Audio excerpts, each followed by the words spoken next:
Out there in Radioland, we invite you to reminisce for a while as we present Those Were the Days. Brought to you with fond memories by Northwest Federal Savings and Loan Association in Chicago, Des Plaines, Norridge, and Arlington Heights. And by Nelson Hirschberg Ford, 5133 West Irving Park Road at Laramie.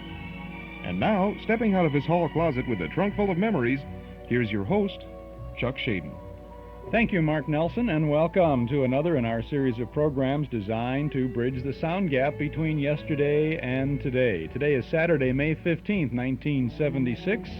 It's National Radio Month, and this afternoon we have 4 more hours of great radio entertainment for you. Between now and 5 o'clock, we'll tune into Part 3 of our Salute to Radio Month, and we'll listen to The Big Story, The Manhattan Merry-Go-Round, Let's Pretend, Eddie Cantor, and NERO WOLFE. Plus, lots of nostalgic memories today, gang. Some rainy day memories for you, as we'll spend some time reminiscing about the world's largest amusement park, Riverview, Chicago's amusement landmark for so many years at Western and Belmont.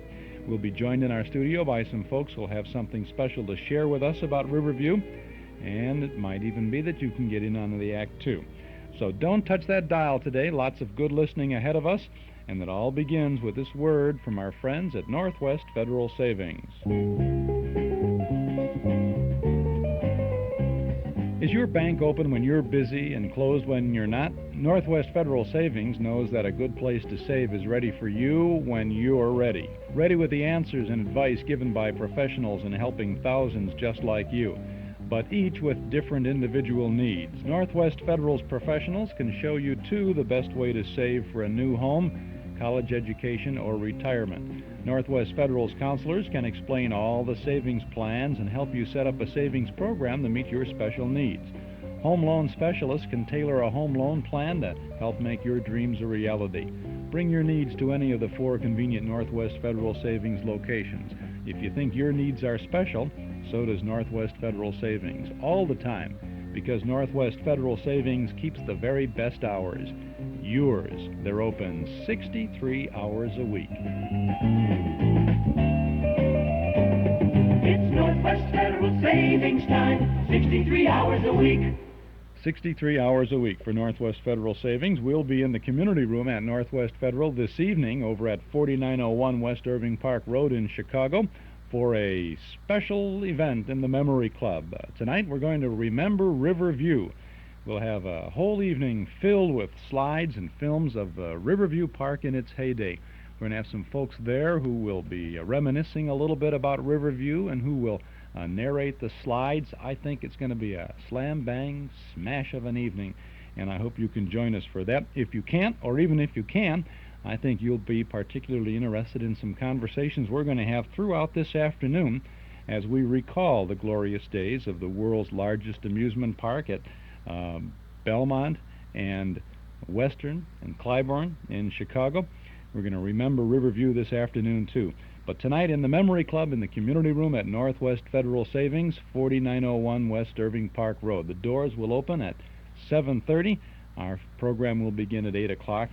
Dues are $1 a meeting, payable at the door, because you may have a 2-cent ticket in your memory, or a 5-cent night ticket in your memory from Riverview, or you just remember Riverview. You'll be more than welcome to be part of our get-together this evening. Now we're going to get together with a good radio show from the National Broadcasting Company on May the 26th of 1947. And this is the program, the series called The Big Story. This one was produced by Elliott Lewis, by the way, and this is the story of a reporter from the Atlanta Constitution. Sponsored originally by Pell Mell cigarettes, outstanding, and they are mild, as they said. Pell Mell cigarette commercials mostly have been deleted to comply with present-day regulations, but you're going to enjoy The Big Story. Pell Mell Famous Cigarettes present The Big Story.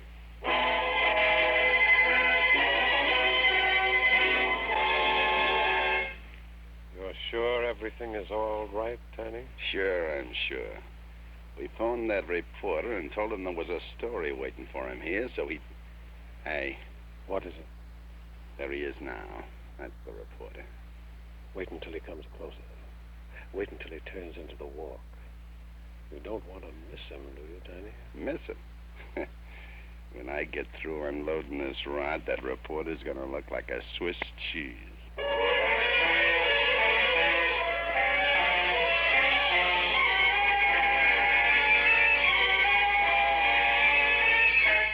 The big story. Here is America, its sound and its fury, its joy and its sorrow, as faithfully reported by the men and women of the great American newspapers. Atlanta, Georgia. From the pages of the Atlanta Constitution, the authentic story of a reporter who set out to clean up a lottery by gambling with his life. Tonight, to Keeler McCartney of the Atlanta Constitution goes the Pell Mell Award for the big story.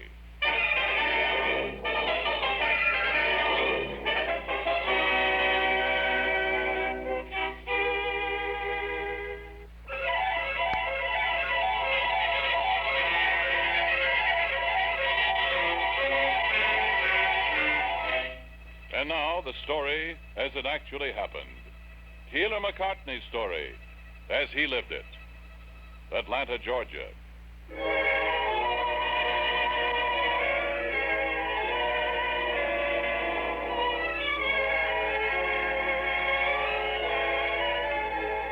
You are Keeler McCartney, police reporter for the Atlanta Constitution. You're young, conscientious, and hot. You stand in your city editor's office, listening to his dry voice, briefing you on new assignments. And you wish you could dive head first into a glass of beer. When the voice stops, you melt out of the office to your own desk, your half-hearted notes clinging damply to your fingers. Hiya, Mac. Hot enough for you? Pete, if one more guy asks if it's hot enough for me, I'm going to pop him one. Yeah, it's hot enough for me. It's hot enough for a tamale. Hey, what's the matter with you? Editor toss you a lousy assignment? Mac, he says, get this. Mac, I want you to see what you can do about cleaning up the lottery racket in town. $18 million a year those racketeers are making. Enough to buy plenty of Tommy guns to bump off any reporter who's dope enough to stick his nose into that setup. How do they operate the thing? I lay a bet on the third, fourth, and fifth digits of the daily bond total in the paper. Uh-huh. Pays off 450 to 1, but the odds are 1,000 to 1 against you. How do you find out about a lottery anyhow? Place a bet. Fellow down the street from me, Joe Sampson, he gambles a lot on it. Ask him. He should be able to make contact for you. Okay, what can I lose? Nothing but a buck. Or, who knows, you might even make a killing.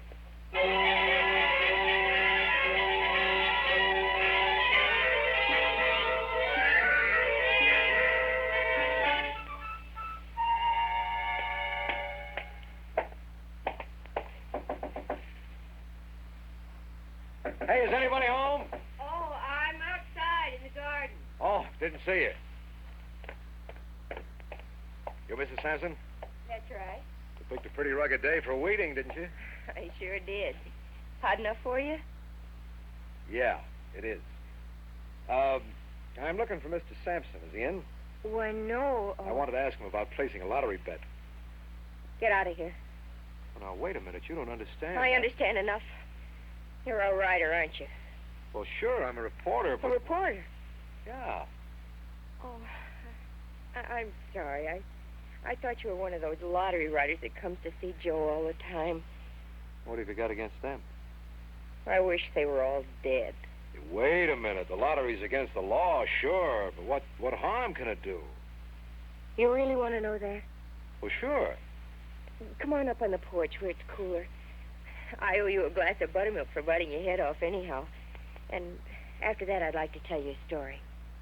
All right? All right. It's a deal.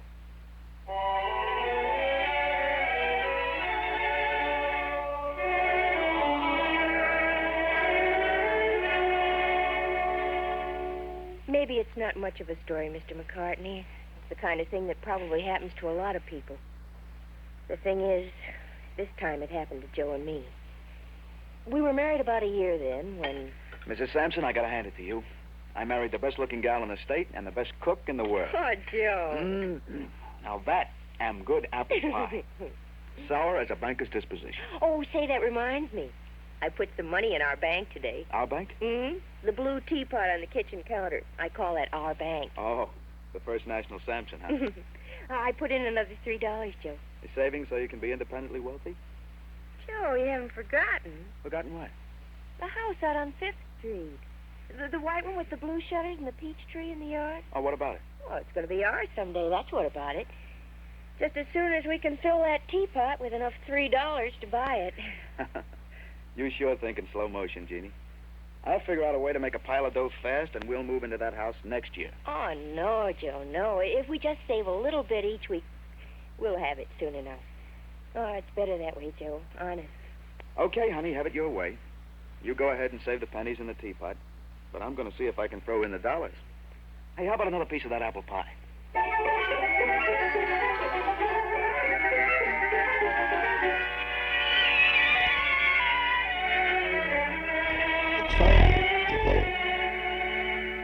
Joe's always like that, Mr. McCartney. Fast. He can't wait for things. Well, like planting those flowers in the yard. Joe was swell about digging up the dirt for me, but he doesn't like the waiting for the flowers to come up. Anyhow, Joe brought me the $3 I asked for from his check every payday, and I'd go put it in the blue teapot. Got so's I'd wait for him on the porch steps every Friday. Hi, baby. Give it to me. Give what to you? The $3 for the teapot. Look, honey, I haven't got it. You haven't got it? Oh, but Joe... Listen, Jeannie, did you ever hear of the bug, the lottery? You know, you bet on the numbers and the bond total each day, and if you win, they pay you $450 to 1. Well, all we need is to hit it right just once, and we've got a down payment on the house. Oh, Joe, no. Please don't gamble. Give me the money and let me put it away in the teapot. Oh, come on, baby, be a sport. Just a few bucks, that's all. Well, what harm can it do?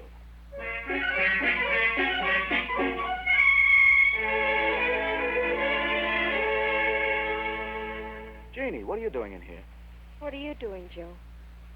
What do you want with that teapot? Look, honey, I got a especially lucky feeling today, see? I just want to borrow a couple of bucks from the teapot for the bug. I'll put it back tomorrow.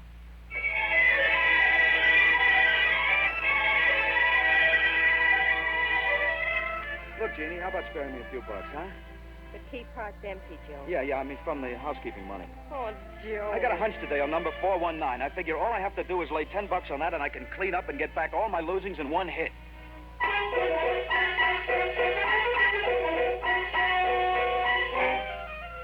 Joe, you've got to bring your check home next week. I can't pay the bills.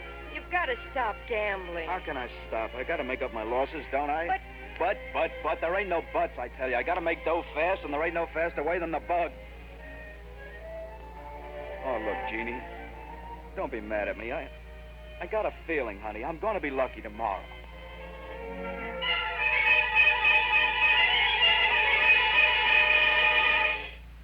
I heard of people that couldn't stop drinking, Mr. McCartney. Men who kept on drinking even when it made them sick. Well, that's how gambling is with Joe now. Something rotten, something he can't get away from, even though it's like poison and he's sick with it. Last night I sat across the table in the kitchen just looking at him. Watching him kind of sit there and fall away into little pieces. Just looking at him. What the devil are you looking at? You... Well, quit it. I'm sorry. Sorry. Do you always have to be sorry? I'm sorry. Why don't you give it up, Joe? What are you talking about? The lottery, give it up, Joe. Why don't you give up picking on me? I'm not picking on you. Yes, you are. I don't bet because I want to. I bet because I'd be a dope to stop now. I've lost too much to quit now, and my number's going to come up. You know it won't. It's got to come up someday, doesn't it? And when it does, we'll be rich. Rich? What do we want to be rich for? We just want to save enough to put in our bank. Yeah, sure. Lousy nickels and pennies to put in the bank so we can buy a house when we're 80. That's not true. You know it isn't. We had lots of money in the bank before... Before what? Well, go ahead, say it. Before I robbed the bank to gamble, that's what you were going to say, right? No, Joe. Before Joe robbed the bank, before Joe swiped the money. I'm not blaming you. You just think I robbed your lousy bank, that's all? No, I don't. All right, I did. I robbed the lousy little broken-down teapot. I swiped the money and I left it empty. Lousy little teapot with a lousy little broken handle. It's all empty. Look at it. All empty, and I don't care. You hear me, Jeannie? I don't care. I don't care a hoot about your lousy little teapot.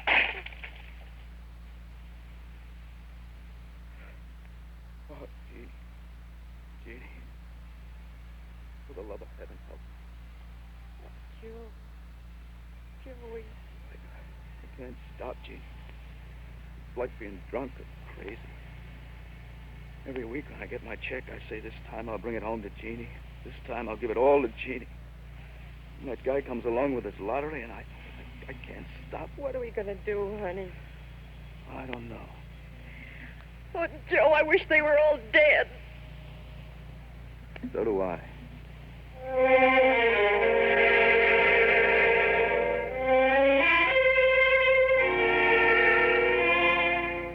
You, Keela McCartney, feel a slow burning anger that starts deep in your guts and rips its way up to the lump in your throat. You're suddenly ashamed because you can still hear yourself saying carelessly, The lottery? What harm can it do? and now you know. Can't anybody do anything to stop it, Mr. McCartney? I don't know. I sure don't know what one guy with a typewriter can do against thousands of guys with lottery sheets and Tommy guns, but... Well, I'm going to try.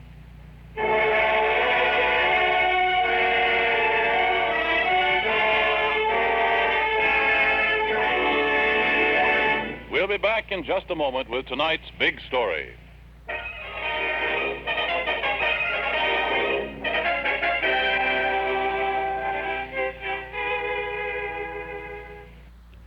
That's the first half of the big story, our McCartney's story from the Atlanta Constitution, broadcast from May 26th of 1947.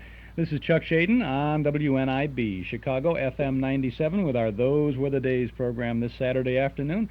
This is really a good radio day, isn't it? The weather is bad out there, and that means it's a good day to sit by the radio and listen to good stories like this. We're going to have a good time, too, all afternoon.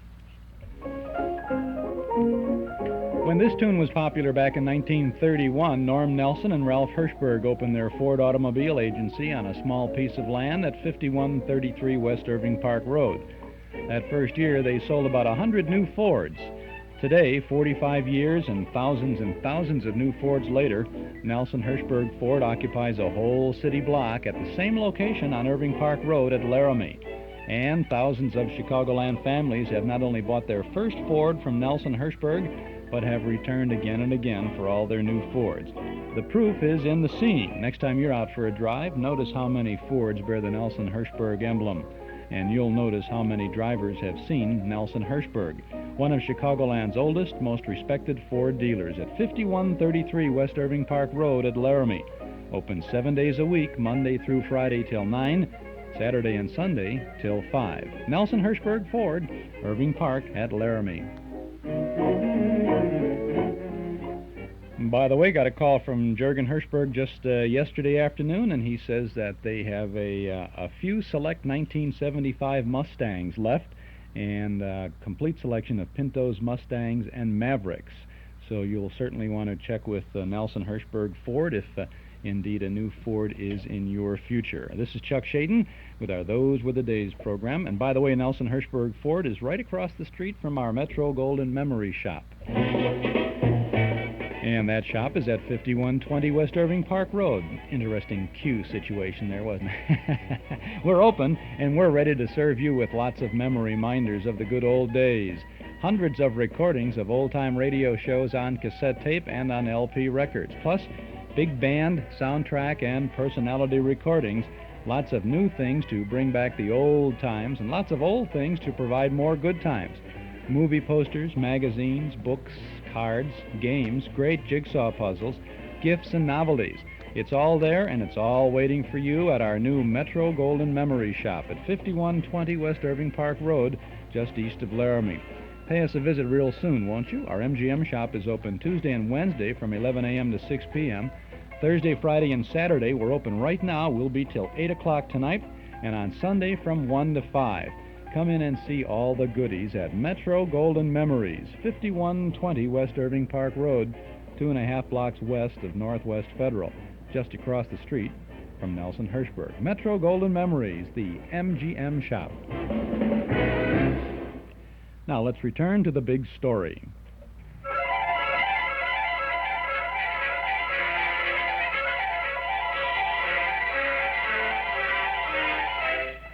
This is Cy Harris, returning you to your narrator and the big story of Keeler McCartney as he lived it and wrote it. You, Keeler McCartney, are mad. Hot and mad. Hot because the late summer Georgia sun has made a furnace of Atlanta's streets. Mad because a lottery called the Bug is wrecking the lives of Atlanta's people. The Bug. You've written stories about it, and you know it's an ugly, crawling thing that takes the dimes and the dollars of Atlanta's poor. So, you take your temper and your thirst into a bar where you know the workers for the Bug congregate. You walk out of the burning sun into the dimness and the coolness, and you say, "One beer." And then you wait. You wait while the eyes along the bar study you, and the eyes from the table study you. You wait, and you drink your beer, and you feel the eyes upon you. And then, hi. Hello. Hot enough for you? You bet. You're new. I ain't seen you before. I'm new. None of the boys, they ain't seen you before. Well, I'm new. Writer? Mm-hmm. Work for Claude? Uh-huh. South Side? That's right. Claude don't operate on the South Side. He does now. What do you mean? He started this morning. You mean he's gonna muscle in on Daniels? Figure it out yourself. Well, that's good news. Glad to hear it. They call me Tiny. Have a beer? Sure. I'm Red. Pleased to meet you, Red. 2 beers, Freddie. Reason I cased you first off, we gotta be careful. Sure. The newspapers are getting after us. Sure. This guy McCartney on the Constitution. There is one prize louse. Sure. Yeah. He's gonna wake up some morning and find himself dead. Have another beer, Tiny? Sure, pal, sure. How'd you make out this week? Collected $2,784. You know something, pal. People are awful suckers.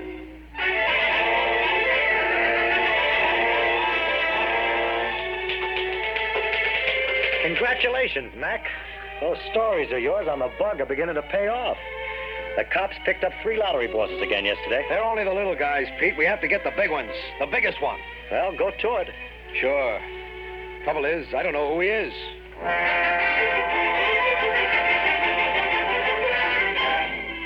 Look, pal, suppose they do get picked up. What of it? This lawyer the boss hired can get a charge buried for years. Great guy, the boss. I never met him. Great guy. Never comes around here, does he? The boss? In a crumb joint like this? Don't be funny. Dan Hurlbut is a gentleman.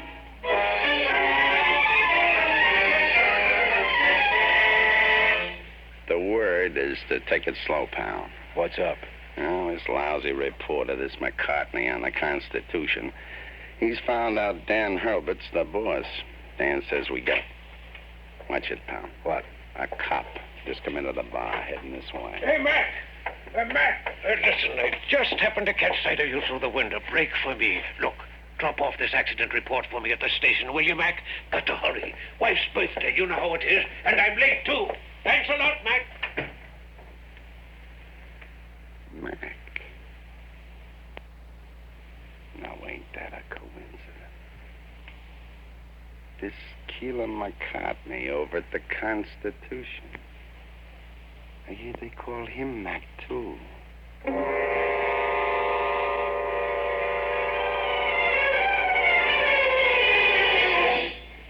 That's it. He knows. They all know. A sudden, ugly silence falls over the bar, and all those eyes turn toward you again.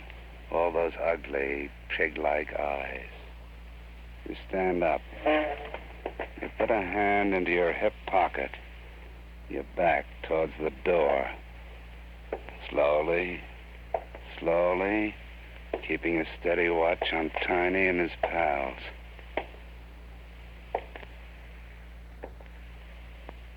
And then you push open the bar door, and you're outside in the street, and you start to run. You take your hand out of your hip pocket because you didn't have a gun anyway. You just run.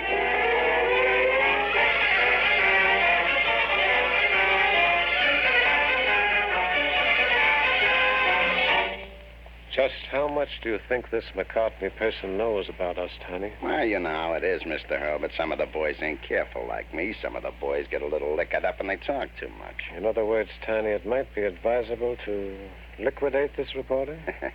Like you say, Mr. Hurlbut, liquidate. If we could figure out some way to entice him to the Yellow House. Do you think we could entice McCartney to the Yellow House, Tiny? Sure, I'll have Blanche call him with a phony story. Just tell me when you want him, Mr. Hurlbut. Just tell me when.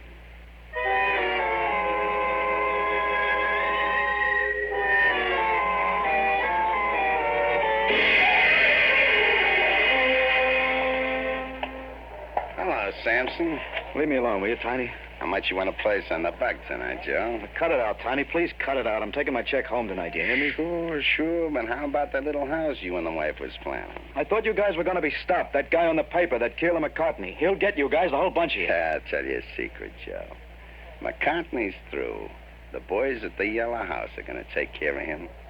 Now, what'd you say, $15, Joe? All right. $15 on number 419, and I hope I never see you again as long as I live. Joe Sampson, $15 on number 419.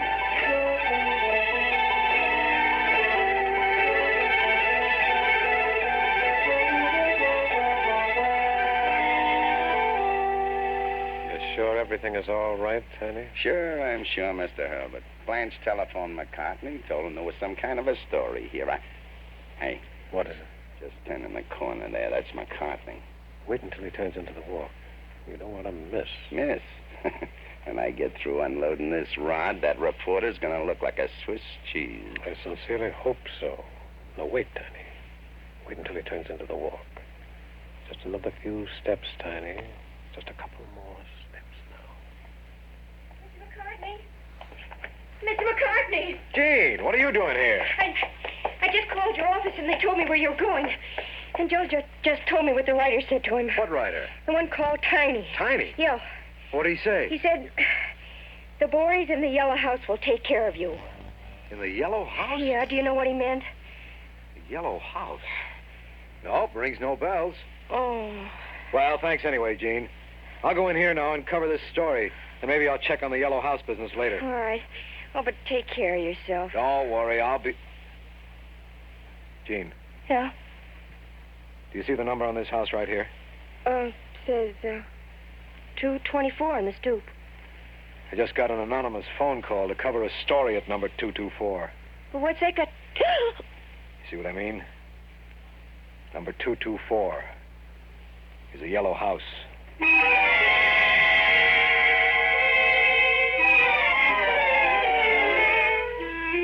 Oh, can you try that? He beat it. Well, Tiny, that's the second time you failed me.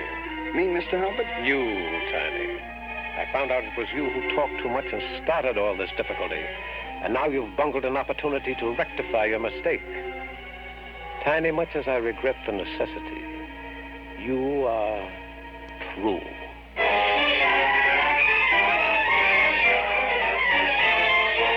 You, Keeler McCartney, know who's behind this plot to erase you?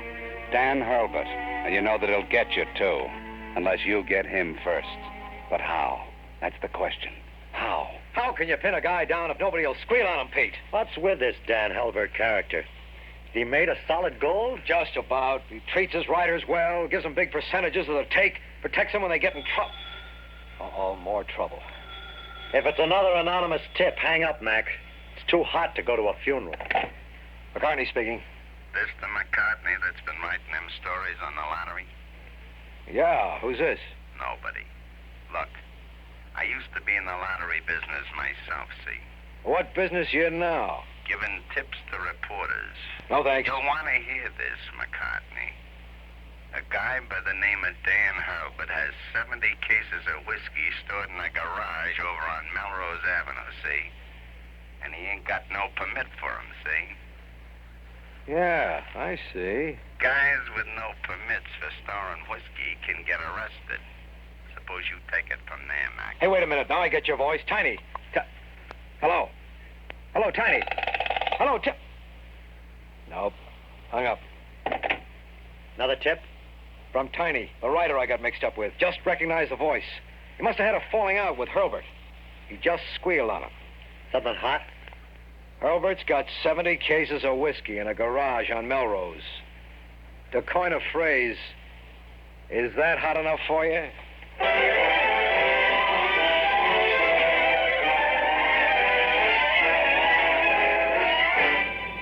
It's hot enough for anyone, including the police. Dan Hurlbut is arrested for storing whiskey without a permit. Then the police begin their relentless questioning and finally secure the 3-page confession which wipes up what's left of the lottery racket in Atlanta. And then one afternoon, you take a stroll out to see your old friends, the Sampsons. Hi, Jeannie. Still at the Weeding? Yeah, place is a mess. Want some buttermilk? I could be persuaded. Joe home? Oh, not yet. He stopped by to get his paycheck. I bought a new teapot today. And Well, here's its chief depositor now. Hi, Joe. Hi, Mac. Good to see you. Hello, baby. How about a kiss, huh? Give it to me. What? The $3 for the bank. You settle for 2? Joe Sampson, you... Now, take it easy, honey. I saw these flowers downtown, and I thought they'd, well, kind of brighten up the place while those ones you planted take their own sweet time blooming. Oh, Joe, you big lug. And then, well, I had to stop and get Mac here a couple of cigars to say thanks, didn't I?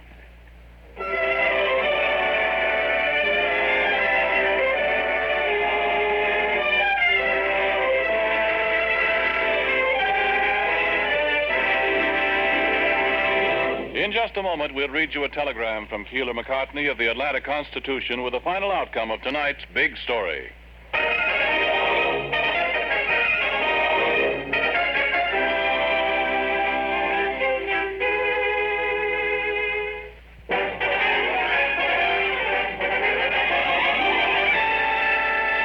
Now we read you that telegram from Keeler McCartney of the Atlanta Constitution.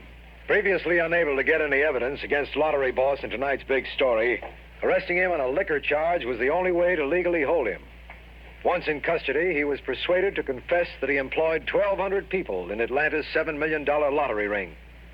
A 15-count indictment was secured against him, and he was sentenced to 6 years on the chain gang at Tatnall State Prison in Reedsville.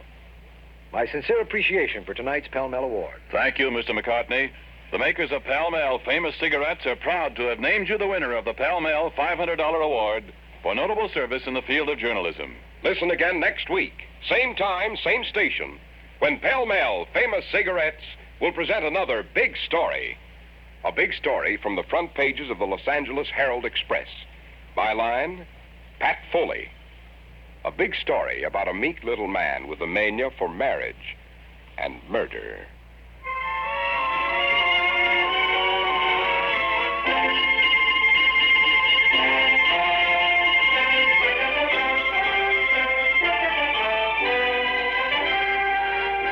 The Big Story is produced by Bernard J. Proctor with music by Vladimir Zelensky. Tonight's program was written by Gail Ingram. Your narrator was Bob Sloan, and George Petrie played the part of Keeler McCartney. In order to protect the names of people actually involved in tonight's authentic Big Story, the names of all characters in the dramatization were changed, with the exception of the reporter, Mr. McCartney.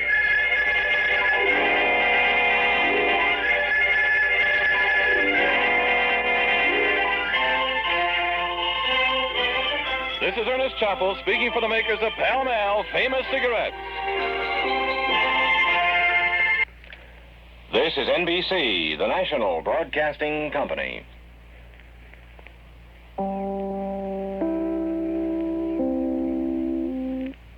The Big Story from May 26th of 1947. Always a favorite show of mine. Always liked newspaper men and newspaper business and all that. Indeed, I got into it for a while there, and then we got into the good stuff with the old-time radio shows. That's The Big Story, a program, incidentally, that made a very easy transition to television from radio. and primarily because it was the story of different people every week, and it was a very easy thing to translate those stories from radio to television. I don't even know if they used some of the same stories from radio, but it didn't matter. There were no characters to translate over to TV. The big story. We have lots of good entertainment ahead of us this afternoon. We have the Manhattan Merry-Go-Round, Let's Pretend, the Eddie Cantor Show, and NERO WOLFE, The Adventures of NERO WOLFE, and we're going to be having a lot of fun reminiscing about Riverview. We will be joined in our studio in just a moment or so by some people who really have an interesting interest in Riverview. Right now, I'd like to remind you to subscribe to our Nostalgia newsletter and radio guide. A year's subscription is only $6, and you'll find lots of good reading and good information in our little monthly publication. It contains the complete schedule of old-time radio shows we offer throughout the week on a number of Chicago area radio stations. And it's also filled with page after page of articles and pictures from and about the good old days. You can subscribe right now by telephone if you'll call us here at our Nostalgia Broadcast Center. 545-2260. That's 545-2260. We'll take your name and address, and your subscription can begin with the June issue, which you'll have in just a few short days. Well, you'll have before the end of this month, at any rate. We'll include an invoice for your year's subscription, $6 for 12 issues. Call us at 545-2260 right now. We're very busy this week putting that June issue to bed, and it features a cover photo of Eddie Rochester Anderson, Jack Benny's famous friend. We have reprint articles about Art Carney, the only radio actor CBS had on its payroll in 1946. Another about Mike Douglas, the 1955 singing television MC. From 1945, a story about Chief Breakfast Clubber Don McNeil. And from 1933, Gary Cooper's favorite recipe. Plus, we have Barbara Fite's memories of an unabashed Frank Sinatra fan, Steve Sanders' career article about Judy Garland, Carl Pearson's notes from the bandstand about radio's parade of spotlight bands, Mark Nelson's film clips article about Clark Gable, and there's more. We have our dime store classified ad page and news of our Saturday evening Memory Club events. Subscribe now to our Nostalgia newsletter and radio guide. A year's subscription to our magazine is only $6. Call us at 545-2260. That's 545-2260, or send $6 to Nostalgia Newsletter, Box 421, Morton Grove, 60053. To make sure you get your next newsletter as soon as possible, call us today at 545-2260. Carpeting and furniture need to be cleaned, and now there's a way to earn a 20% discount on the finest professional cleaning. This is Carmelita Pope. With Magicist standby rates, you earn a 20% discount on carpet and furniture cleaning in your home or office. Just call Magicist and ask for a standby coupon. When an opening occurs on a Magicist route, you'll be contacted. If you take advantage of that opening, you'll earn 20% off the regular price. This is no gimmick sale. You really earn that 20% discount by allowing Magicist to set the day of the appointment and balance their routes and schedules. So come clean now and earn a 20% discount. See your white pages or Chicago phones, call 378-8600. Bank cards welcome. And ask Magicist about soil retardant. It keeps carpets and rugs cleaner longer. Come clean with Magicist and get your whole house Magicist clean. And this is Chuck Shaden on WNIB Chicago, FM 97. It's a nice Saturday afternoon in Chicago, and it was spring and it was summer way back in those days. The barker called, "Here we go, folks, up and down, round the turns. Hold on to your hat, hold on to your girl, all aboard, hang on." And the thrill rides, tracks were shiny, the wheels oiled, and the little cars raced up and down. The girls' shrieks were heard in the skies. It was spring, and it was summer, and you were at Riverview again. All that, of course, is no more. At 4 p.m. on October 3rd of 1967, the wheels stopped rolling, the barkers stopped calling, and the gates closed forever. Memories are all that remain of Magic Riverview, the world's largest amusement park.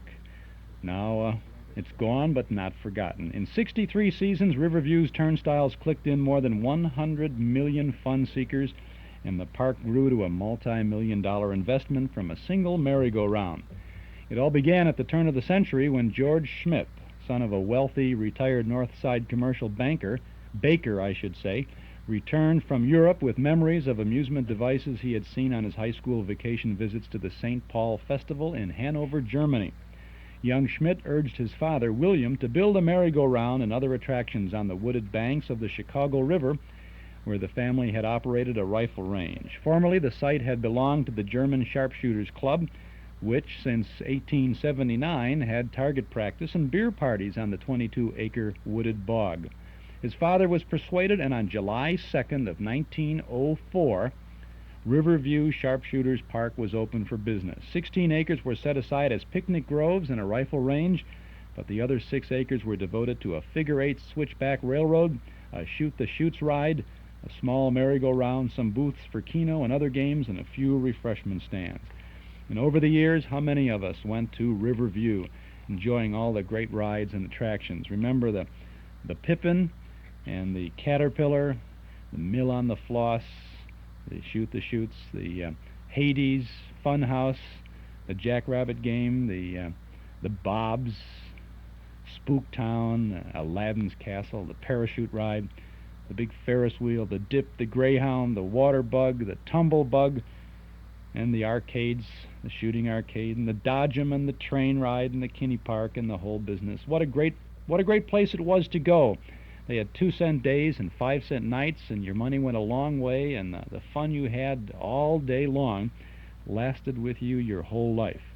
We're going to have a Riverview night at the Memory Club tonight, and we're going to have a Riverview afternoon now with some folks who have come into our studios today at our Nostalgia Broadcast Center to join us in some reminiscences. We've had a number of Riverview nights at the Memory Club in the past couple of years, and the fella spearheading us to have these things is a fellow by the name of Chuck Voldarsik.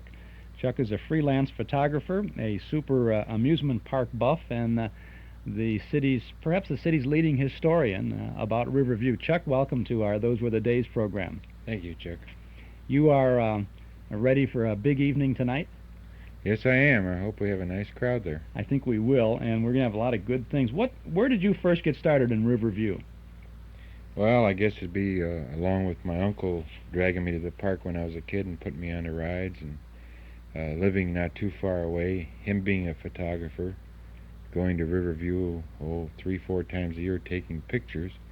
I got interested in photography and loved the park, and I kind of took over where he left off. You have an amazing collection of photos of Riverview during the park while it was in its heyday, as they say.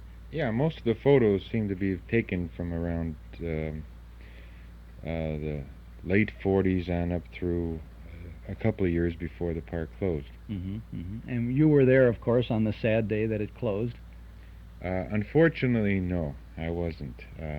My uncle had done a job for the people that were doing the demolition, and he had taken a lot of demolition shots, but I was unaware that it was going to close until after the announcement was made that it was closed, because the license was purchased for the last year, in fact for the 1968 season, for it to be opened, and the sign on the outside of the park was even painted the opening day of 1968, and then about 3 or 4 days later it broke in the newspapers that the park was officially closed and the land was sold. How soon after that date in October of 67, when it closed, did they start demolishing all those rides? Oh, well, it didn't start really until about probably December or January the following year, and because some of the rides were sold, not too many, but portions of some rides, like the carousel and a few of the trains from the roller coasters, and the 2 miniature trains were sold, and things of this nature. Where are those rides now, do you know? The 2 trains, the miniature trains, are owned by Mr. Ryerson, who was an employee of Riverview, and he's supposed to have them in a park in the Dells area, originally in Ladysmith, Wisconsin, but moved them down to the Dells. The carousel was sold to the city of Galena, with the mayor there hoping to build a small amusement park around the carousel. And I guess the people of Galena didn't want it, and eventually ended up at Six Flags Over Georgia, which is in excellent condition now and running daily at another great theme park. Would you you know of any other rides that are not around anymore that were just ruined? That they just broke up? Most of the roller coasters, like the Comet, they use the cars from the train to knock the tracks down. One of the Bob's trains and some of the Fireball trains and the Jetstream trains were bought and held in storage, and we just learned today that the Jetstream trains are being run at another park somewhere in South Carolina, I believe. Will there be any of the Riverview rides or attractions up at the Marriott Amusement Center that's opening up later this month? Unfortunately, not. No. Do you think that you are more than a Riverview buff? You are an amusement park buff, aren't you? A roller coaster. Yes, I am. A roller coaster buff. So you have traveled all over looking at these things, taking pictures, riding in them. Wherever there's one that's to be ridden and I'm near it, I usually go on it. Your stomach is still in its same place, though. Yes, I like to get the last seat on them because that's where you get the majority of the jolts and the rides and the dips and the hills. And those kind of roller coaster rides, for me, the best seat is on a park bench next to the attraction, watching somebody else scream their hearts out. Because of my religion, I don't go on that. I'm a devout coward, as that old line goes that Henny Youngman has. You've brought some folks with you today. We have 3 other guests in our studio. I'm going to ask Chuck Simzik to come on up to the microphone. And he's the fellow who was with Riverview Park for a long time. We also have with us Leroy D-A-U-N-I-S, Donis, I'm sorry, and Clarence Heinz, who also has some contributions to make. But this is Chuck Simzik. Chuck, you are presently the assistant purchasing agent for the University of Northeastern Illinois. That's right. And before that, for a long time, you worked for Riverview. And what were you doing there? 22 years as purchasing agent, gate man, cashier in the parking lots, and labor. And labor, the whole works then. Right. When was that? When did you first join Riverview? Were you there till the end? Right, 6 months after the end included. Oh, yeah. I had to stay and watch it be demolished. That was not a pleasant sight for No. you, I suppose. And you were there for 22 years. 32 years. 32 years. My goodness, you really were there a long time. I started when I was a punk. You were a punk, huh? When you had to, you were a purchasing agent, what kind of things did you purchase? I mean, did you purchase everything for the park? No, I was strictly company. That's, I had 2,200 items to purchase. Nuts, bolts, lumber, steel, everything you can buy. Did you didn't purchase any of the rides? No, I just wrote up the orders for them. I wrote up the orders? Right.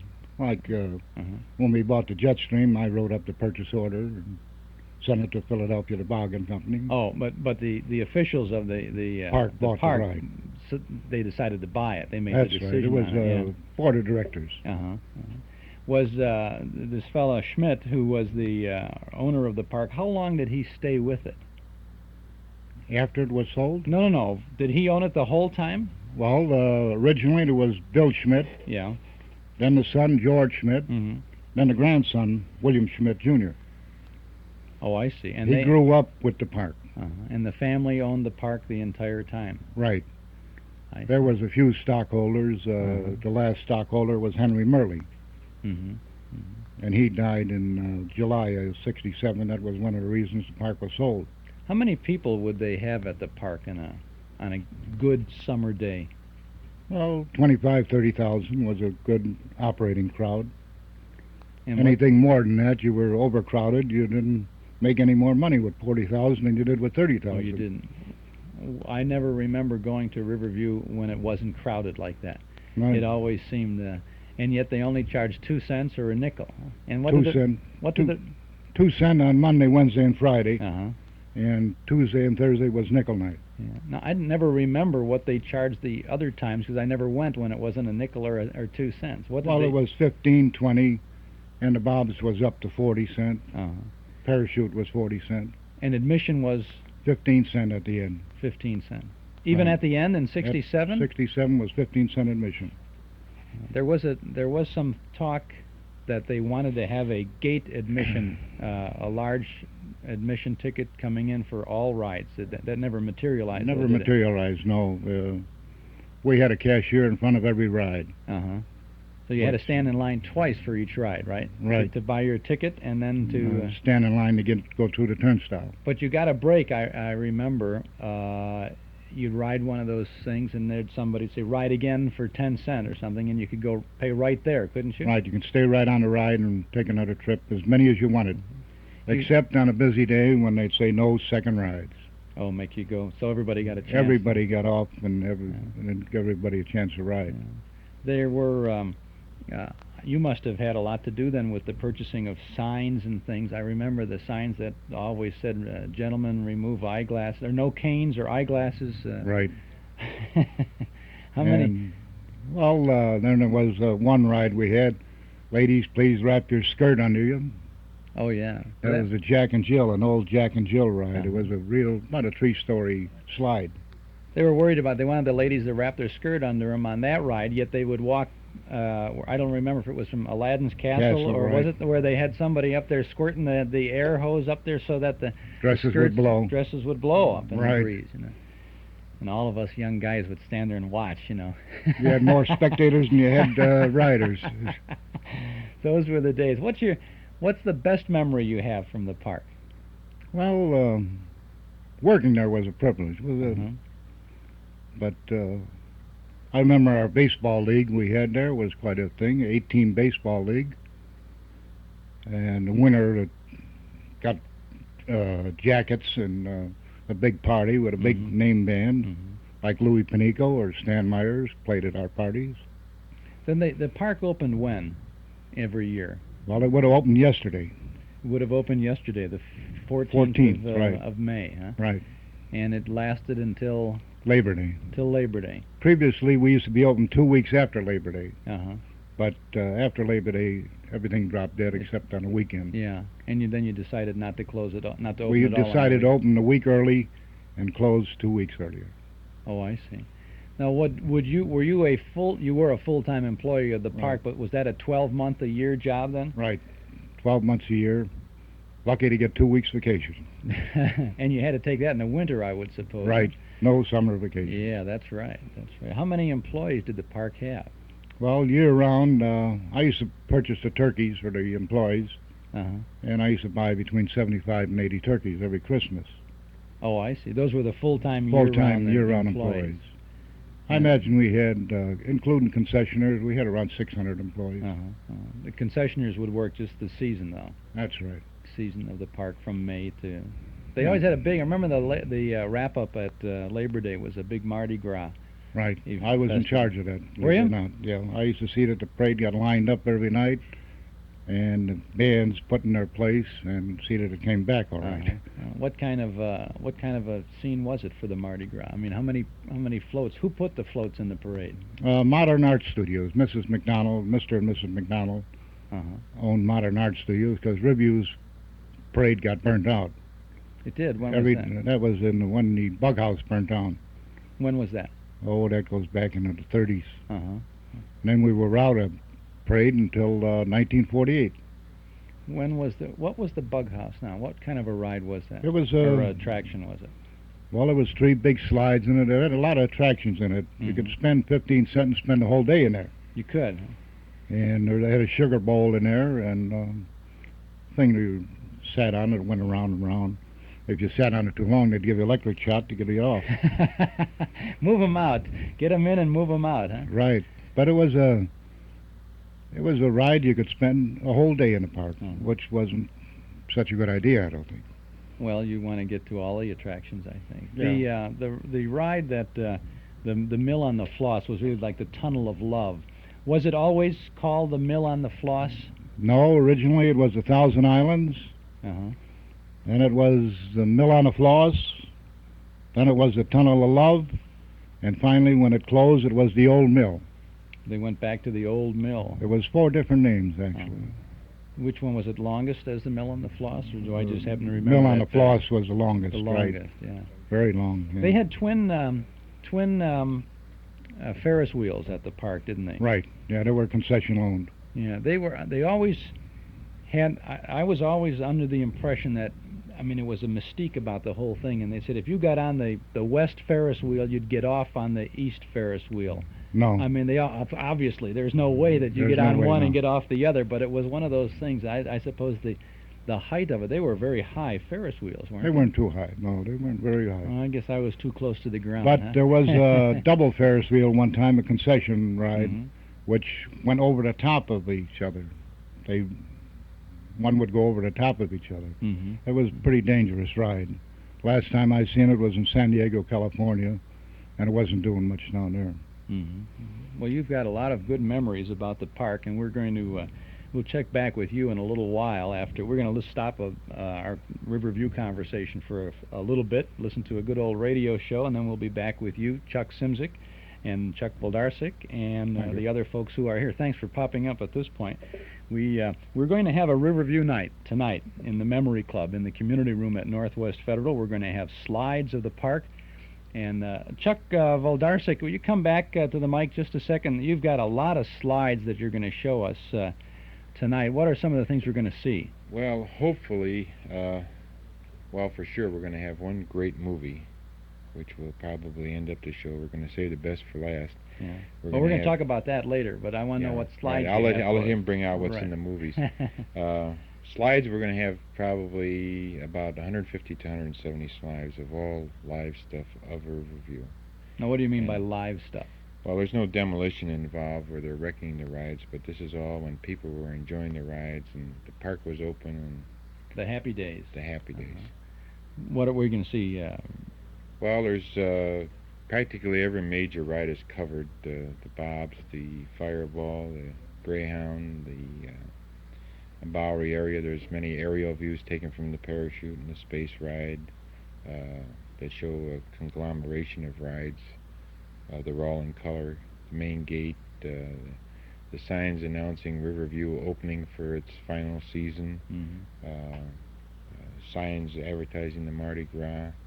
There's some fantastic night shots in full color, things of this nature. Oh, that'll be great to see. It's the next best thing to actually being at the park, I guess. We Right. can't.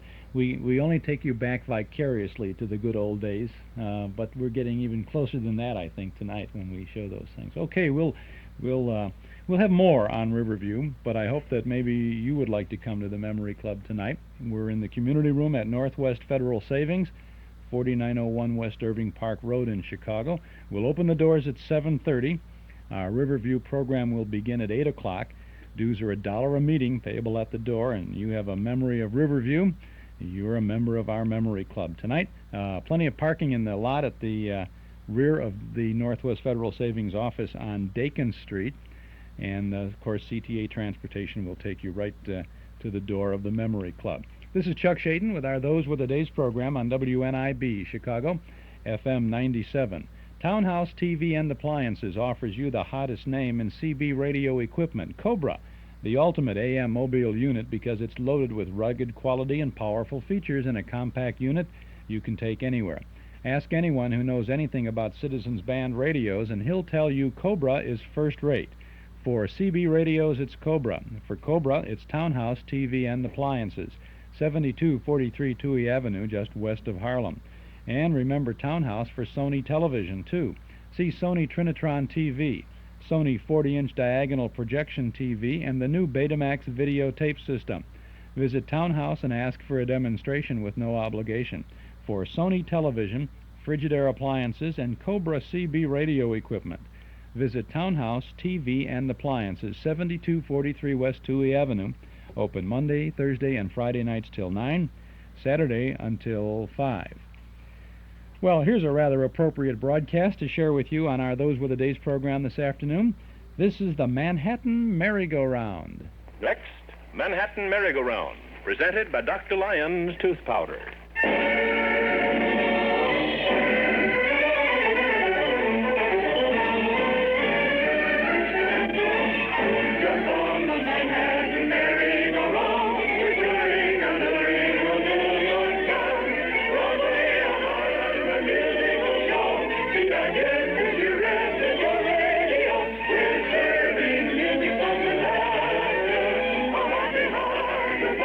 And we like to have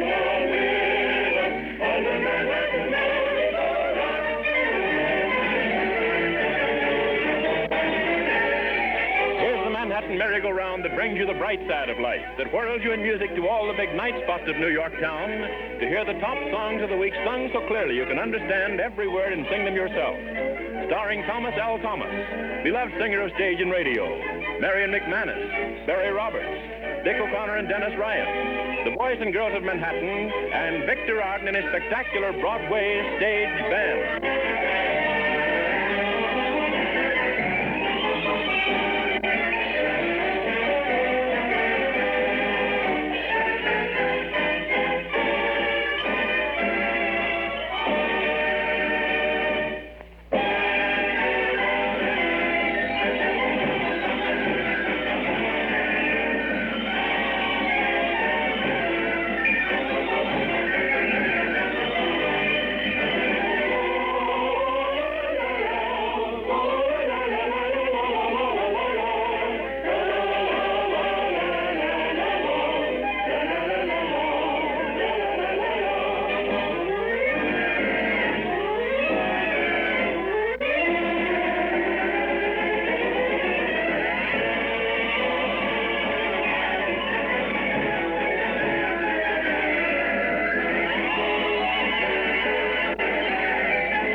Stop of the Manhattan merry-go-round. Here we go on our musical tour of all the biggest shows in New York. Make believe now you're at the Versailles. Barry Roberts is on stage, and he's going to sing the great hit song of England, inspired by the fact that nothing makes our American soldiers more popular in Europe than the way they pass out chewing gum to children. Barry Roberts sings, "Got Any Gum, Chum?" In our towns and cities, you can see today boys from the USA, breezy, bright, and gay. All the kids admire them everywhere they go. And here's what all the children want to know. Got any gum, chum? Got any gum? Got any gum, chum? Got any gum? That's what the small boys say to the doughboys from the USA. Got any gum, chum? Got any gum? If you have, please give me some. I want to chew, chew, chew the same as you. Got any gum, chum? Got any gum? In a Kansas City, boys will holler, gee. Got any gum for me? If you please, hurry. Chewing gum like Yankees, that's the latest show. Here's what all the children want to know. Got any gum, chum? Got any gum? Got any gum, chum? Got any gum? That's what the small boys say to the doughboys from the USA. Got any gum, chum? Got any gum? If you have, please give me some. I want to chew, chew, chew the same as you. Got any gum, chum? Got any gum?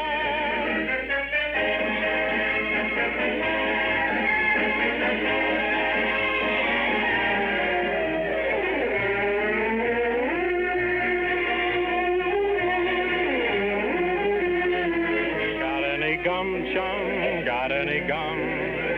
If you have, please give me some. I want to chew, chew, chew the same as you. Got any gum, chum? Got any gum, chum? Got any gum?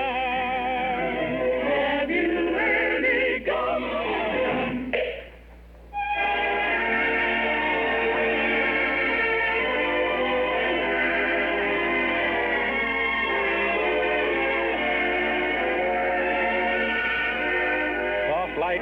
And the music of the hour in an ivory and rose and turquoise room. That's the Persian room of the plaza. Picture yourself in this fabulous and beautiful setting now as lovely Marion McManus comes to the microphone. She is joined by Dick O'Connor, and together they sing the top love song of them all, I Dream of You.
lips can't seem to say. I want you so, more than you'll ever know, more than you'll dream I do. I dream of you.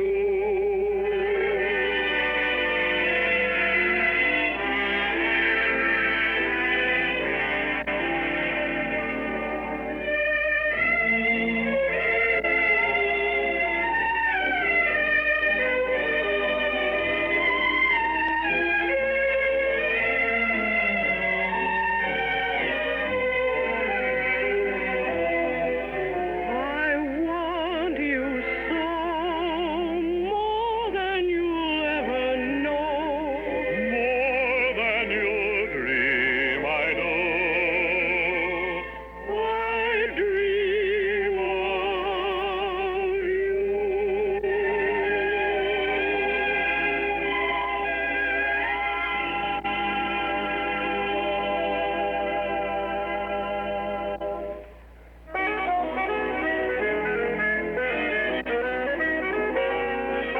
Now swing the spotlight to exciting Broadway and the famous Havana, Madrid. We take you now in music to this enormous showplace where the boys and girls of Manhattan are starring in that newest of new hits, Coming Around the Corner.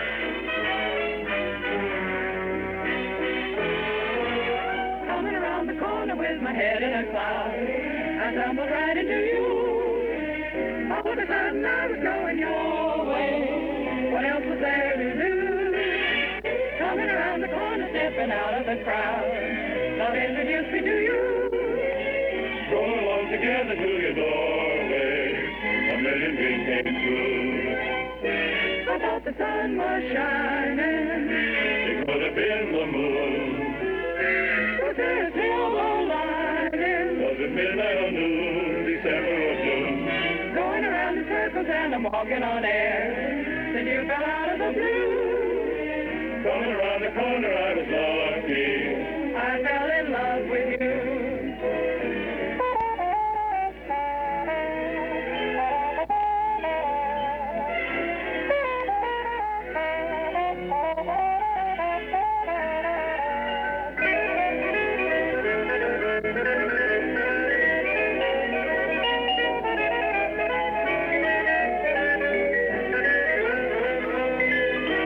Walking around with my head in a cloud, stumbled right into you.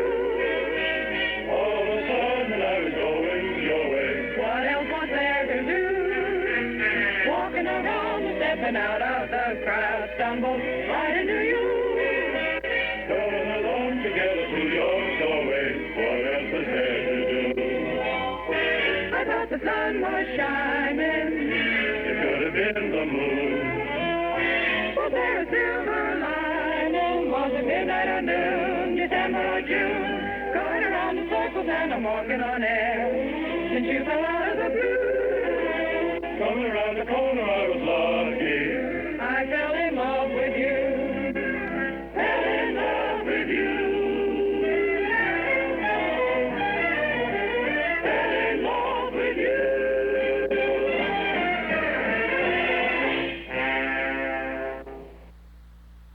And that's another segment of the first segment of the Manhattan Merry-Go-Round. I don't have a date on this broadcast, I'm sorry to say. Thomas L. Thomas and the Hit Paraders and Dancers. No, not the Hit Paraders and Dancers. This is Chuck Shaden with our Those Were the Days program on a Saturday afternoon in Chicago on WNIB, Chicago, FM 97. I have a sound for you now from our Radio Month special. It's one of many features of our special vacation cassette family pack. This is a clip from the suspense drama 0 Hour by Ray Bradbury. How are things going? The invasion. Oh, that. Yes, that. Almost finished. Drill says we should be ready on time. 5 o'clock? That's right. How did you know? Well, Helen called me from Plainfield. She says Timmy's playing it, too. Hey, that's keen. I guess all the kids are. Aren't they? No, not all of them. Not guys like Jill Essling and Jimmy Woods. They're growing up. They make fun of us. They're worse than parents. Well, we'll get rid of them.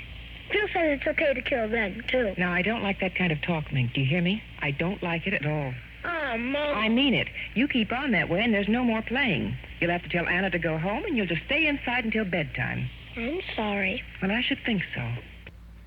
That's a scene from 0 Hour on Suspense, starring Evelyn Rudy. It's one of 3 classic suspense dramas available, and it's one of 3 cassettes available on our cassette family pack for the month of May. 3 tapes featuring great radio excitement, entertainment, and fun for only $13 for this 3-cassette set. You get it from the Hall Closet, Box 421, Morton Grove, 60053. Now, those 3 classic suspense dramas we have handpicked for you. It's 0 Hour, it's On a Country Road, starring Cary Grant and Kathy Lewis, and 3 Skeleton Key, starring Vincent Price in that story about the rats. We have 30 minutes of comedy with the Bickersons, Don Amici and Francis Langford, another 30 minutes with Baby Snooks and Daddy, Fanny Bryce and Hanley Stafford. Plus, good drama from an Academy Award program. Humphrey Bogart, Sidney Greenstreet, and Mary Astor recreate their screen roles in the radio version of The Maltese Falcon.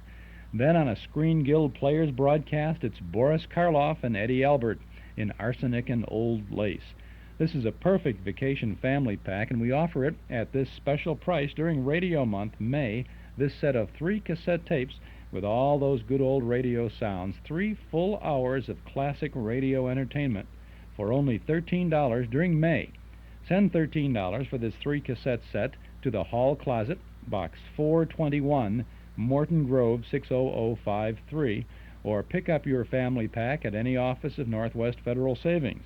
And don't forget about our regular cassette tape of the month for May. It's Gary Cooper in the 1943 Lux Radio Theater broadcast of Pride of the Yankees, the story of baseball great Lou Gehrig. It's only $5 from the Hall Closet, Box 421, Morton Grove, 60053. That's $5 for our regular cassette tape of the month, $13 for the 3-cassette family pack. If you'd like all 4 tapes, send $18 to the Hall Closet, Box 421, Morton Grove, 60053. Eden's Plaza Shopping Center, where Eden's Expressway, Skokie Boulevard, and Lake Avenue meet at Wilmette. Eden's Plaza Shopping Center, where convenience is important, and so are you. Eden's Plaza Shopping Center, easy to reach, easy to park, easy to shop. Shop and save during Eden's Plaza's giant 20th anniversary sale, Thursday through Sunday, May 20th to 23rd. Now let's get back to the Manhattan merry-go-round.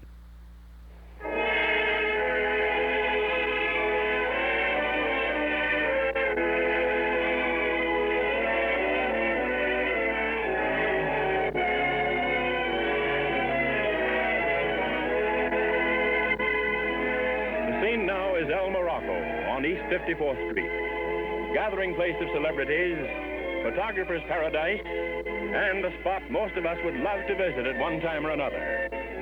Let's imagine we're there now. The orchestra sets a romantic mood.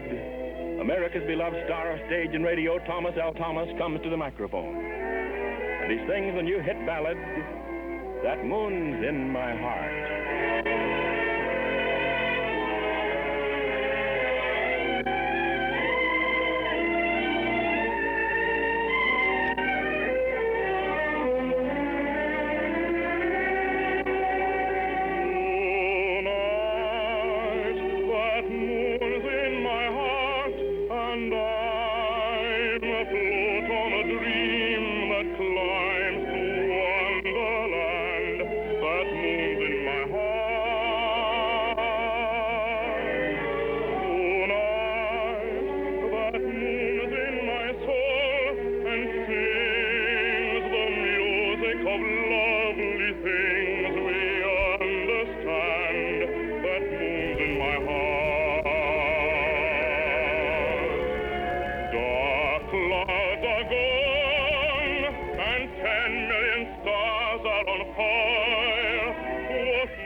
rien d'étoiles en feu, et peut-on désirer mieux?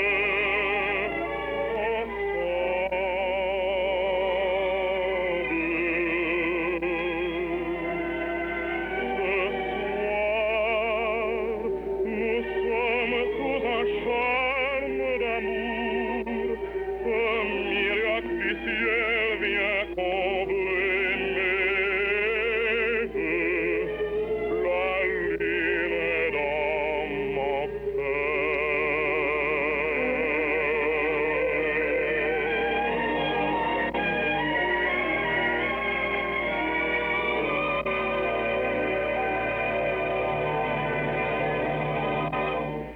Tonight, our Manhattan Merry-Go-Round program is brought to you for one purpose: to ask you to start buying more war bonds now and to keep on buying them. All of us know that our men now are engaged in deadly conflict raging overseas. They're fighting to drive back the Germans and crush the Japs. To help them do this as soon as possible and to keep the casualties as low as possible, we at home must do our part to the fullest, to the point of sacrifice. For one thing, we must buy more war bonds regularly, and we must hold on to the ones we already have. Remember, you and I, when we buy war bonds, are only lending our dollars, while our men at the front are giving their lives if need be. So do your duty. Start buying more war bonds tomorrow in as large amounts as you possibly can.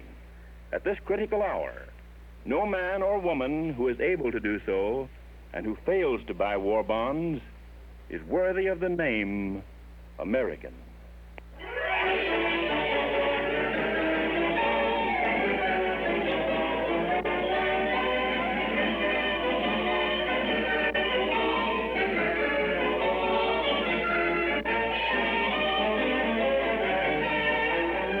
The Manhattan Merry-Go-Round returns, and we continue our musical whirl of the big shows of New York. This time we make our stop in music at the Copacabana, where Barry Roberts is singing the wonderful new success, My Dreams Are Getting Better All the Time.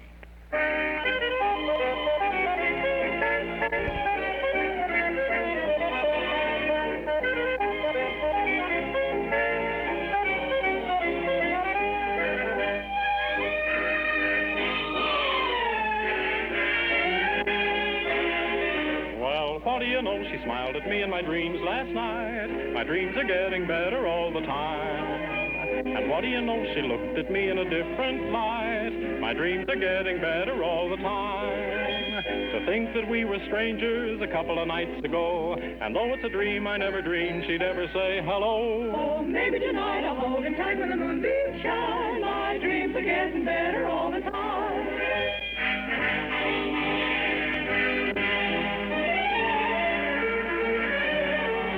Well, what do you know? She smiled at me in a dream last night. My dreams are getting better all the time.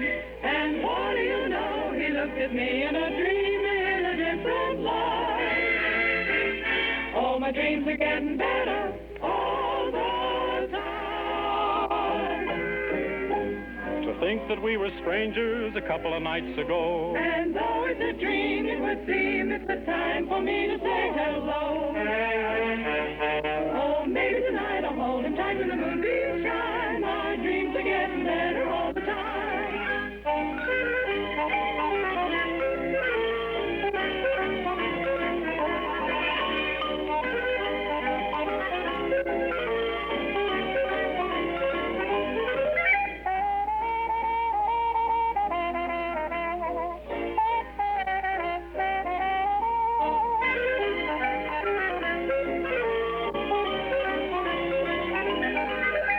Well, what do you know? She smiled at me in my dreams last night. My dreams are getting better all the time. And what do you know? She looked at me in a different light. My dreams are getting better all the time. To think that we were strangers a couple of nights ago. And then in a dream he said, I love you so. Oh, maybe tonight I'll hold her tight when the moonbeams shine. My dreams are getting better all the time. In a dream he said, I love you. Can't get on without you. Love you all the time.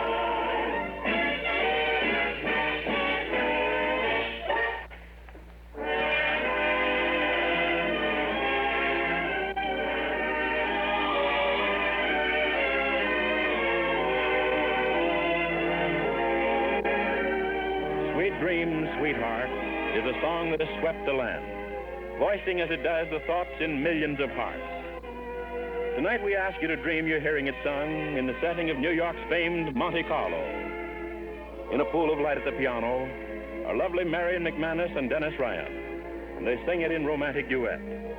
Sweet Dreams, Sweetheart, from the motion picture Hollywood Canteen.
That's the second segment of the Manhattan Merry-Go-Round. From some of the comments in there, you can date the show pretty closely to its actual broadcast date, World War II, 1944-45 probably.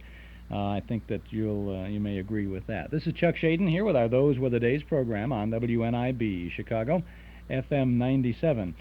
After we conclude the Manhattan Merry-Go-Round, we'll have another little chat with our guests about the golden age of Riverview. Then we have a 1947 Let's Pretend broadcast sponsored by Cream of Wheat. It's Bluebeard. Then that is followed by the Eddie Cantor Show and Sidney Greenstreet starring in The Adventures of NERO WOLFE. So don't touch that dial. Running boards and rumble seats were standard equipment on a new Ford back in 1931 when Nelson Hirschberg Ford first put up their "We're in business to serve you" sign on Irving Park Road. In the 45 years since then, running boards and rumble seats have become but a fond memory. But Nelson Hirschberg Ford is still in the business of serving thousands of Chicagoland families with the bright new Fords at the same location, 5133 West Irving Park Road at Laramie. And when you visit Nelson Hirschberg Ford, you'll discover what's made their business prosper all these years. You'll discover that Nelson Hirschberg Ford wants your business today and tomorrow, too. They stand on their reputation as one of Chicagoland's oldest, most respected Ford dealers. And you can be sure that when you buy a new Ford or a clean select used car from Nelson Hirschberg, you'll get more than an automobile. You'll get a Nelson Hirschberg automobile, one with reliability and dependability as standard equipment. Ask the man who owns one. By the way, Nelson Hirschberg Ford says there are a few select 75 Mustangs left, so hurry over to Nelson Hirschberg for Mustangs, Pintos, and Mavericks. Nelson Hirschberg Ford, 5133 West Irving Park Road in Chicago, right across the street from the famous Metro Golden Memory Shop.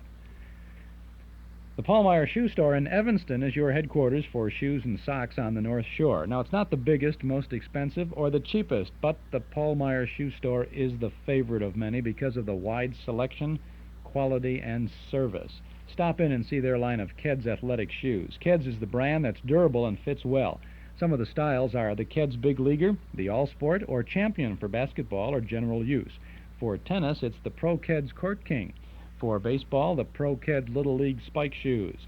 See them all and get them all at the Paul Shoe Store, 2924 Central in Evanston. 7 more minutes of the Manhattan merry-go-round. Time for you to grab the gold ring.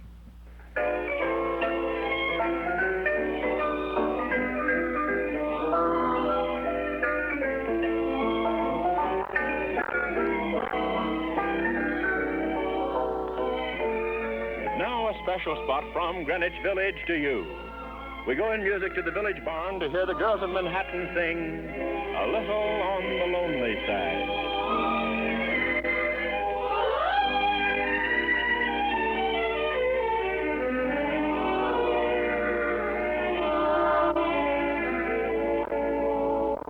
I'm a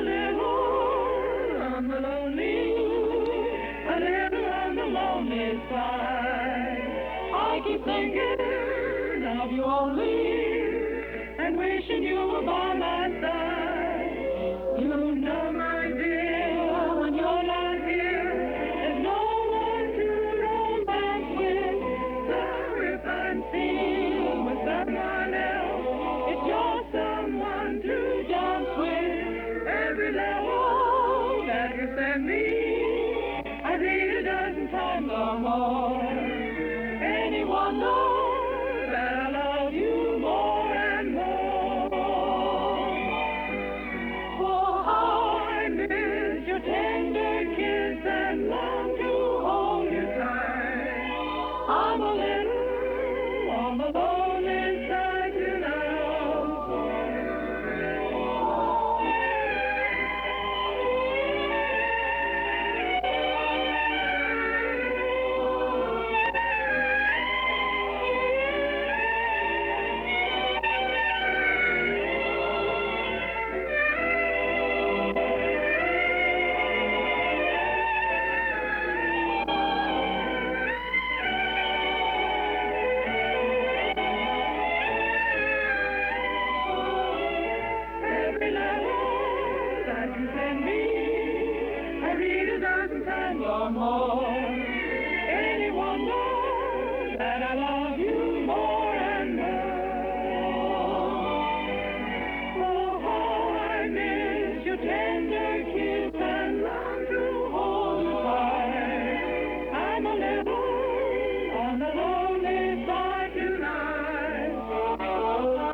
Come now to set the scene for memories of long ago.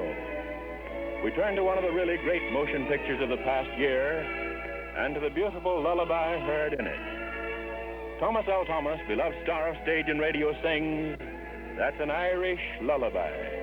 from the motion picture Going My Way.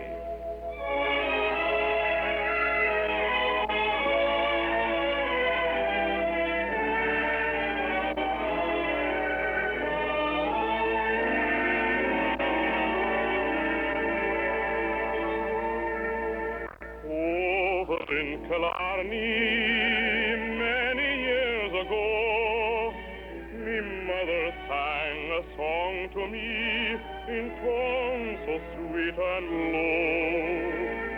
Just a simple little ditty in her good old Irish way, and I'd give the world if she could sing that song to me this day.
I repeat, this program was brought to you tonight for one purpose: to ask you to buy more war bonds in the name of our fighting men overseas who are giving so much for you and for me in the terrible battles now raging. Start buying more war bonds first thing tomorrow. Keep on buying war bonds regularly, and hold on to the war bonds you already have.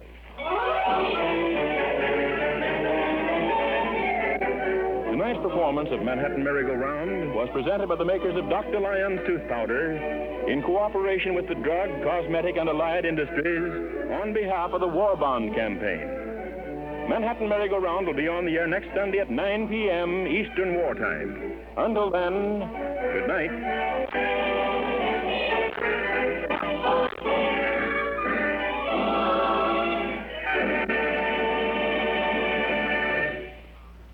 The Manhattan Merry-Go-Round, the World War II broadcast, probably late 44 or early 1945. Original sponsor, Dr. Lyon's Tooth Powder, giving up their commercial messages for this particular program to promote the war bond drive there.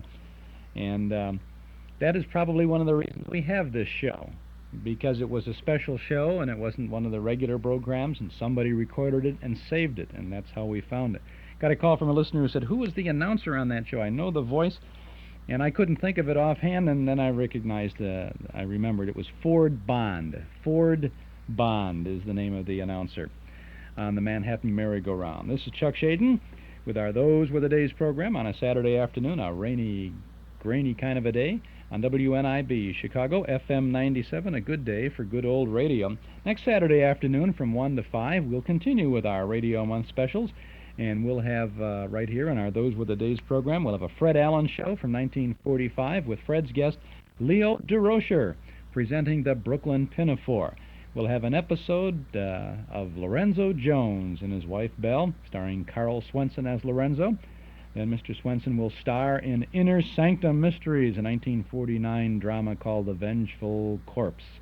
Carl Swenson and his wife Joan Tompkins will be our guests next Saturday afternoon. Delightful couple who really loved radio, and they're going to reminisce about their very interesting days in radio. We'll also have a Jimmy Durante program with Jimmy's guest Lucille Ball and the Molay Mystery Theater, starring Everett Sloan in solo performance. In 2 weeks, on the 29th of May, we'll have Smilin' Ed McConnell and the Buster Brown Gang. We'll have Van Johnson starring in State Fair on the Theater Guild on the Air. We'll have a National Barn Dance program with Jolly Joe Kelly, the Dinning Sisters, Pat Buttram, Lula Bell and Scotty, and Eddie Peabody. And we'll have a Charlie McCarthy show with Charlie's guest Lana Turner. And Mystery is My Hobby. Death is a Grain of Sand. A lot of good things coming up here on Saturday afternoons, every Saturday from 1 to 5 on WNIB. We're also on in the mornings on WXFM, just up the dial at 106, with our Hall Closet program every day, Monday through Friday, from 8 until 10. Now, I don't want you to be the last one on your block to subscribe to our Nostalgia newsletter and radio guide. A year's subscription is only $6, and you'll find lots of good reading and good information in our little monthly publication. It contains the complete schedule of old-time radio shows we offer throughout the week on a number of Chicago radio stations. And it's also filled with page after page of articles and pictures from and about the good old days. You can subscribe right now by telephone if you'll call us here at our Nostalgia Broadcast Center. 545-2260. That's 545-2260. We'll take your name and address, and your subscription will begin with the June issue, which you'll have before the end of this month. And we'll include an invoice for your year's subscription, $6 for 12 issues. Call us at 545-2260. Give us a buzz right now. The June issue of our Nostalgia magazine features a cover photo of Eddie Rochester Anderson, Jack Benny's famous friend. We have reprint articles about Art Carney, the only radio actor CBS had on its payroll in 1946, about Mike Douglas, the 1955 singing television MC. From 1945, a story about Chief Breakfast Clubber Don McNeil, and from 1933, Gary Cooper's favorite recipe. Plus, we have original articles about those good old days. Barbara Fite's memoirs of an unabashed Frank Sinatra fan, Steve Sanders' career article about Judy Garland, Carl Pearson's notes from the bandstand about radio's parade of spotlight bands, Mark Nelson's film clips article about Clark Gable, and there's more, our dime store classified ad page, and news of our Saturday Night Memory Club movies. Subscribe now to our Nostalgia newsletter and radio guide. A year's subscription to our magazine is only $6. Call us at 545-2260. That's 545-2260, or send $6 to Nostalgia Newsletter, Box 421, Morton Grove, 60053. Want to make sure you get in on the next newsletter as quickly as possible? Call us today at 545-2260.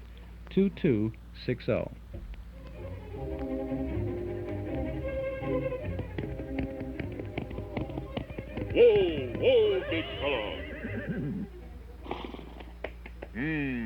Stout. Well, Pronto, here we are at the Northwest Federal Silver Mine. Heap plenty silver here for making loans. Right, Pronto. Wait. What's that? Sound like footsteps. Yes. Look, it's a man. Let's see what he wants. What you want? Huh? Oh, pardon me. I must be lost. I'm new out here. I just agreed to buy that ranch down the road a piece. I see. Have you arranged for financing yet? Huh? Oh, well, no. I really don't know how to go about it. Here, take this silver bullet. On it is inscribed the name of Northwest Chicagoland's leading financial institution. Northwest Federal Savings. That's right. They'll send out their faithful companion for a prompt appraisal of your ranch. And in a couple of days, you'll have the best loan quotation in town, with no obligation. That's right, Kimosabe. Say, that's great. Northwest Federal Savings, huh? Wow. I'm glad I happened along here. Well, thanks, Mr. Hey, where'd he go? He's gone, and I wanted to thank him. Well, who is he, anyway? Him, Lone Ranger. We've got silver to lend away! Northwest Federal Savings serving you 63 hours a week in Chicago on Irving Park Road, in Des Plaines on Dempster Street, in Norridge at the Harlem Irving Plaza, and in Arlington Heights in the Surrey Ridge Shopping Center on Algonquin at Gulf Road. This is Chuck Shaden on our Those Were the Days program. This Saturday afternoon we're spending a little time reminiscing about the world's largest amusement park. Yes, remember Riverview. We have a couple of folks in our studio now who surely do remember Riverview. A little while ago, you heard us chatting with Chuck Simzik, who was the purchasing agent for Riverview for, well, he was on the staff of Riverview for some 32 years. And joining us now is another long-time old-timer, if you will, of Riverview fame, Leroy Donis, who was the treasurer of Riverview. Leroy, how long were you with the park? Well, I was with Riverview for some 25 years. I started out really in 1940, and I was with them right to the end in 1967. Were you the treasurer all that time? No, I started out in high school working in the carnivals. And then when I finished high school, I came back and worked summers while I was in college. When I finished school, they asked me to stay on, and I stayed with them for about 3 years, and I left. Then they asked me to come back in 1951, and I stayed with them from 51 through the closing. Well, you have the roar of the crowd and the smell of the grease paint, huh? Oh, I miss all of that right now. It's spring, and it's time to think about amusement parks. Yeah, I guess so. Do you... you are now the assistant chief accountant at the University of Illinois Medical Center. Right. That's a long way from Riverview Park and amusement centers, isn't it? It's quite a difference. You miss the crowds and the excitement of amusement park. When you were a youngster first starting out at Riverview working for the park, what was the first thing you had to do there? What was your first job? My first job was walking around in the carnival and holding back the crowds. Holding back the crowds. I started out with, we started doing that. Everybody looked forward in 1940 to being able to get a job during the summer. And the amount of money we made was really very little. We got a pass for 5 rides in addition to, I think it was about 15 or 20 cents a night. And those were pretty slim wages. But we all started out then. It was something to do in the evening. And there would be hundreds of young fellas waiting to be interviewed and be accepted for a job, and you could hardly wait till you were 16 so you could start. That was a great spot to work. I guess it must have been fun all the time, huh? Well, it was fun. When you look back at it, there were a lot of interesting things that happened. And the carnival, of course, was a big event at Riverview. It always had been, even right up to the end. Well, what do you call the carnival at Riverview now? The carnival was really the parade of floats, and where we had guest bands come in from the various high schools, not only in Illinois, but Wisconsin, Michigan, Indiana, and even Iowa, they used to come in. We would have anywhere from 4 to 6 bands a night coming in, and these drum and bugle corps would also be presented. Was this the Mardi Gras scene? The Mardi Gras was really in September then? Was a carnival. In the early days, in 1940, they used to sell confetti, and it really had the appearance of a Mardi Gras. There were many more floats and bands that participated, and people had quite an exciting evening there. They would really participate with the buying of confetti and throwing it around. It was quite a night, and it was quite exciting. People always liked parades, and I guess this is what appealed to them. Yeah, it was really a wonderful place, and I remember spending a lot of money there, but not feeling that I got taken at all. I never felt that I didn't get my money's worth at Riverview. I always had a good time with well, even a nickel a ride or 2 cents a ride. It was $1 would go a long way at Riverview. It did, and even one time in '65, we were trying to figure out, so there were a number of parks, and the trend was towards one-price policies. And we found that the pricing at Riverview, actually an individual could ride all the rides in Riverview for less than they would have paid in a one-price policy park in the Chicago area. What was that? Do you remember what that came up to be if you rode on all the rides? Oh, I think you could ride most of the rides in Riverview for less than $5. And how many rides were there? There were 34 rides. 34 rides. You know, we have a lot of Riverview fans out there in Radioland, and I wonder if there's someone who thinks that they might be have a pretty good memory of Riverview and who would like to jump in on our conversation here. And maybe we can try to recreate, for anybody who doesn't know what Riverview really was, I'd like to recreate the Midway at Riverview. When you come in, I guess you would come in the main gate on Western Avenue, wasn't it? That's on right. Western. And then as you would go, let's say, counterclockwise around the park, I wonder if there's anyone out there who would like to take a stab, and it's just for fun, at trying to remember what the attractions were in the park. Give us a buzz, won't you, at 545-2260. We also have the experts in the studio here, so if you have a question about Riverview, maybe you'd like to call up and ask one of these gentlemen something about the park, how long something was there, or whatever the scene was. 545-2260 is our number if you'd like to participate in our little chat this afternoon. Chuck Simzik, you were at the park almost as long as, I guess longer than Leroy. Right. You told me that he worked for you at one time. He worked for me in the Mardi Gras, yeah, 25 cents a night. He worked a quarter a night. And 25 cents a night and 5 free rides. 5, and you went over budget most of the time on that. Definitely. You said that there were so many of those rides there. How many rides, did they have many rides that they just decided after they put them in there they weren't worthwhile having, and then they just closed them down and put something else in? Right, there was quite a few of them. What were some of those rides? Well, the Twist was one. What was the Twist? It was a circular ride with little elevation platform. Went around in circles and then put you on a slant like. It didn't go over big. And the Mountain Road got completed about 3 weeks before the park closed and lasted about 1 season. That was it. Oh, and, it came up from Florida loaded with bugs and it had to be rebuilt. Loaded with bugs? Japanese beetles. Oh. I remember a ride that came in rather late in the history of the park called the Rotor, R-O-T-O-R. Right. Yeah, it was a... The floor would fall out from underneath the floor you. would drop down, yes. Yeah. And your centrifugal force held you against the wall. Yeah. We had quite a few ripped slacks in there.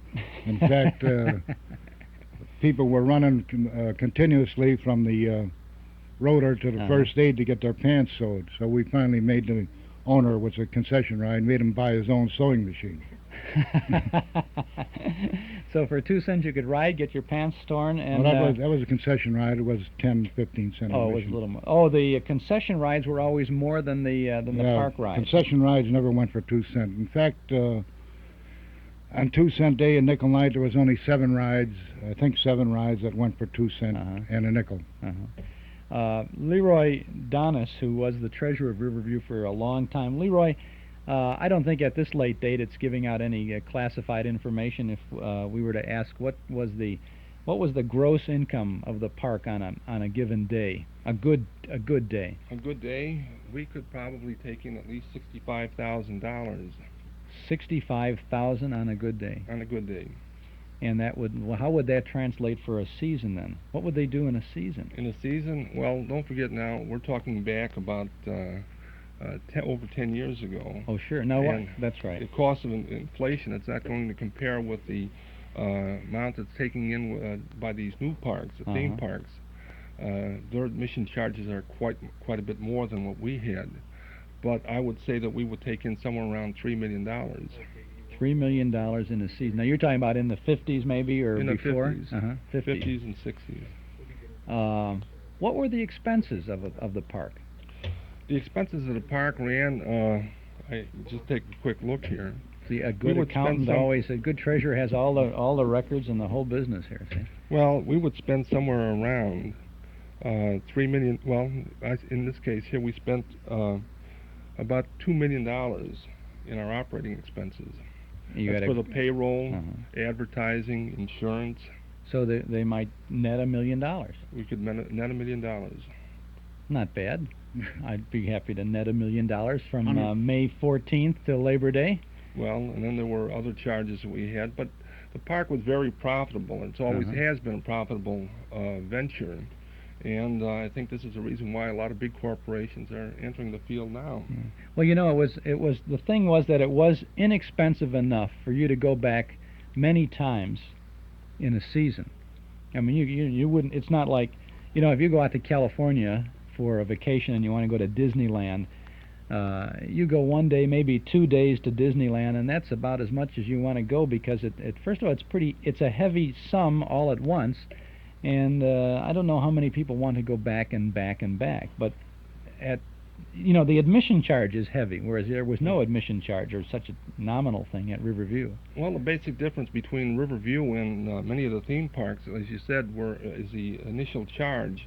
Riverview, you could come in with as little as $1 and have something to do, whereas in the present amusement parks, you're not going to be able to get in without having less than $10 on you. You're going to need $7 to $8 to get into the park, and you'll have to buy food from the stands in the park itself. At Riverview, many people used to come in and bring their own sandwiches and sit there and watch people. It was really quite a place and served the needs of many people. It was really nice. I can remember sitting, there were benches all around, and you could sit on the bench, and we always sat on the bench across from the chutes and watched the people screaming as that boat would fly down. And I was amazed to see a picture of the pond where those boats went that was only about, what was it, about a foot deep, 2 feet deep of water in that pond? It was about 4 feet at the base of the hill. Then it tapered down. To the flume actually had to operate with 26 inches of water level. The flume. Now, what is the flume? That's where the boats used to go through the tunnel, and I see. Up to the elevator. So it wasn't all that deep. No, it was 4 feet at the base. Yeah. That's but where boy, it would hit with a good impact there, and away it would go, and the screams, the cheers. Right, then it tapered down to about 2.5, 3 feet at the end. Okay. Hey, we have a whole full complement of telephone lines tied up here with people who say they want to try to remember Riverview a little bit. Good afternoon. You're on the air. You have a 2-cent pass or a nickel pass with you today? Oh, me? Oh, I'm an old-timer. I used to get in for a nickel, I guess, or something like that. Uh-huh. And I remember rides like, maybe some people don't, but this goes way back to, before 1930. Like Pippin, the Skyrocket, the Derby, the Greyhound. Those were all the roller coasters, you know. And the Pippin, that was before the Bobs. That was just about the most daring one of all, you know. And the Skyrocket was right next to it. And then there was Over the Falls, a thing that you sort of went into and sat on like a carpet or something, and it was like all waves and you got a real bumpy ride on that. Then there was the Mill on the Floss, which used to be right across from the chutes. And that was real nice if you had a boyfriend with you, but I was too little for a boyfriend then. But it was a nice long boat ride through dark tunnels, you know. And I got a very liberal education from my 11 or 12 years old, whatever I might have been. And then I remember the Bug House, which later, I guess the Bug House burned down and it became Aladdin's Castle. But in the Bug House, way at the top near the roof, they used to have some great big huge long slides that went sliding all the way down, and you'd sit on a carpet, you know, and you'd go over sort of hilly places, and whoosh, you'd fall off at the end, you know. And of course, most of all, I remember the carnival. And my poor mother, every night I had to get painted up with lipstick and all kinds of stuff. And we'd go there and we'd stand in a sort of an enclosure they had for all the kids who followed the floats. And of course you got a whole big long string of free tickets, you know, for the rides. But you had a march in the carnival because, see, you were all part of the colorful, event that went on. How far from Riverview Park at Western and Belmont did you live? I lived at Whipple and Addison, and let me tell you, we were never allowed to go there, like one or two, like my sister and I. That would never do, because Riverview was a big place, and who knew what evil lurked there, So if 10 kids on our block, but that wasn't hard, because every house was a two-flat, see, and they all had kids. We were only 3 kids, but most of them had 7 kids.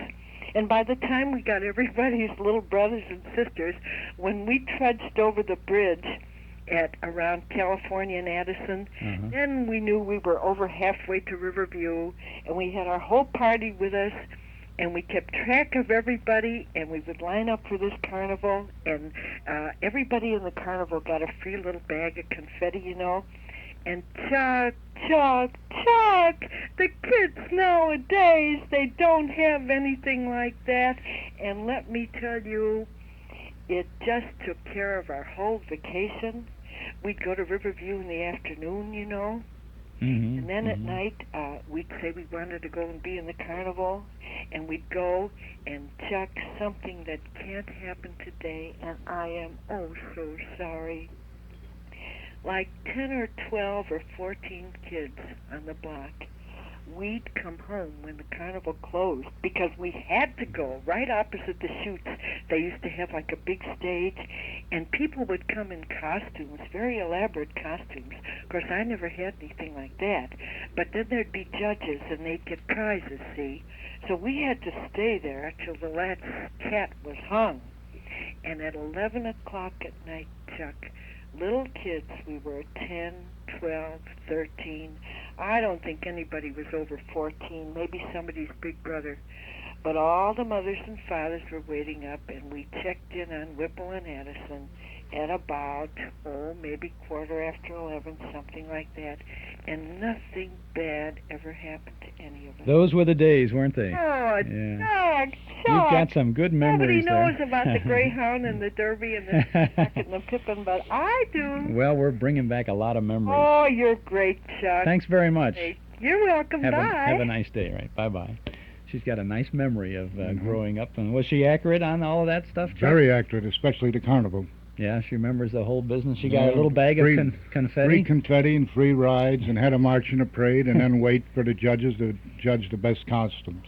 Who had to clean up all that confetti after one of those nights? In them years, the park was hand-swept every morning. Hand-swept? Hand-swept. A crew of 16 men. And they hated the carnival. Yeah, they hated that, picking up that confetti. What time did the park open in the afternoon? The gates opened at 11:30. 11:30. And midnight was usually closing. Sometimes the Bob's was the barometer. At the Bob's, we call up the Bob's and say how many people you got in line there. Well, then the park would stay open according to the line on the Bob's. Oh, was the Bob's a park-owned ride or a concession? Right, it was always park-owned. Always owned by the park. Okay, let's go to another phone here. Good afternoon, you're on the air. Do you have a Riverview memory to share with us? Hello? Not on there. Are you there? Hello?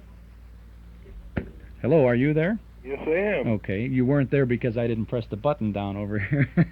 You have a Riverview memory for us? Well, as a hooky player from Lane Tech. Ah, yes. Snuck over.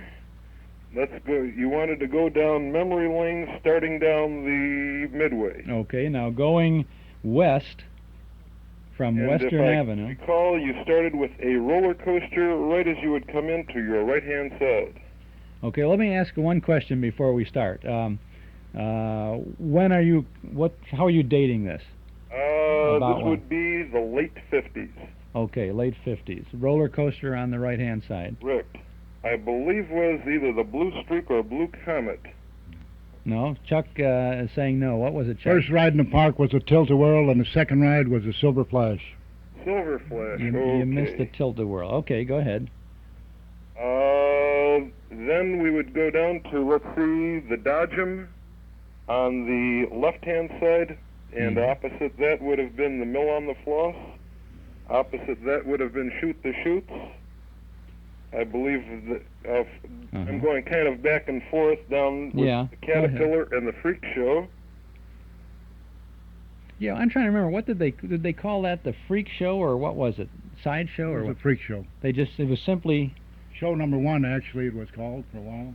Oh, it didn't. Did it have big letters up there that said the Freak Show? No, it didn't. Oh, No, I no. didn't. I mean, everybody called it the Freak Show, but I mean, I don't remember it. You know, I How don't. can you politely call it anything Well, else? I don't know. You can politely call it anything but the Freak Show, I think. But it was the oddities of man and nature, wasn't it? With one of probably the best carny barkers in front to get you to come in. Yeah, I would say so. Okay, where else were you? You're down by the river now, huh? Well, not yet. We had to stop first and kind of go, I believe, right after the quote-unquote Freak Show and have one of the bad pizzas. Okay. Which would bring us across from there was something similar to the tilt-a-whirl that was in the front. It was a much smaller version. And then we're now getting towards Hades. Mm-hmm. And at the end there would be, I guess, then the Blue Comet. Is that right, Chuck? Was Comet. it the Comet? Plain yeah. Comet. Yeah. The Comet. We'll stop. Guess your weight. Yeah. Was across from there, and he always managed to do it. And now we're down along the walk along the river. Uh-huh. And I'm a little fuzzy over here because at this time you're now trying to, you're speeding up to go ahead either if you were young enough to get in line for the Greyhound or to get in line for the Bobs on the next line that would go up through there. Yeah, the Bob's was at the south, almost at the southwest corner of the park down there, wasn't it? Isn't that right, Chuck? Right, very Leroy? right, yeah. Uh-huh. And you're sort of winding.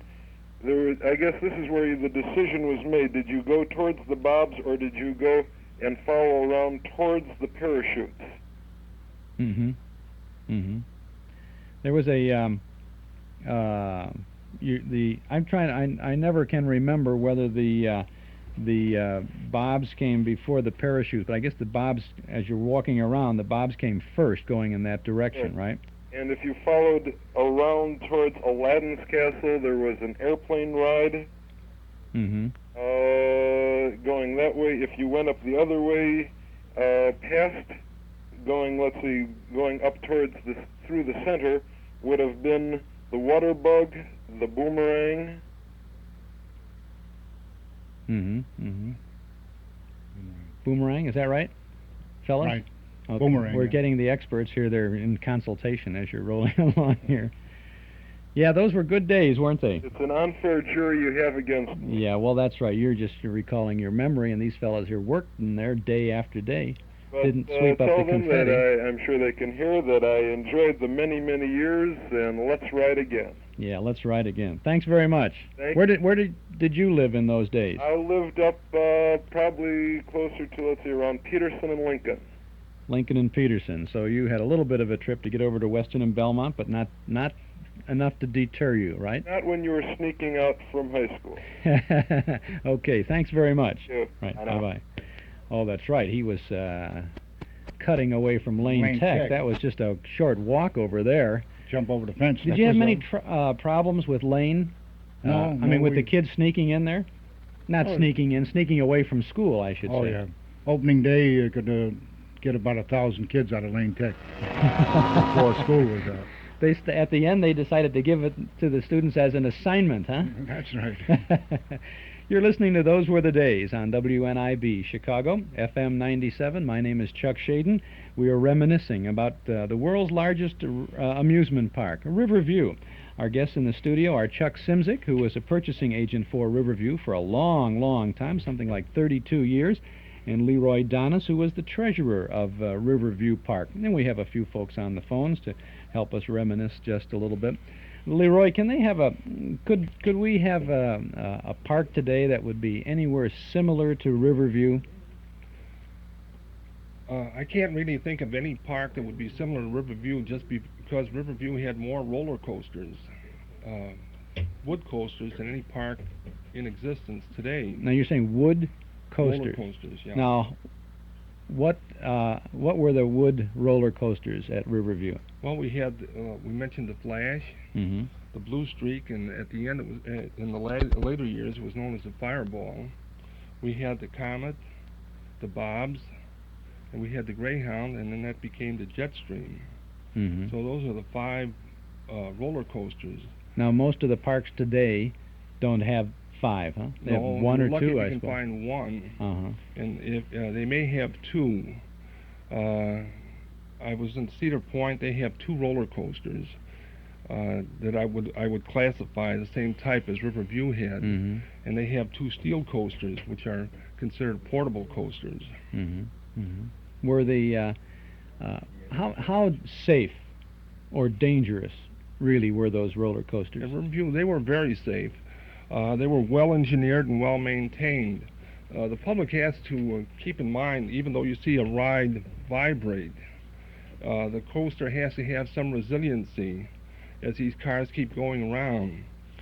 And Riverview had a policy of preventive maintenance. In other words, we had to check, we made sure that these rides were in operating condition every day, because if a ride was down, we didn't have revenue, and we couldn't afford to run a ride that had a possibility of an accident. Mm-hmm. Mm-hmm. Riverview enjoyed one of the best insurance rates with our insurance carriers, and we never had a problem getting insurance. The insurance company would come out and send their own engineers out to inspect the rides periodically. Mm-hmm. And our rides were well maintained, and to my knowledge, we never really had any liability whenever there was an accident because of this. You mean extensive an maintenance accident program. would be the fault of the individual. Uh-huh. In the case of roller coasters, most of the coasters had lap bars. These are bars that you pulled out once the ride started and held you in place. If an individual did not lock the bars before it left, he left himself open to the possibility of an accident. And this is not the park's fault. They did attempt to make sure that these bars were locked as they left each train left the platform. Mm-hmm. The park made sure that whenever all the possible portions of the car in which the individual were riding were padded. Mm-hmm. Mm-hmm. They padded the bars, they padded the sides to be sure that no one would be injured. I don't think anybody wants to have an accident, and no one would. The Riverview was a permanent park, and therefore we wanted to be sure that we had one of the safest and best places for people to go to for their entertainment. I believe you really did. The accident rate was down to almost nothing, wasn't it? It was very minor. Uh-huh. You always have minor injuries regardless of how careful you are, because people just don't seem to adhere to the rules or the instructions. As you can see now, many times people are riding coasters and they want to show how brave they are. They put their hands over their head. They're going to show that they don't have to hang on. Well, sometimes there might be an unexpected turn or twist or curve that could throw the individual against something, and injury could result. This is carelessness on the part of the rider, and you can't really attribute that to the ride itself. So, see, if you fall out of the bobs, you've got it. It's your own fault. It's not the fault of Riverview. Let's go to the phones. Hi, you're on the air. Where are you calling from? I'm calling from Northbrook, Illinois. Okay, you have a memory of Riverview? Yes, I do. Okay. Go ahead. All right. Am I talking to This is Chuck, yeah. Simzik? Well, we can put you in touch with Chuck Simzik. Go ahead. I wish you would, because I'm an old friend of his. What's your name? Lucille Pettis. Oh, how you doing, Lou? Lucille Pettis. Right. Chuck? Okay, he can How hear are you, Lou? Oh, how are you, Chuck? Pretty good. Oh, that's good. Do you know where I'm visiting? My wife. Huh? My wife. Hawaii? My wife. You're out in Northbrook, right? Yeah, I'm out in Northbrook. By Janet's house. Yeah. Right. How have you been? Pretty good. Oh, that's good. I remember old Riverview. I know you do. I sure do. I remember when the bug house burned down. Yeah, it's a long Yeah? time ago. So, when am I going to see you? One of these days. Well, let's make it soon, huh? Right. Okay? Okay, Lou. Okay, thank you very much. Okay. Well, you just made a date on the air. She just came back from Florida. She lives in Florida. Chuck, I have a list. I want to ask you about the bug house. We've talked about the bug house fire, Chuck. When was that? About 1930-31. And what happened there? There was a fire during the off-season. It was not during the not during the season. operating season. There was a fire during the off-season, and all the floats were stored in a bug house. Oh. That's why Riverview was without a carnival for 10, 12 years. Because it took a long time to get all that stuff together again. They had so many floats there that the parade used the front end of the parade was coming in when the last part was going out. And that's 2.5 miles of midway. I see. We have another guest in our studio today. His name is Clarence Hines. And Clarence is a man who works with the mailing division of the American Printers and Lithographers. Clarence is an amusement park, roller coaster, railroad, Riverview fan par excellence. Clarence, we're glad that you could join us in the studio today. Nice to be here. And you have been taking photos and movies of Riverview for a long time, haven't you? That's correct. When did you start taking pictures of Riverview? The beginning of what I had to do was because of the Cinerama, the roller coaster in Cinerama. Yes. It was around 1953. Uh-huh. And I had the camera and the equipment, and I thought, well, now it's about time that we did something with our own amusement park. So between the time, from that time until the park closed, I went back every year and took movies of rides. I even got on the bobs in the front car, and my friend held me in as I held the camera. I didn't dare put it up in my face. I had to get it in black eyes, so I just held it in my lap. And it was a pretty rough ride. So between editing the film so that you're on the ride and then you're off the ride, so that you will get a good picture of the bobs, plus other rides. Mm-hmm. You're going to show your film, your composite film of Riverview tonight at our Memory Club, aren't you? Now, what are we going to see on that? You're going to see the opening gate, which was taken in 1953, without the overpass at Belmont, which spoiled the view of the park. And you will also see the original Blue Streak, which was originally the Skyrocket, the first hill. You will ride the Fireball. You will ride the Space Ride.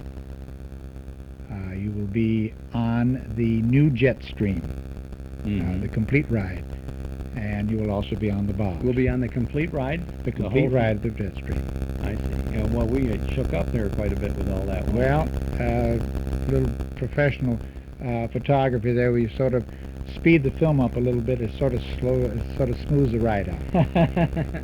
Well, you have are these color films? These are all color. 16 millimeter movies. Boy, and this runs. I understand. You say that this the segment that you have for us to see tonight runs about 20 minutes. 20 minutes. And in addition to that, you have some other roller coaster rides from other parks around Denver, the country. Pennsylvania, and other places in St. Louis. Some of the rides are not there anymore. The Forest Park Highlands in St. Louis is down now. But I just happened to read a newspaper article where they mentioned the Comet, and you'll be on that ride too tonight. Oh boy, it's going to be a great evening to see all those things. And I'm grateful to you, for everybody who's ever been to Riverview, and whether or not they're going to see these films tonight, for taking them and preserving that. You know, that's really an interesting thing to do. You, of course, fell in love with Riverview long before, didn't you? Yes, I did. When I was a child. Whereabouts did you live? I lived in Chicago. Mm-hmm. Born and raised in Chicago, and I very fondly remember Mother taking my sister and my relatives, my cousins and so forth, and we're going to Riverview for a full day, and Mother packing a big lunch in a suit box with hamburgers and hot dogs, and then we'd sit in the park, and then my father would come in after work, and then we'd go around the park again. We'd make 2 rounds of the park. Oh boy, those were great days, weren't Yes, they were. Yeah. Yes, well, thanks very much for coming by this afternoon, and thank you for bringing along that film. We're going to get a chance to watch that tonight in the Memory Good. Club. Sorry, Thank we can't. you for having me. You're quite welcome. Sorry we can't show that over the air. We sure like to do that. Speaking of some of the things that we are going to have in the Memory Club, I wonder if Chuck Woldarczyk will come back to our microphone here. Chuck is, as I said, he is a freelance commercial photographer, has taken lots of photos of Riverview. You have many photos, some you didn't even take yourself, but you have acquired these. And you said earlier we've got, 150 slides of the park? Of Riverview, there's 150 plus, and then there's a few of some other parks. Okay, and you are going to narrate these slides as we see them tonight. Right. Okay, now we had some calls before from some people who wanted to know if they can obtain pictures of Riverview, the park, and that. We're going to have a whole load of these things available for sale tonight, too, right? Everything I have will be for sale this evening. The slides and the 8x10s? No slides. We'll have colored prints, and we'll have black and white prints from 8x10 on up to 16x20. So it sure will be a good memory for anyone who pops into Riverview Memory at the Memory Club tonight. And just about every major ride is covered, Chuck. What now you're 8x10, so what do you sell those for? Those will be going at a special price this evening because of the show for $1. And the color prints? The color prints will be $1. The 8x10 color prints will be $5. Well, what's the size of the smaller color print? The postcard is 3.5 by 5. I see. We look forward to that too. Thank you very much. Take one call from a listener yet, and then we'll get into Let's Pretend. Hi, you're on the air. Where are you calling from? Yes, I'm calling from Chicago, and this is a question for Chuck. Okay. Voldarczyk? Yeah, Chuck Voldarczyk? Yeah. Okay. Chuck, go ahead. What's your question? Okay. Chuck, my parents bought some pictures off of you, and at that time you told me that you were planning to put a book out about Riverview. Are you still planning to do that? Well, we're in the process of working on a book on Riverview, which would be a complete photo history of the park from the time that it opened till the time it closed. Oh, yeah, because at the time when they tore it down, I was about 5, and I was always too scared to go on the rides. And I used to get anybody I could to go over there and watch the parachutes. That was my favorite things to watch. Okay, I was just wondering, and thank you. Thank you very much. Yeah, that's right. Chuck is working on a book about Riverview, and of course, when that is ready, if you keep your radio set to this spot or wherever we are, you'll know about it because we'll certainly let you know about that too. Well, I think we must move along. I want to thank very much Chuck Voldarczyk and Chuck Simzik and Leroy Donis and Clarence Heinz for being with us here in the studio this afternoon. They will be at our Memory Club tonight. If you have some questions you'd like to ask of them, they'll be there to, I guess Leroy can't make it tonight. He's got a previous engagement, but Chuck and Clarence and the other Chuck will be there. And so will we. We wouldn't miss a Riverview night at the Memory Club for all the world. And I hope that you can join us too. The doors will open at 7:30. Our presentation will begin at 8 o'clock. $1 will get you into the Memory Club for Riverview night. Sorry, we can't offer a 2-cent night or a 5-cent day, but we'll have a good time with Riverview tonight. This is Chuck Shaden on our Those Were the Days program on WNIB Chicago at FM 97. We're going to take you back, not to Riverview now, but to a Saturday morning. We used to listen to our radios on Saturday morning to Let's Pretend, and we had the old cream of wheat commercial that just meant so much to us. We take you now to June 21st of 1947 for Let's Pretend.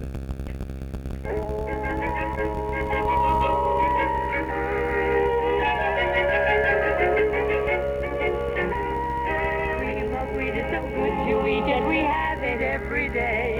We sing this song, it will make us strong, and it makes us shout, hooray! It's good for growing babies and grown-ups too to eat. For all the family's breakfast, you can't beat cream of wheat. Cream of Wheat, the great American family cereal, presents Let's Pretend.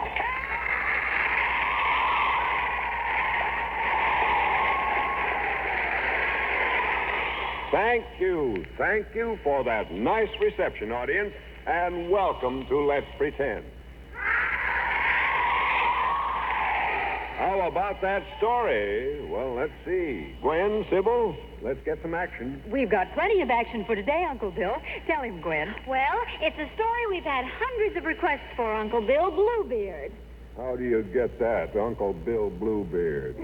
I'm not a mean fella. Of course you're not, Uncle Bill. But if you were, you'd get just what was coming to you, just like he does. So in other words, everything comes out all right? Everything, except for the fellow who did wrong. And wicked people have to be punished, you know. Well, I'll buy that.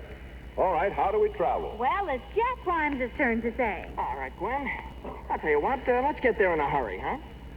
Let's make it a fire engine. All right, Jack, a fire engine it is. Everybody set? 1, 2, 3. We're headed straight for Let's Pretend and the story of Bluebeard, a fire engine with a clang, clang, clang. Let's go!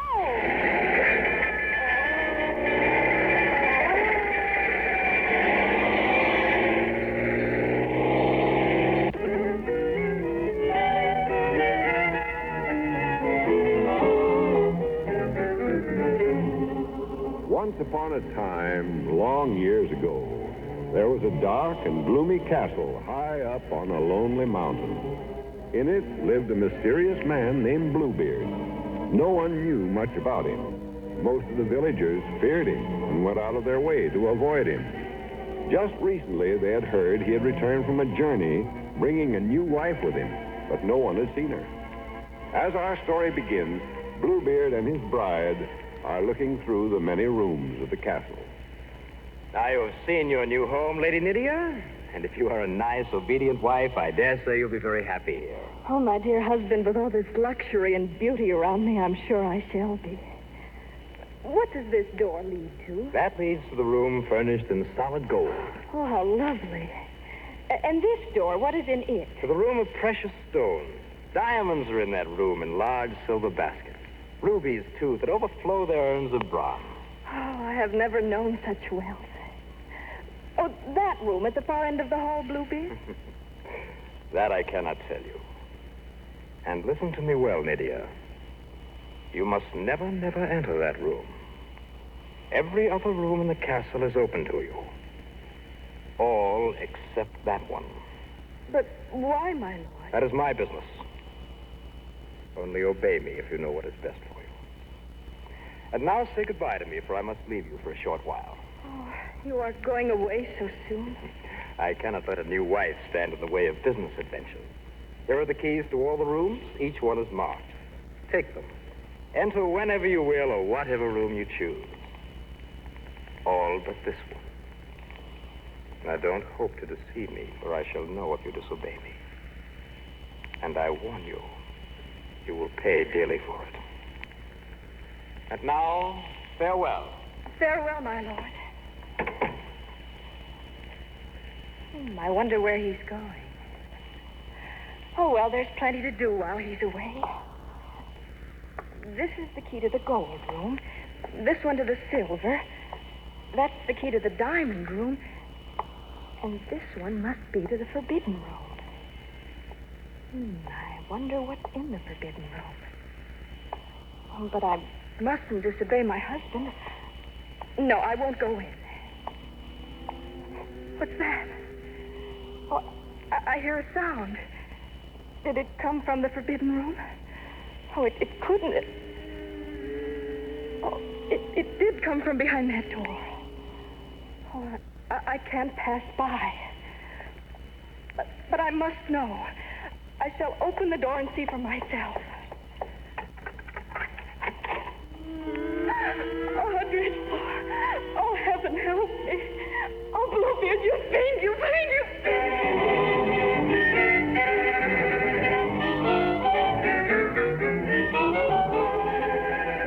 Lydia! Where are you? Here, my lord. Welcome home. And have you been a sweet, obedient little wife while I've been gone? You remembered all that I told you? Yes, my lord. Good. And now, dear Nydia, give me the keys that I left with you. Yes, Bluebeard. Here they are. Thank you. Now, let me see. What's this? What do I see? What do you see, Bluebeard? Have you disobeyed me? Have you gone to the forbidden room? No, Bluebeard, of course not. What makes you ask? And why is the spot of blood on the magic key? Magic key? You didn't know that, did you? You didn't know that when the door was opened, a spot of blood appeared on the key. You thought to fool me, Bluebeard. I told you I'd know. Now then, Nydia, prepare to meet your doom. Like all the others who have disobeyed me. Oh, you fiend! You wicked fiend! Let me go! Let me go, you fiend!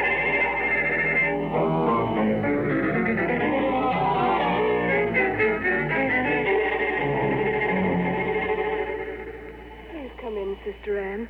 And you too, brother. Oh, of course, Fatima. What did you want to talk to us about, Fatima? Yes, sister. You sounded very serious. It is serious, Thomas. And I want you and you, Frederick, to advise me. Oh, then it evidently doesn't concern me. Oh, but it does, Anne. Very much. Well, then tell us, sister. Well, as you know, of course, Bluebeard seems to be very much in love with me. He certainly seems to be, Fatima. You couldn't mistake it. Couldn't you? Sometimes I do. What do you mean, sister? He's been charming, I know, and while I like him very much, there are times that something about him frightens me, too. I don't understand it, and I don't know what to do. Well, until you're quite sure, Fatima, I'd do nothing. But that's why I wanted to talk to all of you. You see, he's coming for his answer today. Well, I don't see how you can hesitate. The richest man in the country, attractive. He can give you everything you want. What more can you ask? Anne, if I consent, will you come and live with me, at least for a while? In that beautiful castle with all the luxury that goes with it?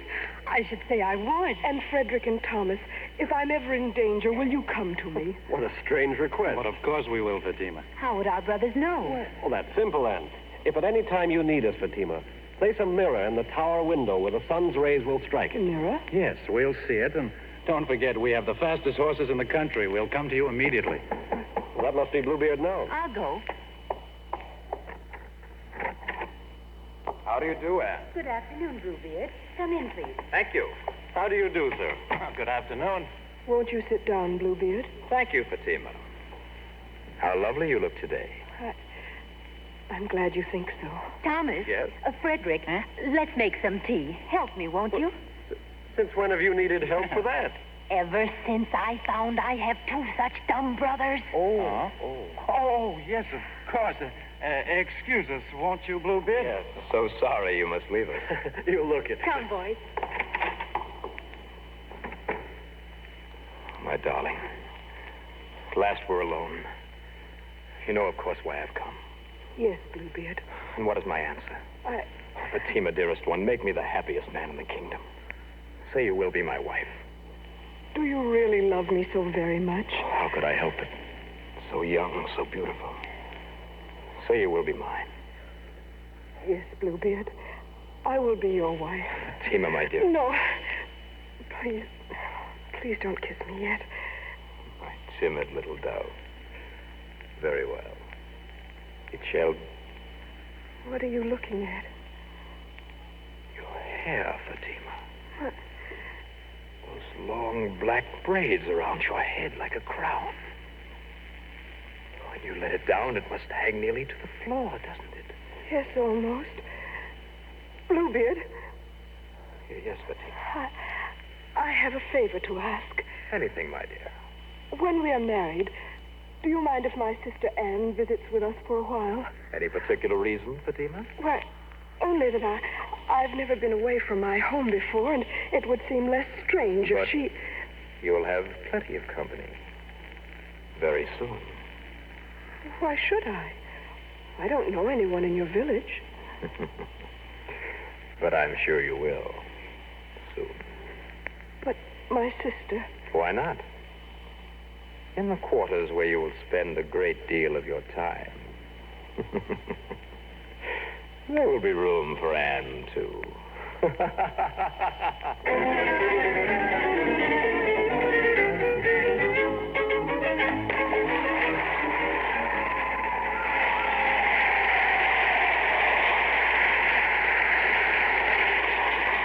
Well, Uncle Bill, how about that cream of wheat game? Coming right up, Gwen. It's a game about our favorite storybook characters. Oh, swell. Okay. Our first audience, what's the name of the pretty little girl who had all kinds of strange adventures by walking through a looking glass? Right. But Alice's adventures were pretty tame compared to the exciting fun of tasting that first spoonful of delicious cream of wheat. Yes, because there's one swell flavor that can be the start of a whole lifetime of adventures in good eating. And now, what's the name of the old man who went up into the mountains and slept for 20 years? Yes, and I'll bet our old friend Rip would never have slept that long if he could have had cream of wheat for breakfast. You see, enriched 5-minute cream of wheat gives you such famous bodybuilders as calcium, phosphorus, iron, and vitamin B1. In fact, more of these important food elements than any other cereal at a cost of less than a penny a bowl. And now here's one that's a little tougher. What's the name of that rich king of ancient times? The man whose magic touch turned everything to gold. That's it, King Midas. But you don't have to be as rich as Midas to enjoy the good-as-gold flavor of cream of wheat. No, sir, because there's a treat that gives you $1 million flavor at a cost of less than a penny a bowl. So ask your grocer today for smooth, delicious cream of wheat, either enriched 5-minute or regular. Each big family-sized package gives you 40 generous servings at a cost of less than a penny a bowl. And remember, it's way up in flavor. It's way down in cost. It's plenty smooth. And that's Uncle Bill Adams there in the first half of Let's Pretend. Talk about nostalgia, huh? If you listen to Let's Pretend on Saturday mornings, man, oh man, that just comes crashing back at you, doesn't it now, listening to this Bluebeard story from 1947. Seems to me I remember the stories very well, and I sure remember the cream of wheat commercials. Oh, we listened to that. Didn't care that much for cream of wheat. We're open. The Metro Golden Memory Shop at 5120 West Irving Park Road in Chicago is now open and ready to serve you with a generous helping of memories from and about the good old days of yesteryear. You'll find a complete selection of big band, personality, and soundtrack recordings, as well as those great old-time radio shows on cassettes and on LP records. We offer books and magazines about the stars and the days gone by, plus nostalgic jigsaw puzzles, games, cards, gifts, and novelties. An amazing selection of memorabilia, giant one-sheet movie posters, theater lobby cards, photos, magazines, Riverview, theater and railroad scenes, and lots more. At Metro Golden Memories, 5120 West Irving Park Road, just east of Laramie. Come in and browse. Our MGM shop is open Tuesday and Wednesday from 11 a.m. to 6 p.m. Thursday, Friday, and Saturday till 8. We're open right now. We'll be there till 8 tonight. And on Sunday from 1 to 5. Come in and see all the goodies at Metro Golden Memories, 5120 West Irving Park Road, 2.5 blocks west of Northwest Federal, just across the street from Nelson Hirschberg Ford. Metro Golden Memories. Speaking of memories, we'll share some with you at a special Northwest Federal Savings Nostalgia Night program next Tuesday evening, May the 18th at 7:30 in the Community Room at Northwest Federal, 4901 West Irving Park Road. This is National Radio Month, as we all know, and we're going to present the golden age of radio with some tape and some film and some memories next Tuesday evening. You're invited to join us. Northwest Federal Savings is the host for this. It costs nothing. All you have to do is make a reservation. We've got some sound clips from our collection of over 25,000 old-time broadcasts. We've got some films of some interesting radio things that I think you would like to see. And we're going to have some memories about growing up on Chicago's Northwest Side with the good old sounds of radio, and that radio with the flickering green eye. I hope maybe you can come join us. Program will last until about 9 o'clock. We'll have some nice memories to share. Call Northwest Federal at Spring 77200. You can do that right now. Ask for Fran in the Community Service Center. Say you'd like to be at the Nostalgia Night program next Tuesday, May the 18th. Space is limited, so you must make a reservation. But call Fran at Spring 77200 at the Community Service Center at Northwest Federal, and then maybe you can join us next Tuesday night for the golden age of radio. Now let's get back to Let's Pretend. And now for the second part of today's exciting story of Bluebeard.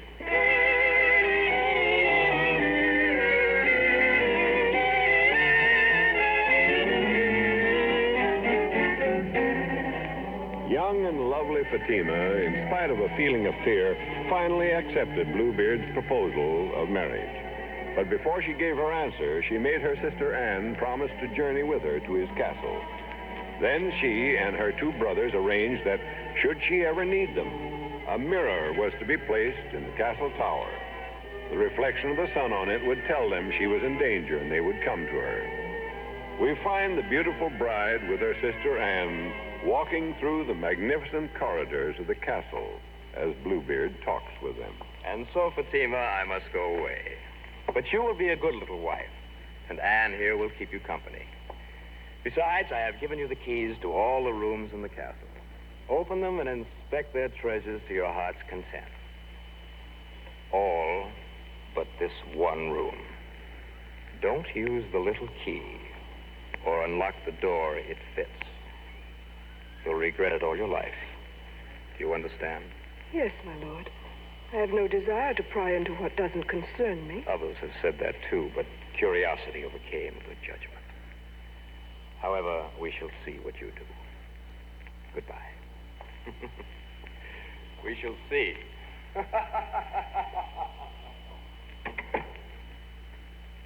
What do you think is behind this door we're forbidden to enter, Anne? Probably just another room of silver and gold or jewels. I've never seen such wealth. Oh, Fatima, you're a lucky girl. You're not afraid anymore, are you? I think Bluebeard is most considerate. As long as he has his own way in everything. But once he's angry, I dare not think what he would do. That's a lovely tapestry on the wall there, isn't it? Beautiful. The whole corridor is lovely. Anne, what do you think happened to his other wives? What's that? I hear nothing. Probably the wind. I think Thomas was wrong. I don't believe he's been married so many times. Listen. I hear groans. Don't you hear them? Yes, I do. Fatima, they come from behind the forbidden door. His other wives. He's holding them prisoners. That's what's happened to them. They're locked in there, and I have the key. Come, Anne. We mustn't be afraid. I shall open the door and release them. This is the key to it. There. Merciful heaven. Oh, my sister Fatima, don't faint. Pull yourself together. Everything's going black. I can't see. Get me out of here. Oh, Anne. Anne, what shall we do? Get help as quickly as possible and release those poor women before Bluebeard returns. We can't manage it alone. Where are the keys? Oh, Fatima, there's a drop of blood on the one that unlocks this door. Take your handkerchief. Wipe it off quickly. It won't come off. Look. What shall we do? Go to my room and scour it. And put the signal in the window for our brothers to come to us. Upstairs. Quickly, sister. Oh, beast. What if he should return before our brothers get here? Oh, Anne. Don't give way. Bluebeard must not know. You must be calm and act as if nothing had happened until help arrives. The signal. What if they don't see it? Oh, quick, Anne, to the tower. Hurry.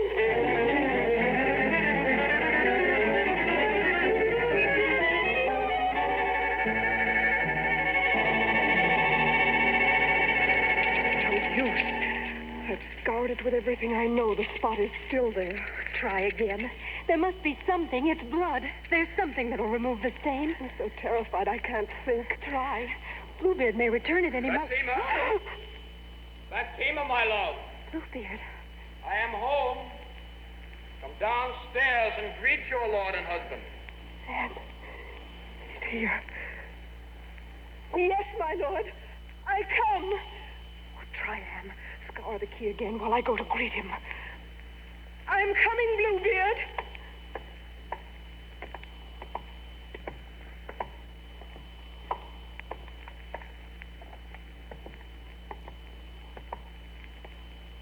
Greetings, my lord. You are pale, Fatima. Is anything wrong? Oh, no, Bluebeard. My head aches a little, that's all. Well, I can cure that. Give me the keys. There is a special herb in the silver room that will cure you immediately. Oh, no, I don't need it. My head will be all right soon. Silly wife. You are quite pale. You need some medicine, and I'll get it for you. Give me the keys. There they are, Bluebeard. Thank you. What's this? Fatima, one key is missing. Where is it? One key is missing, Bluebeard. Oh, which one? The one to the forbidden room. Where is it? Oh, it must have dropped in my room. I'll run upstairs and get it. Excuse Make me. haste. I want all the keys. Yes, my lord. I'll get it. Oh, Anne, is the spot of blood still on the key? Heaven help us, it is. Oh, what shall we do? Give me the key, and then stay there by the window to tell me when our brothers are in sight. Perhaps I can delay until... Fatima! I am waiting. I'm coming.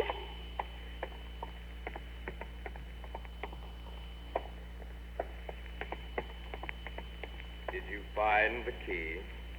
Yes, my lord. Here it is. Oh, you disobeyed me. Fatima, you have entered the forbidden room. Oh, Bluebeard, I didn't mean to, really. I didn't, but I heard them groaning. Of course you did, my dear. They were calling you. They're waiting to welcome you. Pity, Bluebeard. What for? Go to your room. Say your prayers. Be ready to come down to join my other wives when I call.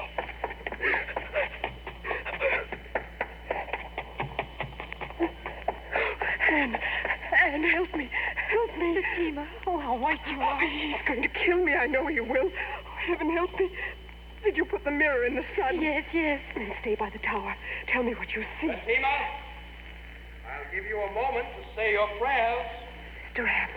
Sister Anne, do you see anyone coming? I see nothing but the sun on the grass. Fatima, say all your prayers.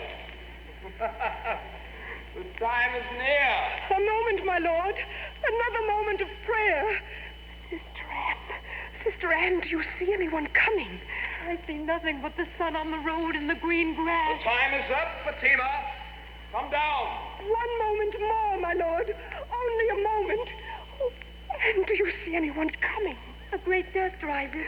It's moving this way. Tell me quickly. Is it my brother's horses? Fatima, come instantly. Alas, my sister, it is only a flock of sheep. Fatima, 1 second more and I shall come up for you. A moment, my lord, to say goodbye to my sister. Sister Anne, do you see anyone coming? I am on the first step of the stairs, Fatima. Anne, do you see anyone coming? Yes, I see 2 horsemen. They're a long way off. Can you see? Are they our brothers? Tell me. I think so. Yes, it is. Thank heaven. Oh, Anne, wave your handkerchief. Signal them to hurry. I'm coming up, Fatima. No, don't. I'm coming, my lord. I'm coming. What do I hear? Who dares enter my castle yard? I'll make short work of them. Frederick! Thomas! Help! Save me! He's going to kill me! Hurry! Break down the door! Hurry! There he is, Frederick, up the stairs. How dare you? You sod, you monster. Let me at him, Frederick. Don't scare him. He tried to kill her. Fix you both, you whippersnappers. Fight me, will you? Yes, to the death, you monster. You run me through. I am done for. Oh, my brothers. You saved me. Oh, thank heaven you came when you did. Yes, thank heaven we did. Brave girls, my sisters. Now, come with me to the forbidden room quickly. Help us release those women he has held prisoners. Their torture is at an end. For Bluebeard will never harm anyone again.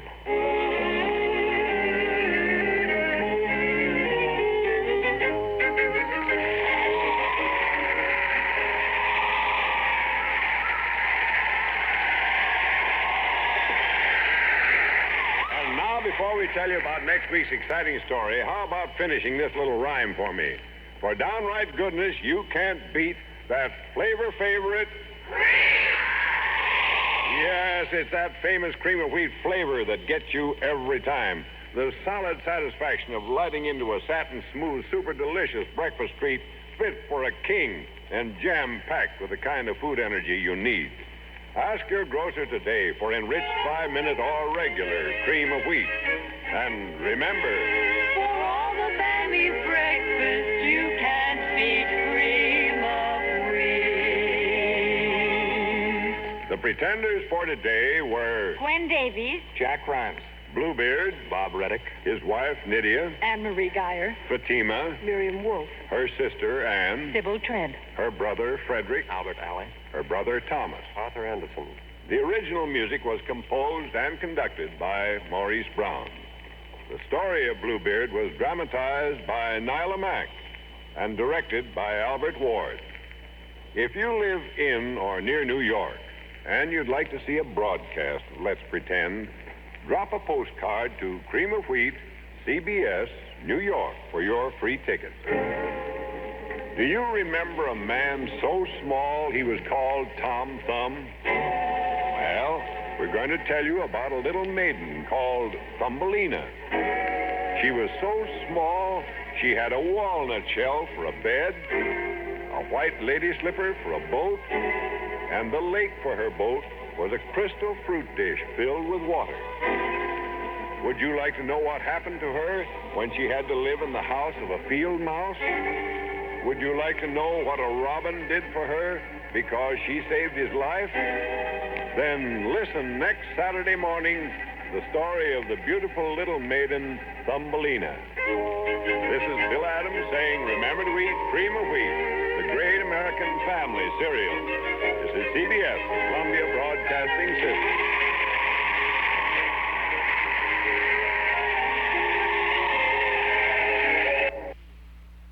Cream of Wheat and Let's Pretend, the story of Bluebeard. Oh, they sure got you excited for the next week's show, too, didn't they? From June 21st of 1947. Cream of Wheat. Good show there. Chuck Shaden here with all the good shows on Saturday afternoons from 1 until 5 on WNIB Chicago, FM 97, the good old days of radio with our Those Were the Days program. Eden's Plaza Shopping Center, where plenty of free parking makes it a pleasure to shop your favorite store or service. Eden's Plaza Shopping Center, where Eden's Expressway, Skokie Boulevard, and Lake Avenue meet at Wilmette. Eden's Plaza Shopping Center. Easy to reach, easy to park, easy to shop. Don't pass up the values during Eden's Plaza's big 20th anniversary sale, Tuesday through Sunday, May 20th through 23rd. Well, gee whiz, we got a busy afternoon here with all this Riverview stuff going on. We're going to have a good evening tonight in the Memory Club with Riverview, and you'll have a good time all the time when you subscribe to our Nostalgia newsletter and radio guide, because then you'll know exactly what we've got lined up for you on Saturdays and Monday through Fridays and all over the place. Our Nostalgia newsletter is yours for only $6 for a one-year subscription. You'll find lots of good reading and good information in this little monthly magazine. It contains the complete schedule of old-time radio shows we offer throughout the week on a number of Chicago area radio stations. And it's also filled with page after page of articles and pictures from and about the good old days. You can subscribe now by telephone when you call us here at our Nostalgia Broadcast Center at 545-2260. That's 545-2260. We'll take your name and address, and your subscription will begin with the June issue, which you'll have before the end of this month. We'll include an invoice for your year's subscription, $6 for 12 issues. Call us now at 545-2260. The June issue of our newsletter features a cover photo of Rochester, Jack Benny's famous friend, reprint articles about Art Carney, the only radio actor CBS had on its payroll in 1946, about Mike Douglas, the 1955 singing television MC, from 1945 a story about Chief Breakfast Clubber Don McNeil, and from 1933, Gary Cooper's favorite recipe. Plus, Barbara Fite's memories of an unabashed Frank Sinatra fan, Steve Sanders' career article about Judy Garland, Carl Pearson's notes from the bandstand about radio's parade of spotlight bands, Mark Nelson's film clips column about Clark Gable. And there's more, our dime store classified advertising page, and news of our Saturday Night Memory Club get-togethers. Subscribe right now to our Nostalgia newsletter and radio guide. A year's subscription, only $6. Call us at 545-2260. That's 545-2260, or send $6 to Nostalgia Newsletter, Box 421, Morton Grove, 60053. Give us a buzz now to make it easier for all of us at 545-2260. The Green Bumblebee.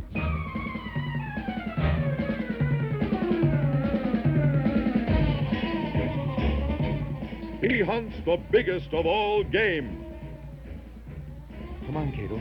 Let's step through the secret panel in the rear of the closet in our bedroom. Yes, but Mr. Blitz... Not now, Cato. Let's move quickly through this narrow passageway built within the walls of our apartment building. But Mr. Blitz must say... Never mind, Cato. This passage leads to an adjoining, supposedly abandoned building where we have our sleek, superpowered automobile. But Mr. Blitz should know Not now, Cato. We must drive quickly to Northwest Federal Savings to take advantage of a wide variety of savings programs. But Mr. Blitz... Hurry, Cato. Press that special button and a section of the wall will lift automatically. But Mr. Blitz, the button... Never mind, Cato. We've got to hurry to Northwest Federal. I'll press that button myself. Mr. Blitz, the button not work. Not work? Don't be silly, Cato. It always works for the green bumblebee. Cato, we're off to Northwest Federal. But Mr. Blitz, the wall... At 4901 Irving Park Road. Mr. Blitz, the wall... 1 block west of Cicero. Mr. Blitz, the wall...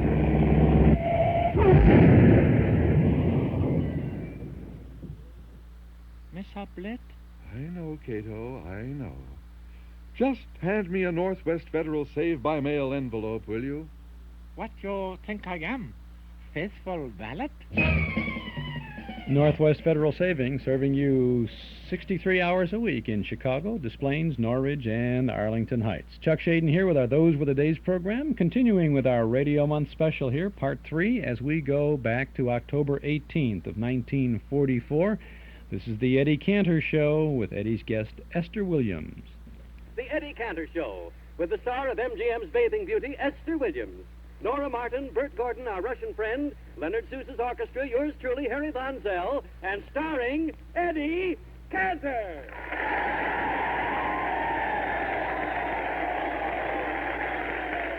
Eddie and Nora Martin open the show with Dance with a Dolly. Let her go.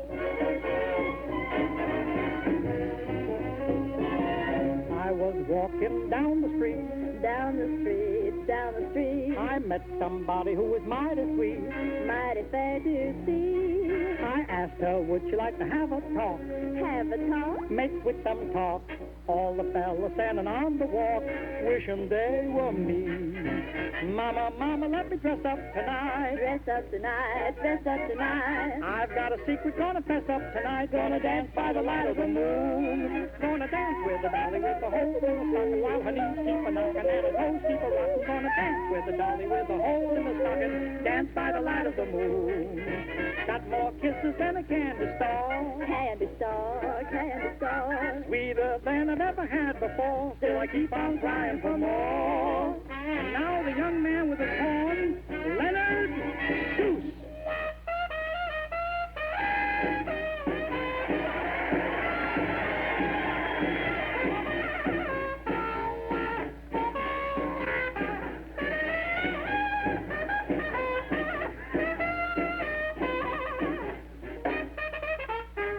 Gonna dance by the light of the moon. Dance by the light of the moon. By the light of the moon.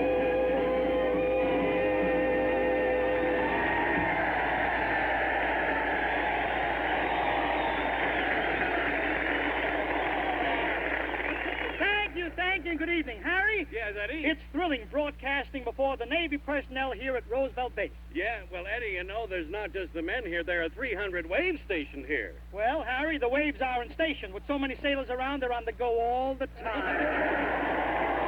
Really. Dining and dancing and... Well, now, wait just a minute, Eddie. Do you mean to say that these fellas here are girl-conscious? Are they? Listen, Harry, you know the main thought on the minds of these able-bodied men? What? Grable-bodied women. No.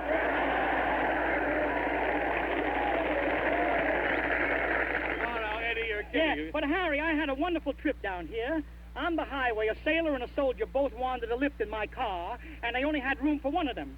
They settled it like perfect gentlemen. The sailor tossed the soldier to see who would get the lift. The sailor tossed the soldier, huh? Who won? The sailor?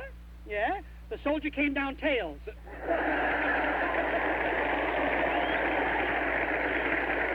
Don't laugh, fellas. I told a story at an army camp last week, and the sailor came down tails.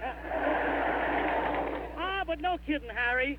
if you ever see these boys on the highway, you should always offer them a ride. Oh, I know. You know, these sailors aren't allowed to use their thumbs to get a lift. It's not dignified, you know. Well, I know, but if they're not allowed to use their thumbs, how do they point out which way they want to go? It's amazing some of the tricks these guys have learned to do with their nose.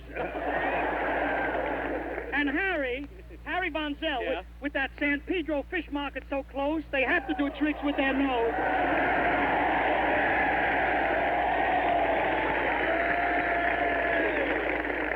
Well, I don't understand in the first place, Eddie, why these boys have to hitchhike. Can't they take a bus? Sure, but they can't get on it.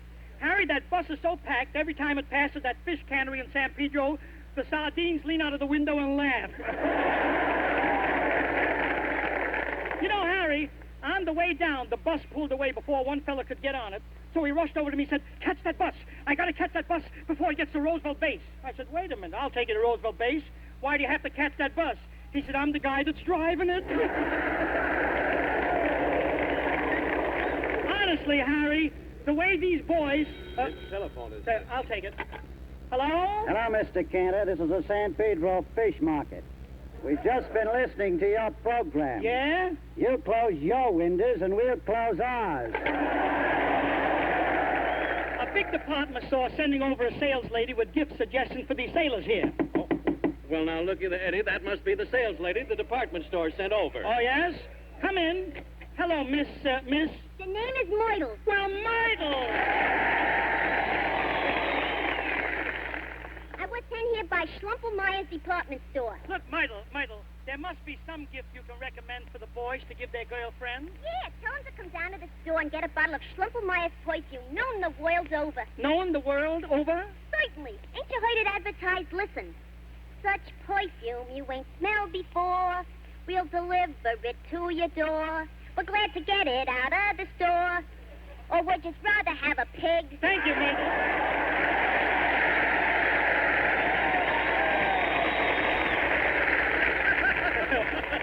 How do you like that? Just rather. Or would you rather... Say, Harry, Yeah? you know, our guest tonight is Esther Williams, the star of that picture, Bathing Beauty, you know. Oh, yes. Say, you know, I saw her in that picture 5 times, but I can't seem to remember her face. Why, Harry, I'm surprised at you. These guys are way ahead of us.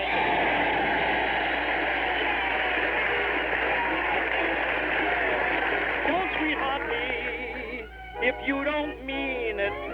Don't talk sweet words if they're not true. Don't tear my heart like it was paper, because my heart loves only you. You can't go round sweethearting others and then pretend that I'm yours exclusively. Love must be true, mean what you're saying, unless you do. Don't sweetheart me. You can't go round sweethearting others and then pretend that I'm yours exclusively. Love must be true, mean what you're saying. You mean it? Unless you do, don't sweetheart me.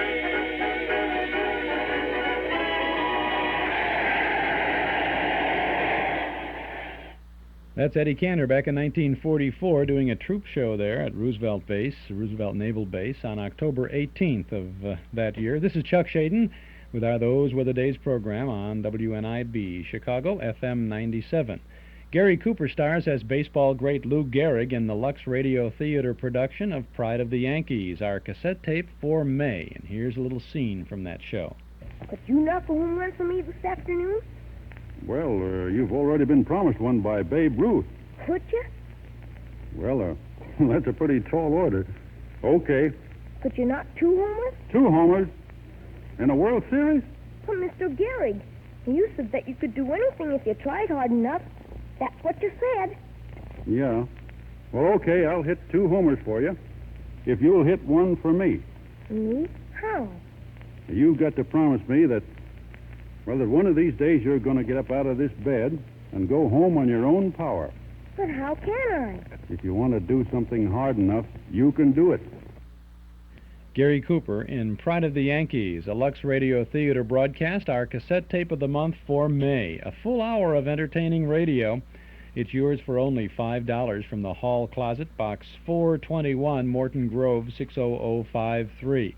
Cecil B. DeMille hosts this 1943 broadcast, the radio version of the 1942 movie, The Story of Lou Gehrig. Our May cassette tape, only $5 from the Hall Closet, Box 421, Morton Grove, 60053. Or you can get this tape at any of the offices of Northwest Federal Savings in Chicago, Des Plaines, Norridge, and Arlington Heights. Gary Cooper as Lou Gehrig in the Lux Radio Theater's broadcast of Pride of the Yankees, $5 from the Hall Closet, Box 421, Morton Grove, 60053. Also this month we have a May National Radio Month special, a Vacation Family Pack, a set of 3 cassette tapes for only $13. Get 3 classic suspense dramas, On a Country Road with Cary Grant, 0 Hour with Evelyn Rudy, Three Skeleton Key starring Vincent Price, plus great comedy with the Bickersons and Baby Snooks, plus Humphrey Bogart in The Maltese Falcon and Boris Karloff in Arsenic and Old Lace. 3 hour-long cassette tapes, only $13 during May National Radio Month. It's our Vacation Family Pack, available by mail from the Hall Closet, Box 421, Morton Grove, 60053, or at any office of Northwest Federal. Remember, our 3 cassette family pack, $13. Our cassette for May, Pride of the Yankees, only $5. For both, send $18 to the Hall Closet, Box 421, Morton Grove, 60053. Now let's return to the Eddie Cantor Show.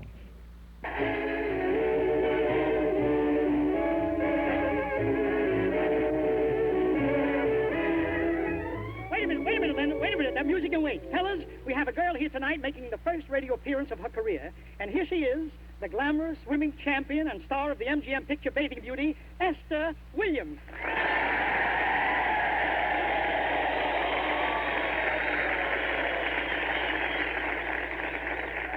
Esther, I know this is your first radio appearance. How do you feel? Oh, I'm not nervous. Here, let me hold your hand.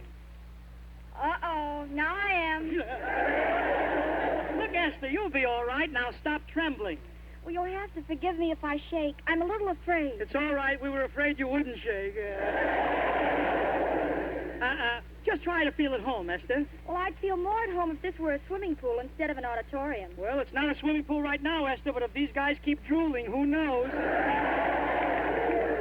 But don't be nervous, Esther. The microphone won't bite you. But that guy in the third row, I don't know. Look at him, Esther. Oh, I think they're all cute. Yeah. You know, Esther,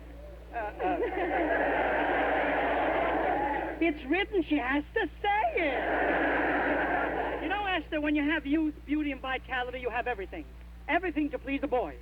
Oh, I disagree with you, Eddie. I think when the boys go out, they prefer the intellectual side. Maybe so. But I'd like to bet the boys here would rather have Esther Williams on their mind than Albert Einstein on their lap. Say, Esther, I know that you just co-starred in Thrill of a Romance with Van Johnson. How about making your next picture with me instead? Huh? Oh, Eddie, Van Johnson's got what it takes. Well, what about me? You've lost what it took. Well, that I resent. Van Johnson just happens to be a little taller than I am. After all in all, you know, I would say there's about a head's difference. Oh, but what a difference between his head and yours. Are you sure this is your first radio appearance? Sounds as if she was married to Fred Allen once. Yes, Eddie, it's my first, and I'm still nervous. Well, maybe you'll feel more at ease if you meet the gang. Oh, Leonard Seuss. Yes, Mr. Cannon. Esther, this is our young trumpet-playing maestro, Leonard Seuss. We think he's another Harry James. Mr. Cantor says there's only a head's difference between me and Harry James. There is? Yeah. But what a difference between my girl's head and Betty Grable's. Isn't he cute? I could kill him. Look, you know, Esther, I saw you in Bathing Beauty with Red Skelton. Right after you made that picture, Red was taking into the Army, wasn't he? Yes, he got a letter from his draft board. Yeah, what did it say? We doed it.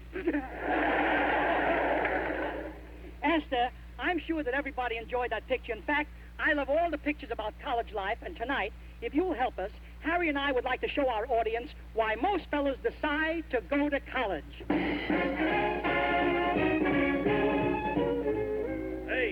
Eddie. Yeah, Harry. Let's just go to college. I'd rather join the Navy.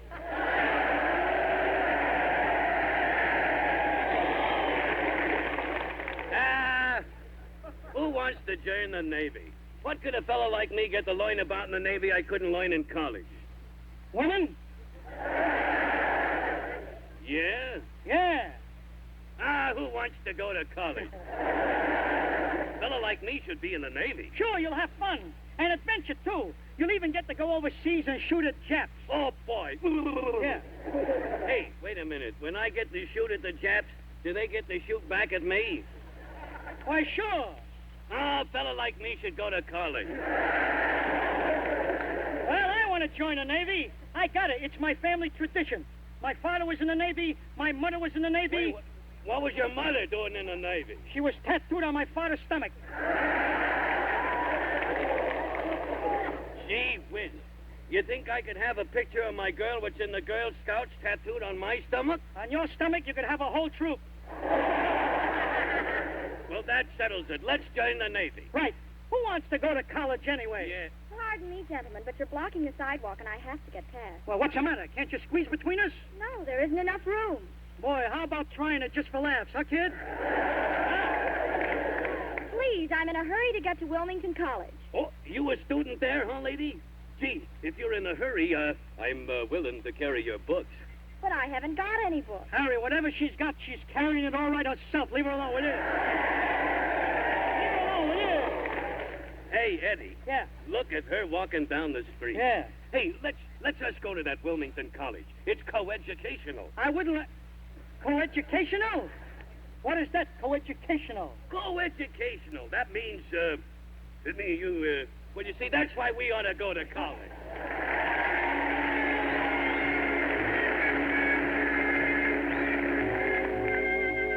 Well, here's the door. It says principal on it. Yeah, well, go ahead and open it. What is it, gentlemen? Holy smokes, you mean to say the principal is you? In the flesh? I'd look pretty silly walking around without it. We would like to enroll in college. Oh, that's very nice. Professor Bigsby will arrange for your regular studies, and I am in charge of extracurricular activities. Hey, Harry. Yes? What does that mean? Extracurricular? Yeah. Means if you want any curricula, it costs you extra. Boys, what I mean is, would you care to go out for any sports, like the swimming team? The swimming team? We ain't much good at swimming. Oh, I'll teach you. Very simple. Yeah? All you have to do is lie flat in the water. Yeah. I put one arm around your waist. Yeah. Then I draw you close to me. Hold your ankle. Look, Coach, after you get through, can I teach you how to swim, huh? You boys have had some experience in the water, haven't you? Oh, yeah, Teach. Me and Eddie, we used to go swimming off in the docks every afternoon. Yeah, we was always swimming over the ducks, did you? That's good. Now, you boys be at the swimming pool at 4 o'clock, and bring your bathing suit. Okay. So long, Teach. Yeah, so long, Teach. Hey, Eddie. Yeah? What's a bathing suit? That must be something you put on when you come up out of the water, you know?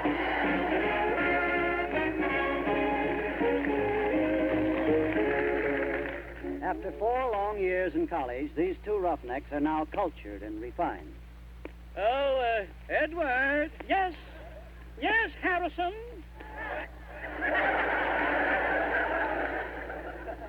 My parents called today. Would you like to go to the theater with my mater and pater?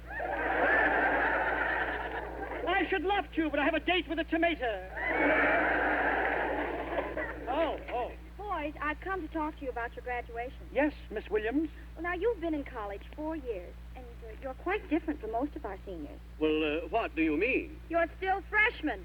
I don't know, teacher. We just can't seem to catch on somewhere. I don't know why. Well, you boys should be graduating. Ever since you've been in college, 4 whole years, I've been with you every night, helping you with your studies. Now, you fellas must be very stupid. I resent that. I can prove we're the smartest guys in the school. How? Listen, Teach, if you've been with us every night for 4 years, we're not so stupid.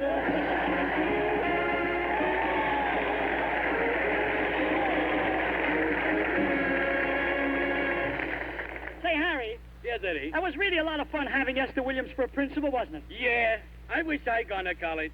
You know, when I left high school to go to college, I was voted the most likely to wind up being a genius. Yeah?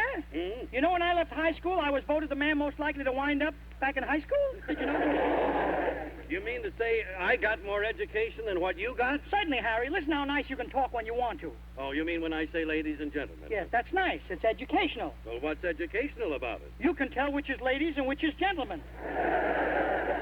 The slacks fool me.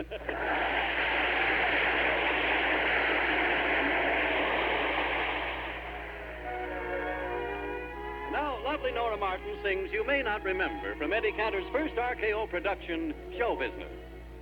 Once in a lifetime to fall in love, vow to each other, here is my heart, then they must part, then they must part. You may not remember all the things I can forget, things that meant so much to someone who is dreaming of them yet. Through a thousand memories, there is only one regret, that you may not remember all the things I can forget.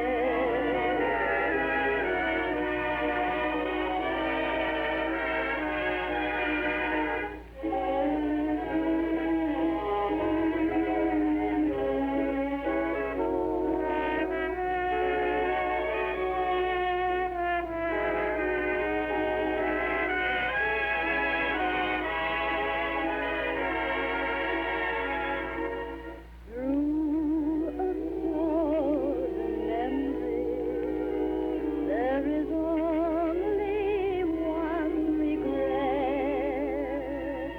that you may not remember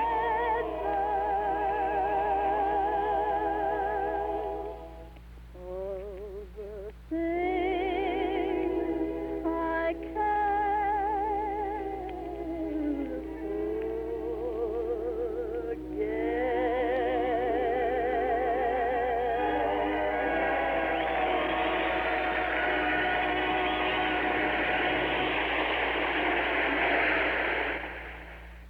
And that's another segment of the Eddie Cantor Show from October 18th of 1944. This is Chuck Shaden with our Those Were the Days program on WNIB, Chicago, FM 97. Townhouse TV and Appliances offers you the hottest name in CB radio equipment. It's Cobra, the ultimate AM mobile unit, because it's loaded with rugged quality and powerful features in a compact unit you can take anywhere. Ask anyone who knows anything about Citizens Band radios, and he'll tell you Cobra is first rate. For CB radios, it's Cobra. For Cobra, it's Townhouse TV and Appliances, 7243 Touhy Avenue, just west of Harlem. And remember Townhouse for Sony television, too. See Sony Trinitron TV, Sony 40-inch diagonal projection TV, and the new Betamax videotape system. Visit Townhouse and ask for a demonstration with no obligation. For Sony television, Frigidaire appliances, and Cobra CB radio equipment, visit Townhouse TV and Appliances at 7243 West Touhy Avenue. Open Monday, Thursday, and Friday nights till 9, Saturday until 5.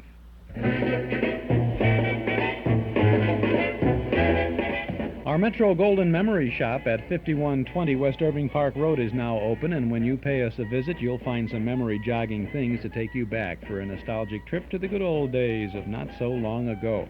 You'll find good new stuff and good old stuff. Tapes, records, books, magazines, cards, gifts, games, and novelties.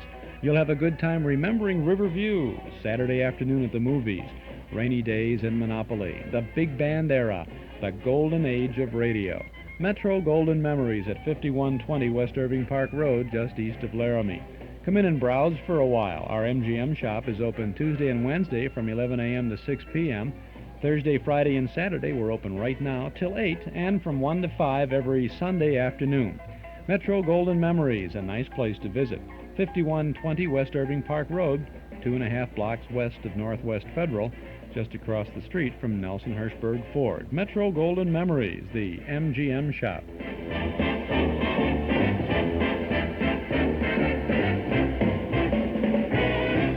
Maybe you're planning on coming to the Memory Club tonight, and you can pop into the MGM shop before you get over there.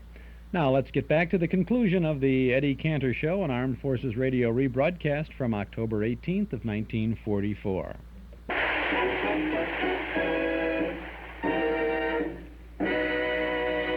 Oh, say, Esther, maybe after the show we could drive to the ocean and you teach me how to swim and dive and everything, huh? Oh, Eddie, you're not the type fella to go in for water athletics. I'm not. No.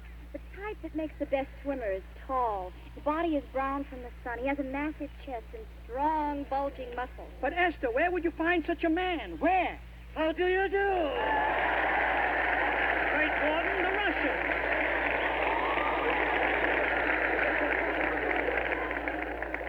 Russian? Yes? You are a swimmer? Most of course. Yeah. I am the crawl, stroke, and dive champion. The crawl, stroke, and dive champion? I don't believe it. You should see some of the dives I crawl out of. Oh, Russian, will you behave yourself? This is a real champion, Esther Williams. Beautiful Miss Williams. I have your picture pinned up over my bed. Oh, I see. She's probably the last thing you look at before you go to sleep and the first thing you see when you wake up. That's very funny, man.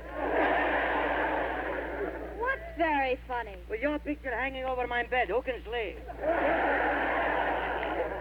By the way, Russian, you ought to feel honored.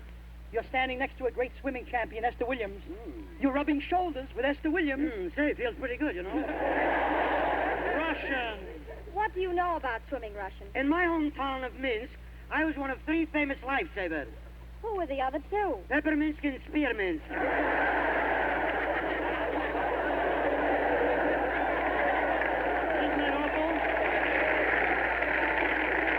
Pepperminsk, will you do me a favor and leave?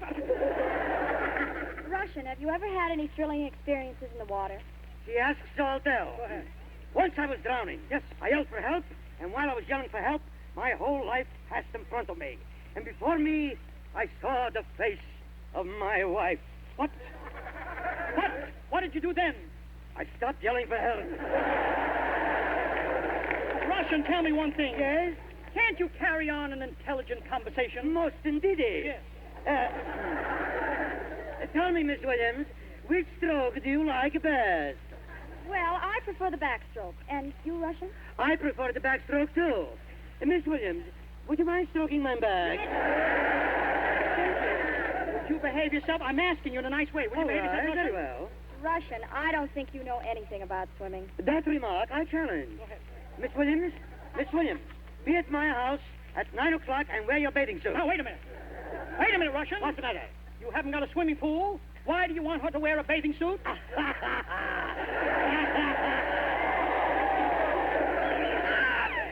Silly boy. But, not to deviate, I am the world's greatest driver. What are you? I'm the world's greatest diver. A diver? Yes. I used to dive off a diving board 100 feet in the air and land in a Dixie cup. No. Yes, sir. Wait a minute. Wasn't that dangerous, diving 100 feet into a Dixie cup? No.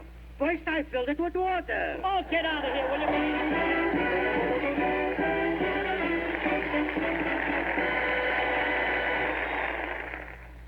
And now we switch you to the music of that young man with the horn, Harry James. Yeah.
And that's the Eddie Cantor Show from October 18th, 1944. It was typical of Armed Forces Radio when they would edit out the commercials of a show. To fill the remaining minutes in a half an hour, they would add some big band music that they picked up from a V-disc or from a Spotlight Bands show or from just recordings, and or from another show, and then add it to it as an intermission feature or as a just a tag on the end of it. Eddie Cantor from October 18th of 1944. This is Chuck Shaden with our Those Were the Days program on WNIB, Chicago at FM 97. Fraternal Foremost Liquors at 5303 Milwaukee Avenue at Central, just north of Foster. That's where fine wines have been a part of family tradition for 3 generations. Put a visit to Paterno on your agenda and you'll be amazed at the fabulous wine cellar. Choose from hundreds of different wines from every corner of the globe and chat with a member of the Paterno family who'll be pleased to help you select just the right wine for that special occasion or the perfect wine to make an ordinary event a special event. Paterno Foremost Liquors, Chicagoland's one-stop beverage mart for domestic and imported wines, beers, cordials, soft drinks, whatever. Visit the wonderful world of Paterno, Monday through Saturday from 9 in the morning till 10 at night, Sunday from noon until 8. Paterno Foremost Liquors at 5303 Milwaukee Avenue at Central, just north of Foster. Well, we're going to be presenting a NERO WOLFE program for you, starring Sidney Greenstreet in just a couple of minutes. All this talking about Riverview this afternoon and our Riverview event at the Memory Club tonight. Sent me to the files to check out a little bit of information about Riverview, and if we may for a moment or so, I'd like to take you back to the world's largest amusement park at Belmont and Western. It opened on July 2nd of 1904 as Riverview Sharpshooters Park. 16 acres set aside as picnic groves and a rifle range, but the other 6 acres were devoted to a figure-8 switchback railroad, a shoot-the-chutes ride, small merry-go-round, and some booths for keno and other games, and a few refreshment stands. In the early days, cowboy star Tom Mix used to jump off a high pinnacle before a spellbound audience in a show called The Great Train Robbery. It commanded a top price of $150. Through the years, the wooded groves were leveled and new rides went up, along with a funhouse, hot dog stand, shooting galleries, and canine booths. But the park was not universally loved. Mayor William Big Bill Thompson and his backroom cronies used to treat the city's children at the park every year. Then some local do-gooders rose in fury, and one woman declared Riverview Park is not edifying or educational or wholesomely recreational. Big Bill was indignant, and the kids were broken-hearted. There was a riot in 1922 when the park featured greyhound racing. A lot of wagering went on as touters praised such dogs as King Jumbo and Prince Whatnot. When the electric rabbit that was supposed to lure the dogs around the track shorted out, the crowd went out of control. But the staple of the park was the rides. The public in Chicago wants to be turned upside down and around, over and over. William B. Schmidt, son of George Schmidt and the last president of Riverview, once explained. The number one ride was the Mile-a-Minute Bob's, a roller coaster that unnerved adults and delighted children. Erected in 1921, it drew about 700,000 riders a season, and before it was through, racked up about 30 million customers. In a dip on the Bob's, gravity made a 150-pound man weigh 400 pounds, but at the top, only 15 pounds. It was an experiment in weightlessness long before the space capsule. There were 6 other roller coasters: the Pippin, Skyrocket, Big Dipper, Jackrabbit, Greyhound, and the Derby. The Eye-Full Tower, 220 feet high, became the famous parachute in 1936 and could be seen from miles away. The park once had a 180-foot-high Ferris wheel. The one in the park at the time of its close was only 55 feet tall. By the 1960s, the park featured more than 100 rides and attractions. Over 2 million customers came each year, and in the 4-month season from mid-May to mid-September, they took 12 million rides. On a good day, a staff of 1,000 was on hand to serve their desires, and these were gluttonous. In an average year, the public consumed 44 miles of hot dogs, 40 tons of popcorn, 600,000 ice cream cones, 500,000 candy bars, and 1,000 gallons of frozen custard. And they went through 1 million paper cups and 1,750,000 postcards. It wasn't easy keeping up a park for this size public. Every year, 150,000 board feet of lumber were used in making repairs, and 5,400 gallons of paint freshened the park each spring. Cost to the customer wasn't bad, though. Tuesdays and Thursdays, admission to the park was a nickel. Monday, Wednesday, and Friday till 5 p.m., they were 2-cent days. Watch out on Sunday, though. It was a dime. You rode something called the Shoot the Chutes, in which a boat rode swiftly down a steep slide and slipped into an artificial pond, and you got splashed. But it was such a relief to find the ride wasn't as dangerous as it looked that you didn't notice the water. Yet even with the large turnout and the huge number of daredevil rides taken each year, the park was pretty safe. Injuries in 1935 were 4.35 per 100,000 admitted. By the 1960s, the figure was down to 0.7. By any standards, Riverview was a huge undertaking. The Chicago River even had to be moved to accommodate it at one point. In 1904, the river curved through the center of the park. In later years, it was rerouted and the land filled. That left the entire area from Addison to Belmont and from Western to the river for amusements. The midway, in the shape of a letter B and lined with its lollipop lights, led you past the amusements day or night. It was plenty of walking, 2 miles worth. On the way, you rode the Ferris wheel, and maybe you closed your eyes when the thing stopped and your car was on top swinging wildly. But you were pretty sure your sister didn't notice because it looked like maybe her eyes were closed too. And anyway, on your next time around, you hardly blinked.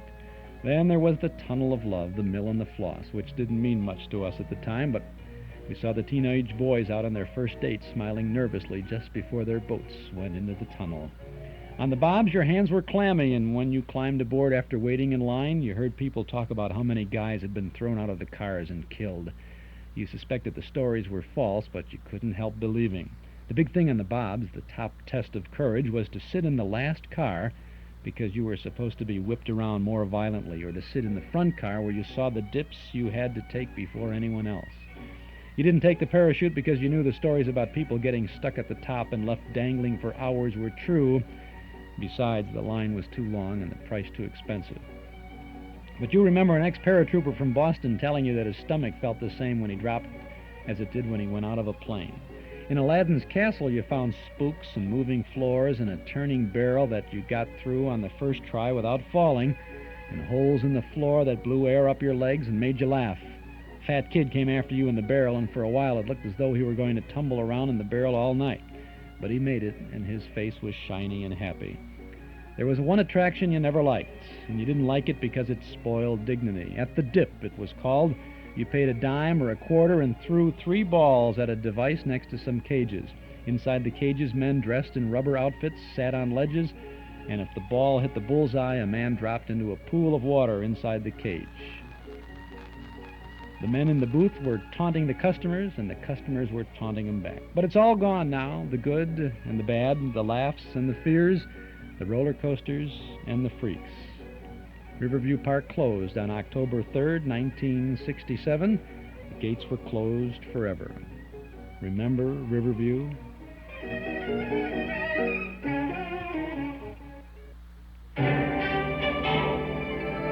Eden's Plaza Shopping Center, where Eden's Expressway, Skokie Boulevard, and Lake Avenue meet at Wilmette.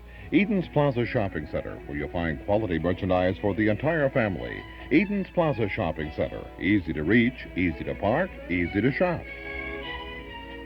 Sensational savings during Eden's Plaza Shopping Center's 20th anniversary sale, Thursday through Sunday, May 20 to 23rd.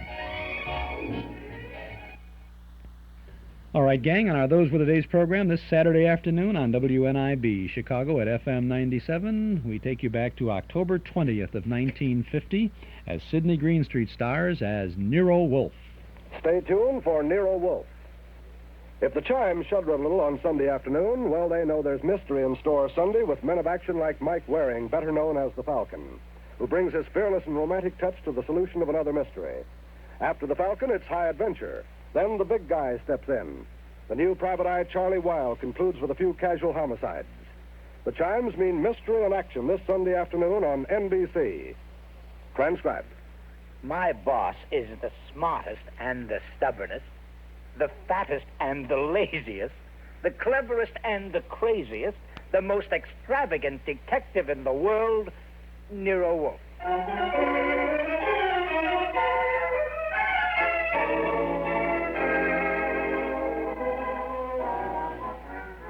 It's the adventure of Stamped for Murder with that brilliant, eccentric private detective, orchid fancier, and gargantuan gourmet, Nero Wolfe, starring Sidney Greenstreet.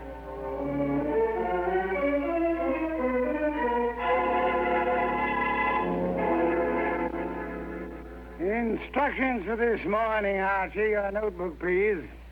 First, Mr. Salensback. Inform him that the Long Island peafowl he sent were most unsatisfactory. Peafowl's breast flesh is not sweet and tender unless it is well protected from all alarms, especially from the air, to prevent nervousness. Long Island is full of airplanes. Look, Mr. Wolfe, I shall want a dozen chickens that have been raised on blueberries and a fresh-killed lamb for tomorrow. Mr. Wolfe, please listen. There's... Mr. Gordon, be quiet, and then dinner on the following day becomes a problem. Mr. Wolfe, dinner any day is going to be a problem if we don't pay Salzenbach's bill. Then pay it. With what? The bank account's empty. Ridiculous. There were $4,000 yesterday. But you bought that shipment of orchid bulbs from Weinhold Gluckner. Mr. Wolfe, we need money. You've got to stop eating and drinking beer long enough to earn some. You're an alarmist. Will you, for the love of heaven, stop turning down clients and turn an honest dollar? I've got a couple of prospects right outside the door. Send them away. No, sir. Send them away. Tell them I've gone to Egypt. Nothing doing, sir. Confound you, Archie. Obey orders. Send them away. Miss Kent, Mr. Rodman, come in, please.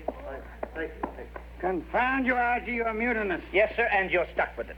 This is Miss Gloria Kent and Mr. Rodman. They arrived as advertised with a pressing problem. Good morning. You people are here by sufferance only. I shall speak to Mr. Goodwin about it later. Yes, indeed. I don't like pressing problems, Miss Kent. What are yours? My father. Indeed, I'm not a court of domestic relations, Miss Kent. What did your father do? Beat you? Withhold your earnings? Discourage your suitors? Mr. Goodwin should have informed you this office does not undertake cases involving marital or family problems. But that's not... If Mr. Goodwin had not been beguiled by your pretty face, he might have warned you and avoided this embarrassment to you and annoyance to me. Now, take it easy, take it easy. How many times have I told you you don't know how to handle women? Then suppose you let Miss Kent handle me. Well, it's simply this, Mr. Wolfe. I had some money my mother left me. My father's just spent it without my permission. I want it back without a scandal. Thanks, Miss Kent. How much? How spent? $10,000. Father bought a treasure map. Indeed, from whom? A pair of swindlers named Cross and Halleck. They've driven him crazy, talking about fortune salvaged from the SS this and the SS that. He's got a map and old letters he studies. He's childish. Many fortunes have been recovered. Many more await on the sea bottom. How do you know your father has been duped? Well, I know. You do, Mr. Rodman. Yes. Cross and Halleck bought some old letters for me, written by my grandfather from Hawaii. They used them to manufacture the map and evidence. And that's what they sold to Kent. Father thought he was being so clever. He had the paper analyzed. Of course, the document research laboratory said the letters were genuine. They were. But something new had been added. I'd have never known if Mr. Rodman hadn't told me. You're a party to the swindle, Mr. Rodman? I was not. I never knew what they were up to. Mr. Wolfe, you've got to help me. I can't do anything with Father. I can't convince him. Even Mr. Rodman can't. No, Miss Kent, I'm sorry. This is not for me. But you must. You must. Not in my office, madam. No tears. Please, Archie, stop her. Okay. Archie, when Miss Kent has finished her disgraceful exhibition, show them out. How dare you walk out on us like Easy. I know him. You don't. He gets into a panic when women cry, or else he's curious about what Fritz is cooking for lunch. Now, just wait a minute, please. Oh, aren't you ashamed of yourself walking out like that on that poor kid? That hysterical gamma. She's lost all of her money. She needs help. I charge high fees, Archie. So charge a small fee. Do you want her to starve? Good heavens. Starve? How monstrous. I'm not kidding. While you'll be in here smelling your dinner, she and her father will be starving. I thought you were bringing me a paying client. Well, this is different. She's, Beautiful. Archie, you're impossible. Oh, very well. Go back into them. Get names, addresses, facts. I am not committed to Miss Kent's case, but we'll see. Be a tribute I paid for your weakness for a pretty face.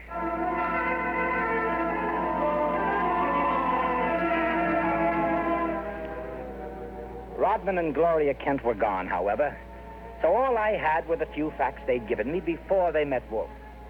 I felt guilty about that when he came back into the office and sat down in his specially built chair. He closed his eyes, and I glared at him. Well, how much of you is awake? Mr. Wolfe? Well, they disappeared. Did you tell me you were going to help this girl just to get her out of the office, or did you mean it? You're a gadfly. No, sir. No, sir. You made a promise, and you're stuck with it. What did you get from Rodman? Name, address, occupation. He's a librarian, that's all. Very careless, Archie. You missed a significant point. Such as, How did Rodman discover the letters he sold were being altered by forgery and used for swindle? How did he locate the dupe, Mr. Kent? I guess you're right. I'll ask him next time. But what about now? Are you going to get Gloria's money back? I assume you call Miss Kent Gloria solely in order to annoy me. It does. Stop it. Get Cross and Halleck. On my way. You'll find them at the Hotel Bogart. Wrong, sir. According to my notes, their address is... Never mind their address. The Hotel Bogart is the headquarters for successful, confident tricksters. They celebrate their victories there while the money lasts. You will possibly find Cross and Halleck drinking whiskey or lunching, probably both.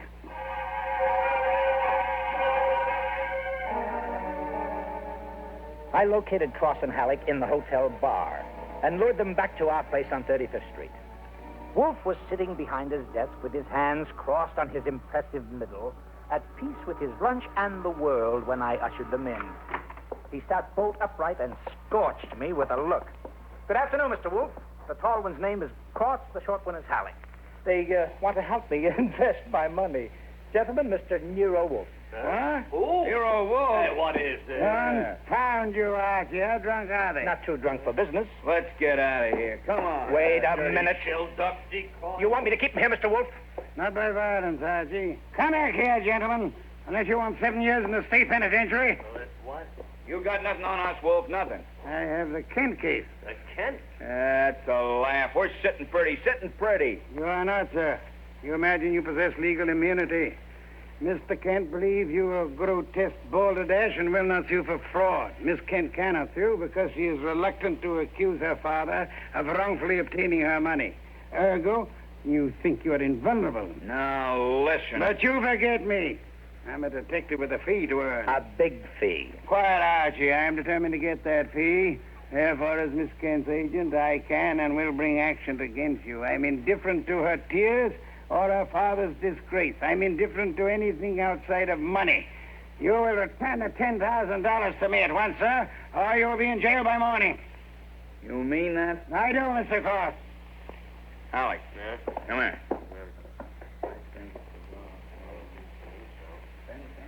Come on, hurry. Okay. Here, Mr. Wolfe. Halleck and I have decided we don't want to get in any trouble with you. Here's your 10 grand. Let's have it. Give the dough to Kent, Mr. Wolfe, and get the letters and map back for us. You've got a reputation for being tricky, but honest.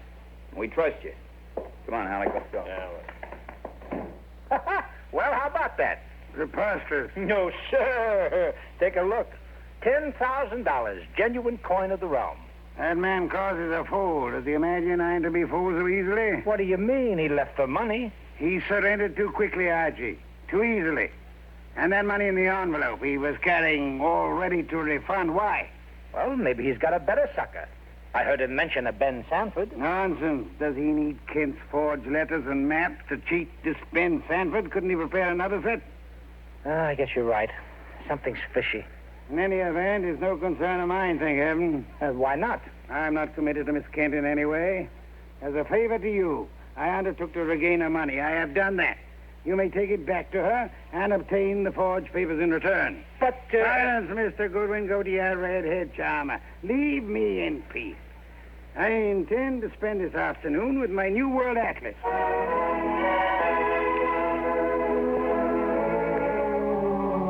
I left him 3,000 miles up the Amazon with his magnifying glass and drove up to East 69th Street. The Kent house was a broken-down little brownstone, and as I went up the stoop, the door opened and Gloria Kent burst out like a skyrocket. Hey, Miss Kent, easy. Let go of me. Let go. What's wrong? Wrong. Nothing is wrong. Nothing at all. Well, how about seeing your father? You want to see my father? Come inside. Oh, for the love of heaven. Come inside, Mr. Goodwin. I'll introduce you.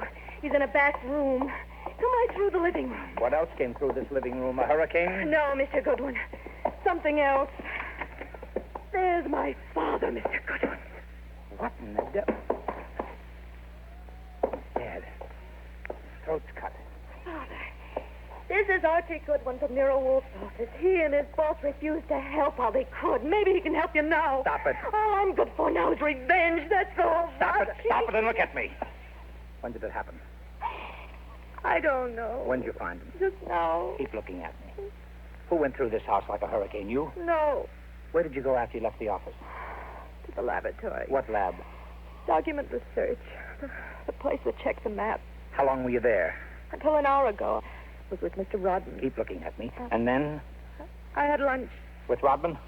Alone. And then I came home. All right. All right, now listen to me. I want you to go to Mr. Wolfe's house right now. Have you got a cab there? Yes. All right, take a cab. I've got to stay here, but I'll call Mr. Wolfe and tell him you're on the way. Now, get.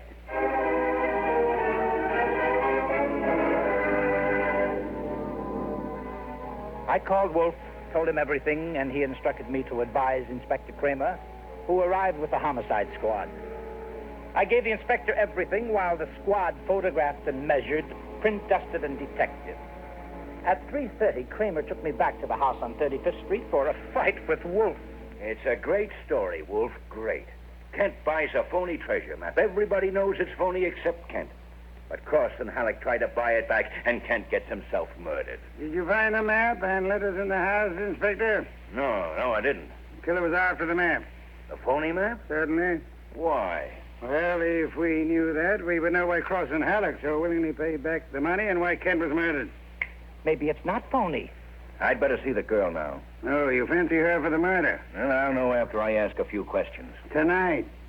She's had a shock, Mr. Kramer. She needs rest. Look, Wolf, I want her. Why bother with her when there's so much to be done? Yes, such as? Cross and Halleck, find them. And the mystery man they spoke of, Ben Sanford. These are the men you want now, not this poor, overwrought girl. Yeah. All right. The girl will be here for questioning tonight, though, huh? Tonight, Mr. Kramer. Okay. You'll hear from me later on. Well, you buffaloed him out of that, okay. Say, why don't you want her questioned? Is she guilty? I don't know. Well, what did she say when she got here? She said nothing. She never arrived. She never what? She never arrived. Well, then why did you tell Kramer she was resting?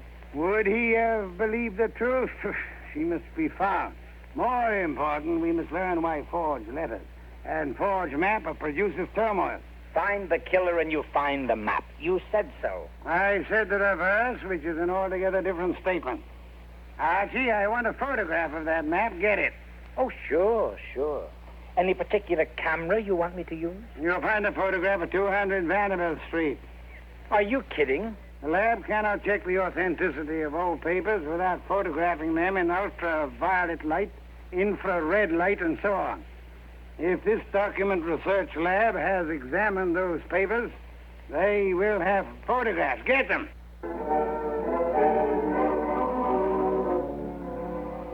He got out of his chair and waddled back to the house elevator.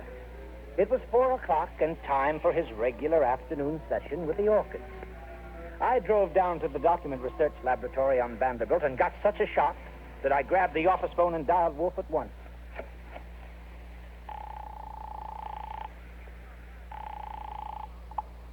NERO Wolfe. Mr. Wolfe, Archie here. What's the matter? You lost? No, sir, but I found something. Photographs? No, Mr. Wolfe, I don't think you'll ever see any photographs of the Kent map. I don't think any were taken. Indeed. But guess who runs the document research laboratory?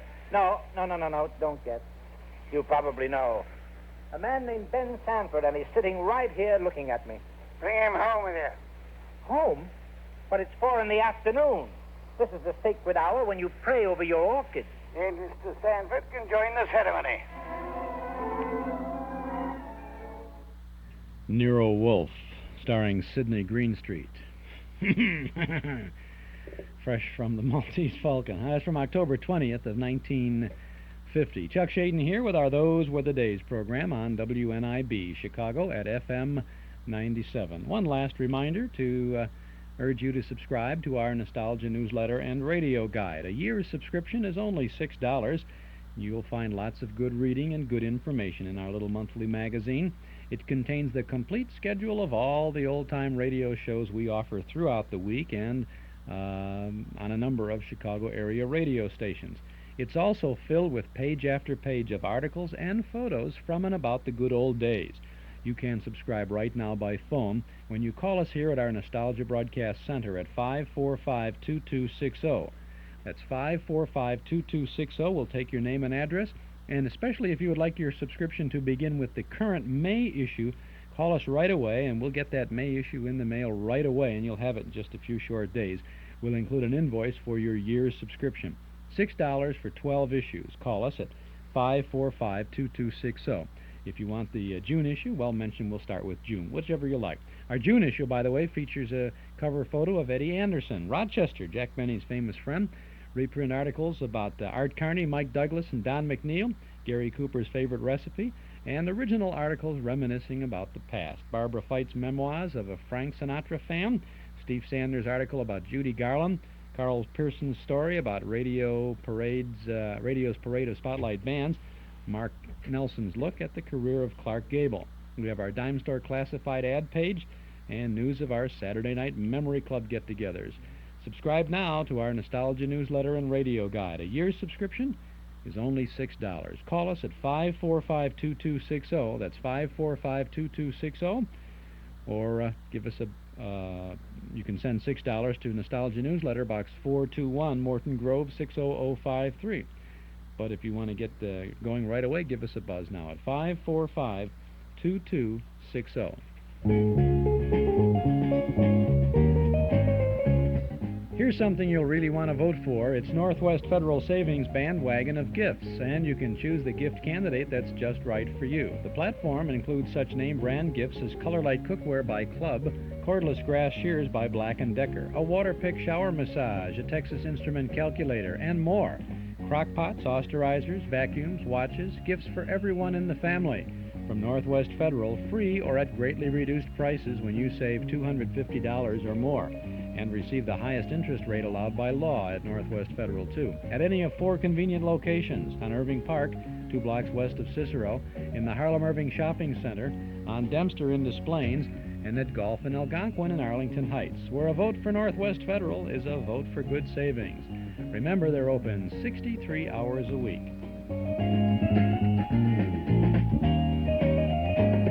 It's Northwest Federal Savings Time, 63 hours a week. Now let's return to 1950 and the adventures of Nero Wolfe.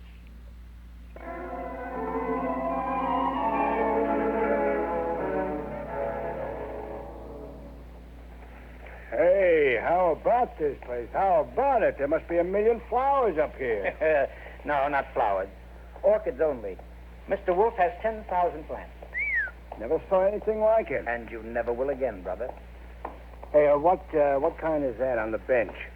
Oh, that's our pride and joy. Odontoglossum harryanum. Above them, the Van Pieterserana, and the pink ones are the Coelogiani panduratas. Now, the large object, mulching flower pot, is Nero Wolfe. Mr. Wolfe, Ben Sanford. Good afternoon, sir. Hi.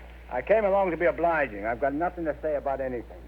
How much have you offered Cross and Halleck for their treasure map? No comment. Mr. Sanford, I'm going to make some assumptions. I assume that you are not, in fact, a document expert, but an accessory to the fraud of Halleck and Cross. No comment. That you actually prepare fraudulent maps for those swindlers, and then, in the guise of an expert, guarantee their authenticity. No comment. But this you must answer. You did guarantee the authenticity of the map and letters Kent bought. It's on record. All right, I did. And will you admit they were forged? What are you, a comic? No. You guarantee the value of the Kent map? Yes. As an expert? Yes. Then you've convicted yourself of murder. What? Murder? What is this? Mr. Kent was murdered, sir. Evidently for the map and letters he bought.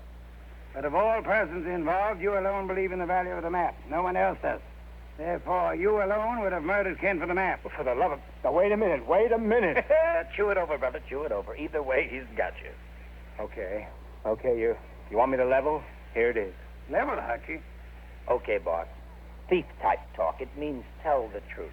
It's like you say. The letters were bought from Rodman. I forged the map and evidence on them. I guarantee them to Kent. The swindle. The letters are without value? Oh, sure, they're old, that's all. From 1851. Just tired family gossip and stuff. Indeed. There we have the problem again, Archie. Mr. Kent is swindled with a map and letters that are known to be worthless. He alone believes the fantasy of the treasure. There isn't any treasure, never was. Yet Cross and Halleck refunded the swindle money so eagerly. It is obvious they want those worthless documents back badly. Someone else wants them so bad he murders Mr. Kent. Why? I don't know. Archie, we must find the girl. There's a chance she turned to Mr. Rodman for refuge. I'm sorry, you'll have to go there at once. If the girl isn't there, bring Rodman.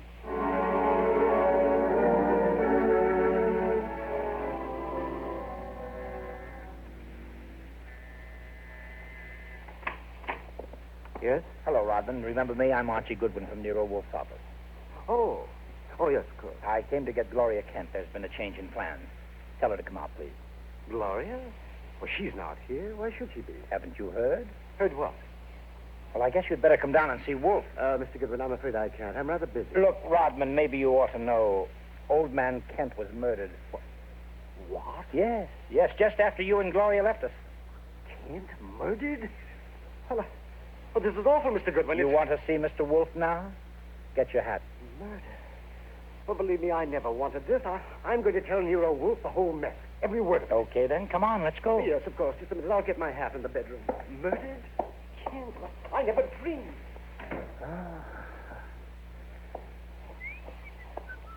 Come on, Rodman. Come on, Rodman. Come on. What? I didn't hear you. Oh, Rodman. What the... Oh, Rodman. Oh, Rodman.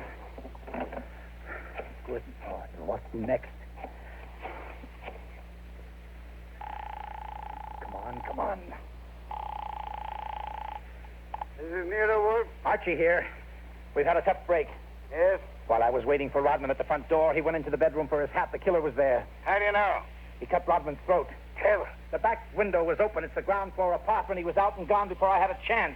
Archie, where were your wits? Let me alone. I've had a man murdered 20 feet from me. You think I'm cheering? Mr. Kramer is here, and he has news for us, Archie. He could not locate Cross and Halleck in their apartment. They had not been home all day. The maid informed him that she was waiting for her weekly salary. Well, so what? She was most angry and peppery, Mr. Kramer informs me. Red pepper? Exactly. Okay, maybe I know what you mean. I'll try to deliver the goods this time. Goodbye.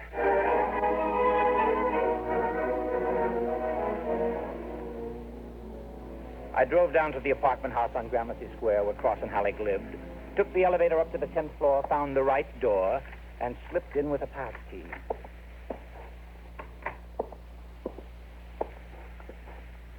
Come on out. Come out wherever you are. I know you're in here. You fooled Kramer pretending to be the maid, but you didn't fool Wolfe. You'd better... Gloria! Cut it out, you idiot. Lay off. Archie, you dope. Archie Goodwin from Nero Wolfe's office. Remember me? Give me the gun, Gloria. Give it to me. That's right. Who did you think I was? Halleck. Oh, brilliant. So Wolfe figured you out, huh? Oh, you are a brave girl. They killed your father. You came up here and waited for them. You were going to kill them right back, huh? Oh, that red-headed temper. And you bluffed Kramer into thinking you were the maid. I had to do something. It was the only thing I could think of. To come here and kill him. Well, you're coming home with Archie. And just remember one thing. When Wolfe's working for you, don't try to do any thinking. It only gets in Wolfe's way.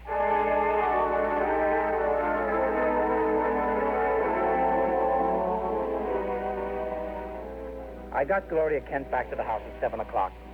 I parked the car, brought her into the office, and got the shock of my life. There was a convention on. Wolfe was there, with Inspector Kramer representing the cops. Cross, Halleck, and Sanford were there representing the crooks. When Kramer saw Gloria, he scowled first at her and then at Wolfe.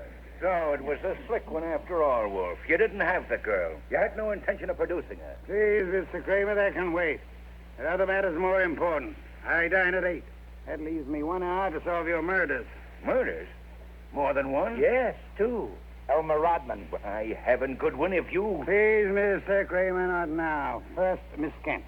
Good evening, Miss Kent. I presume you have met these gentlemen, Cross, Halleck, and Sanford? Yeah, I'll take your purse, please. Huh? Well, why? Don't think me as naive as Mr. Goodwin, miss. When you left your home after the murder of your father, you took the map and letters with you. They're in your purse Well, now. that's not true. Archie, the purse. Thank you. We have here an interesting situation. There exist some old letters and maps, forged and fraudulent, which are worth $10,000 and more to Cross and Halleck and worth 2 murders to a killer. Why? There must be something of great value in the letters. Yes, such as? Something which Mr. Sanford could not see, although he worked on the document closely. Yet something which could be made manifest.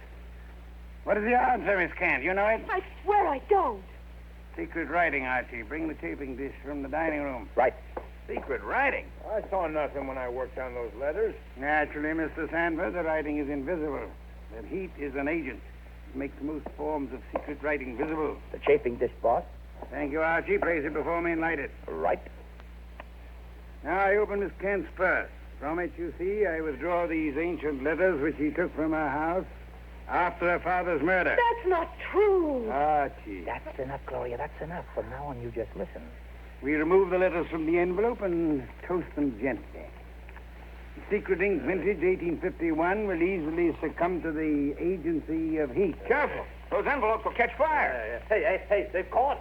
Don't be upset, Mr. Cross, Mr. Halleck. The envelope! They'll burn safely in the dish.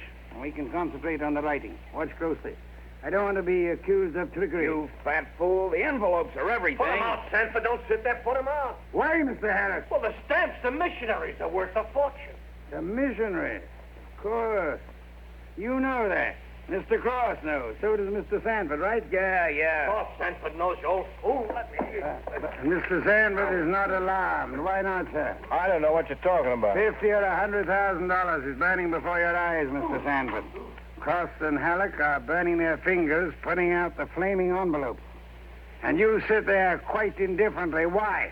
Well, You know the value of the missionary stamps on the letters you bought from Rodman. But you know these aren't the real letters. Isn't that it? Not the real letters? I told you I'm tough to crack, Wolf. You didn't fool me with those dummies. Dummies, how do you know? Mr. Cross didn't know. Mr. Halleck didn't know. How did you? Well, I'll tell you, sir. Only one man could know I was framing Miss Kent as a decoy. Only one man could know I prepared these dummy letters and pretended to take them from her purse. And that is the killer. The man who murdered her father. And stole the map and letters this morning. You, sir, Mr. Sanford. Well, I'll be... Mr. Kramer, there's your killer. You'll find the missing map and letters on him or concealed in his home or office. You won't need the evidence anyway. Look at his face. He's self-confessed. Self-confessed like fun. He was booby-trapped.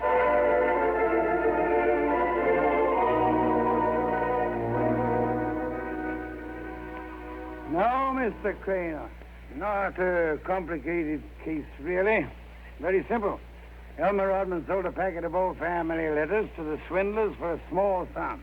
They used the letters to perpetrate their fraud on Miss Kent's father. And the stamps on the letters were valuable? They were a special Hawaiian issue 1851, Miss Kent. Nicknamed missionaries, because missionaries used them for writing home. They are extremely rare stamps worth upward of $25,000 each. Hey, no wonder they were worth 2 murders. We found 5 of them on Sandwin. Excellent. Somewhere or other, Rodman discovered the value of the stamps after he sold the letters. In his effort to get them back, he communicated his discovery to the swindlers, Cross, Halleck, and Sanford. So that's why they refunded the money so fast. Precisely, in an effort to have the sale rescinded. Rodman sought out Kent and tried to convince him of the fraud. Alas, he would not listen to the truth, Mr. Kramer. Oh, I get it.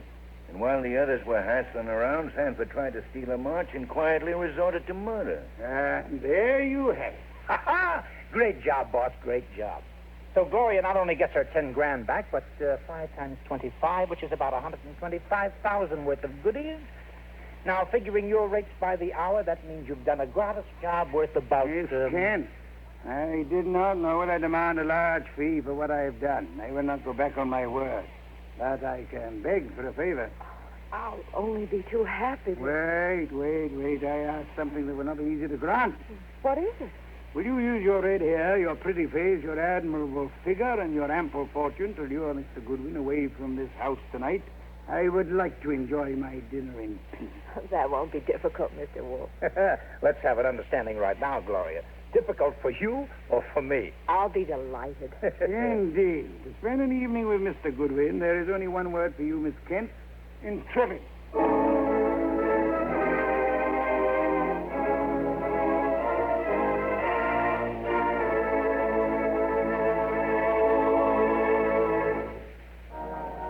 You have been listening to The New Adventures of Nero Wolfe, starring Sidney Greenstreet. Tonight's story by Alfred Bester was based on the famous characters created by Rex Stout, produced by Edwin Fadiman, and directed by J. Donald Wilson. In the cast were Wally Mayer as Archie Goodwin, and Gene Bates, Howard McNair, Jay Novello, Larry Dobkin, Bill Johnstone, and Herb Vigran. Music by Joseph Enos. Next week at this same time, Nero Wolfe and Archie will bring you The Case of the Careworn Cuff. Don Stanley speaking. The preceding was transcribed. 3 chimes mean good times on NBC. The chimes ring for Dennis Day and Judy Canova tomorrow night on NBC. Also, Judy Canova prepares to go operatic tomorrow because her special guest is Keith the Old Peter. This is Keith the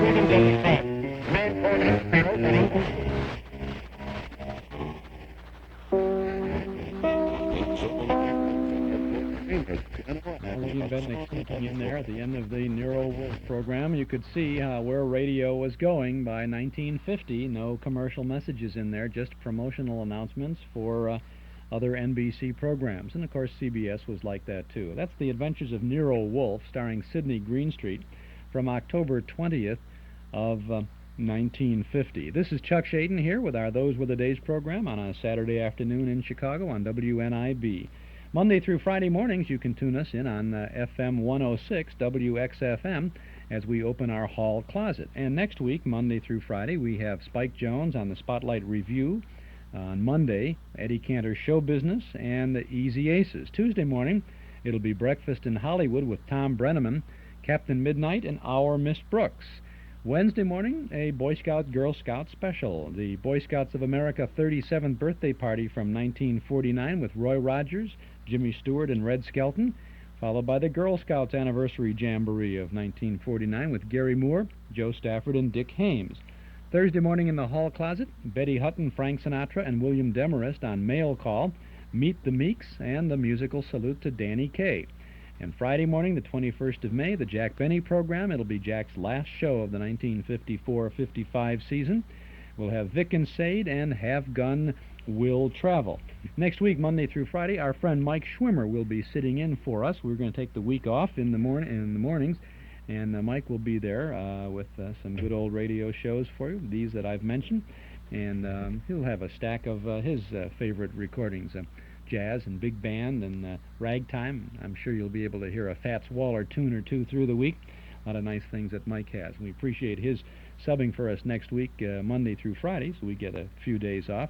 We'll be back here next Saturday afternoon at 1 o'clock on WNIB with Part 4 of our Radio Month special. We'll have Fred Allen, a Fred Allen show from 1945 with Leo DeRocher.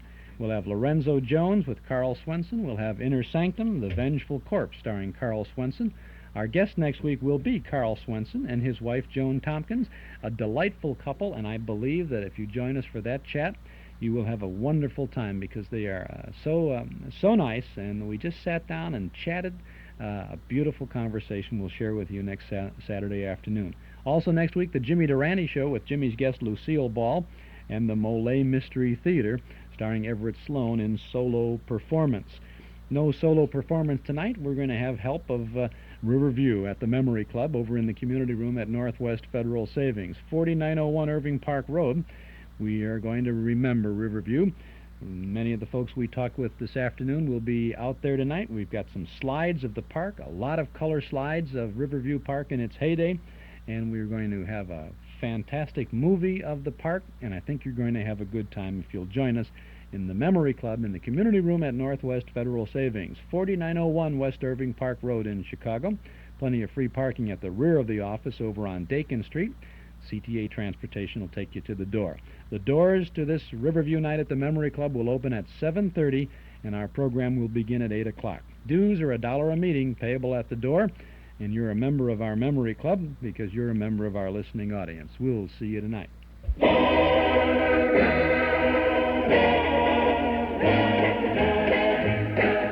And that's it for today. The old clock up on the studio wall says it's time to go for now. We'll be back next Saturday from 1 to 5 right here on WNIB. Our thanks to Mark Nelson, Dennis Bubaz, Mort Paradise, and Joel Bogart for their help behind the scenes, to our sponsors for making this weekly get-together possible, and to you out there in Radioland for making it worthwhile. This is Chuck Shaden speaking. Have a great weekend. Thanks for listening.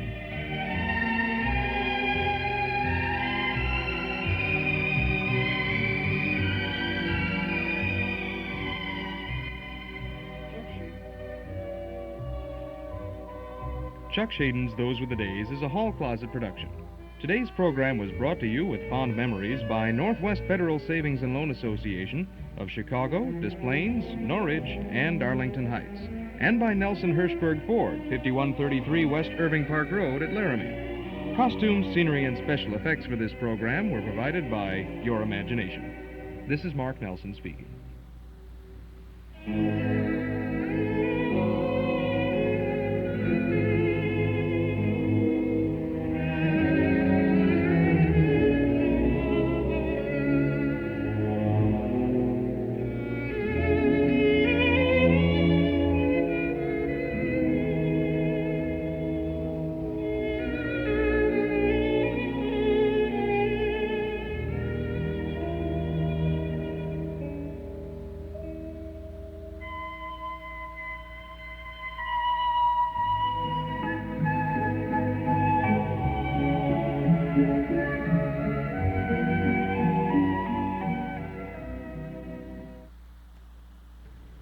This is WNIB in Chicago at 97 FM, the station for classical music. Time in Chicago is just a few seconds past 5 p.m., and this is Bruce Duffy welcoming you now to Zephyr, a 2-hour program of shorter, familiar classical music, which we present every evening at this time. We're going to start out with music of Sir Arthur Sullivan, whose birthday anniversary we celebrated on Thursday morning. We also have in this first hour music of Mendelssohn, Chopin, and Beethoven, some excerpts from Mozart operas sung by Lily Pons and Ezio Pinza, and the Turkish March of Michael Haydn, variations on a Turkish March by Beethoven, and the Turkish March from the Ruins of Athens. In the second hour, beginning about 6 o'clock, we'll have music by Robert Schumann, some ballet music by Giuseppe Verdi, also music by Dvorak and Franz Liszt. So to begin, we're going to hear the suite of incidental music for The Merchant of Venice. This is music of Sir Arthur Sullivan and played by the City of Birmingham, England Symphony Orchestra, conducted by Sir Vivian Dunn.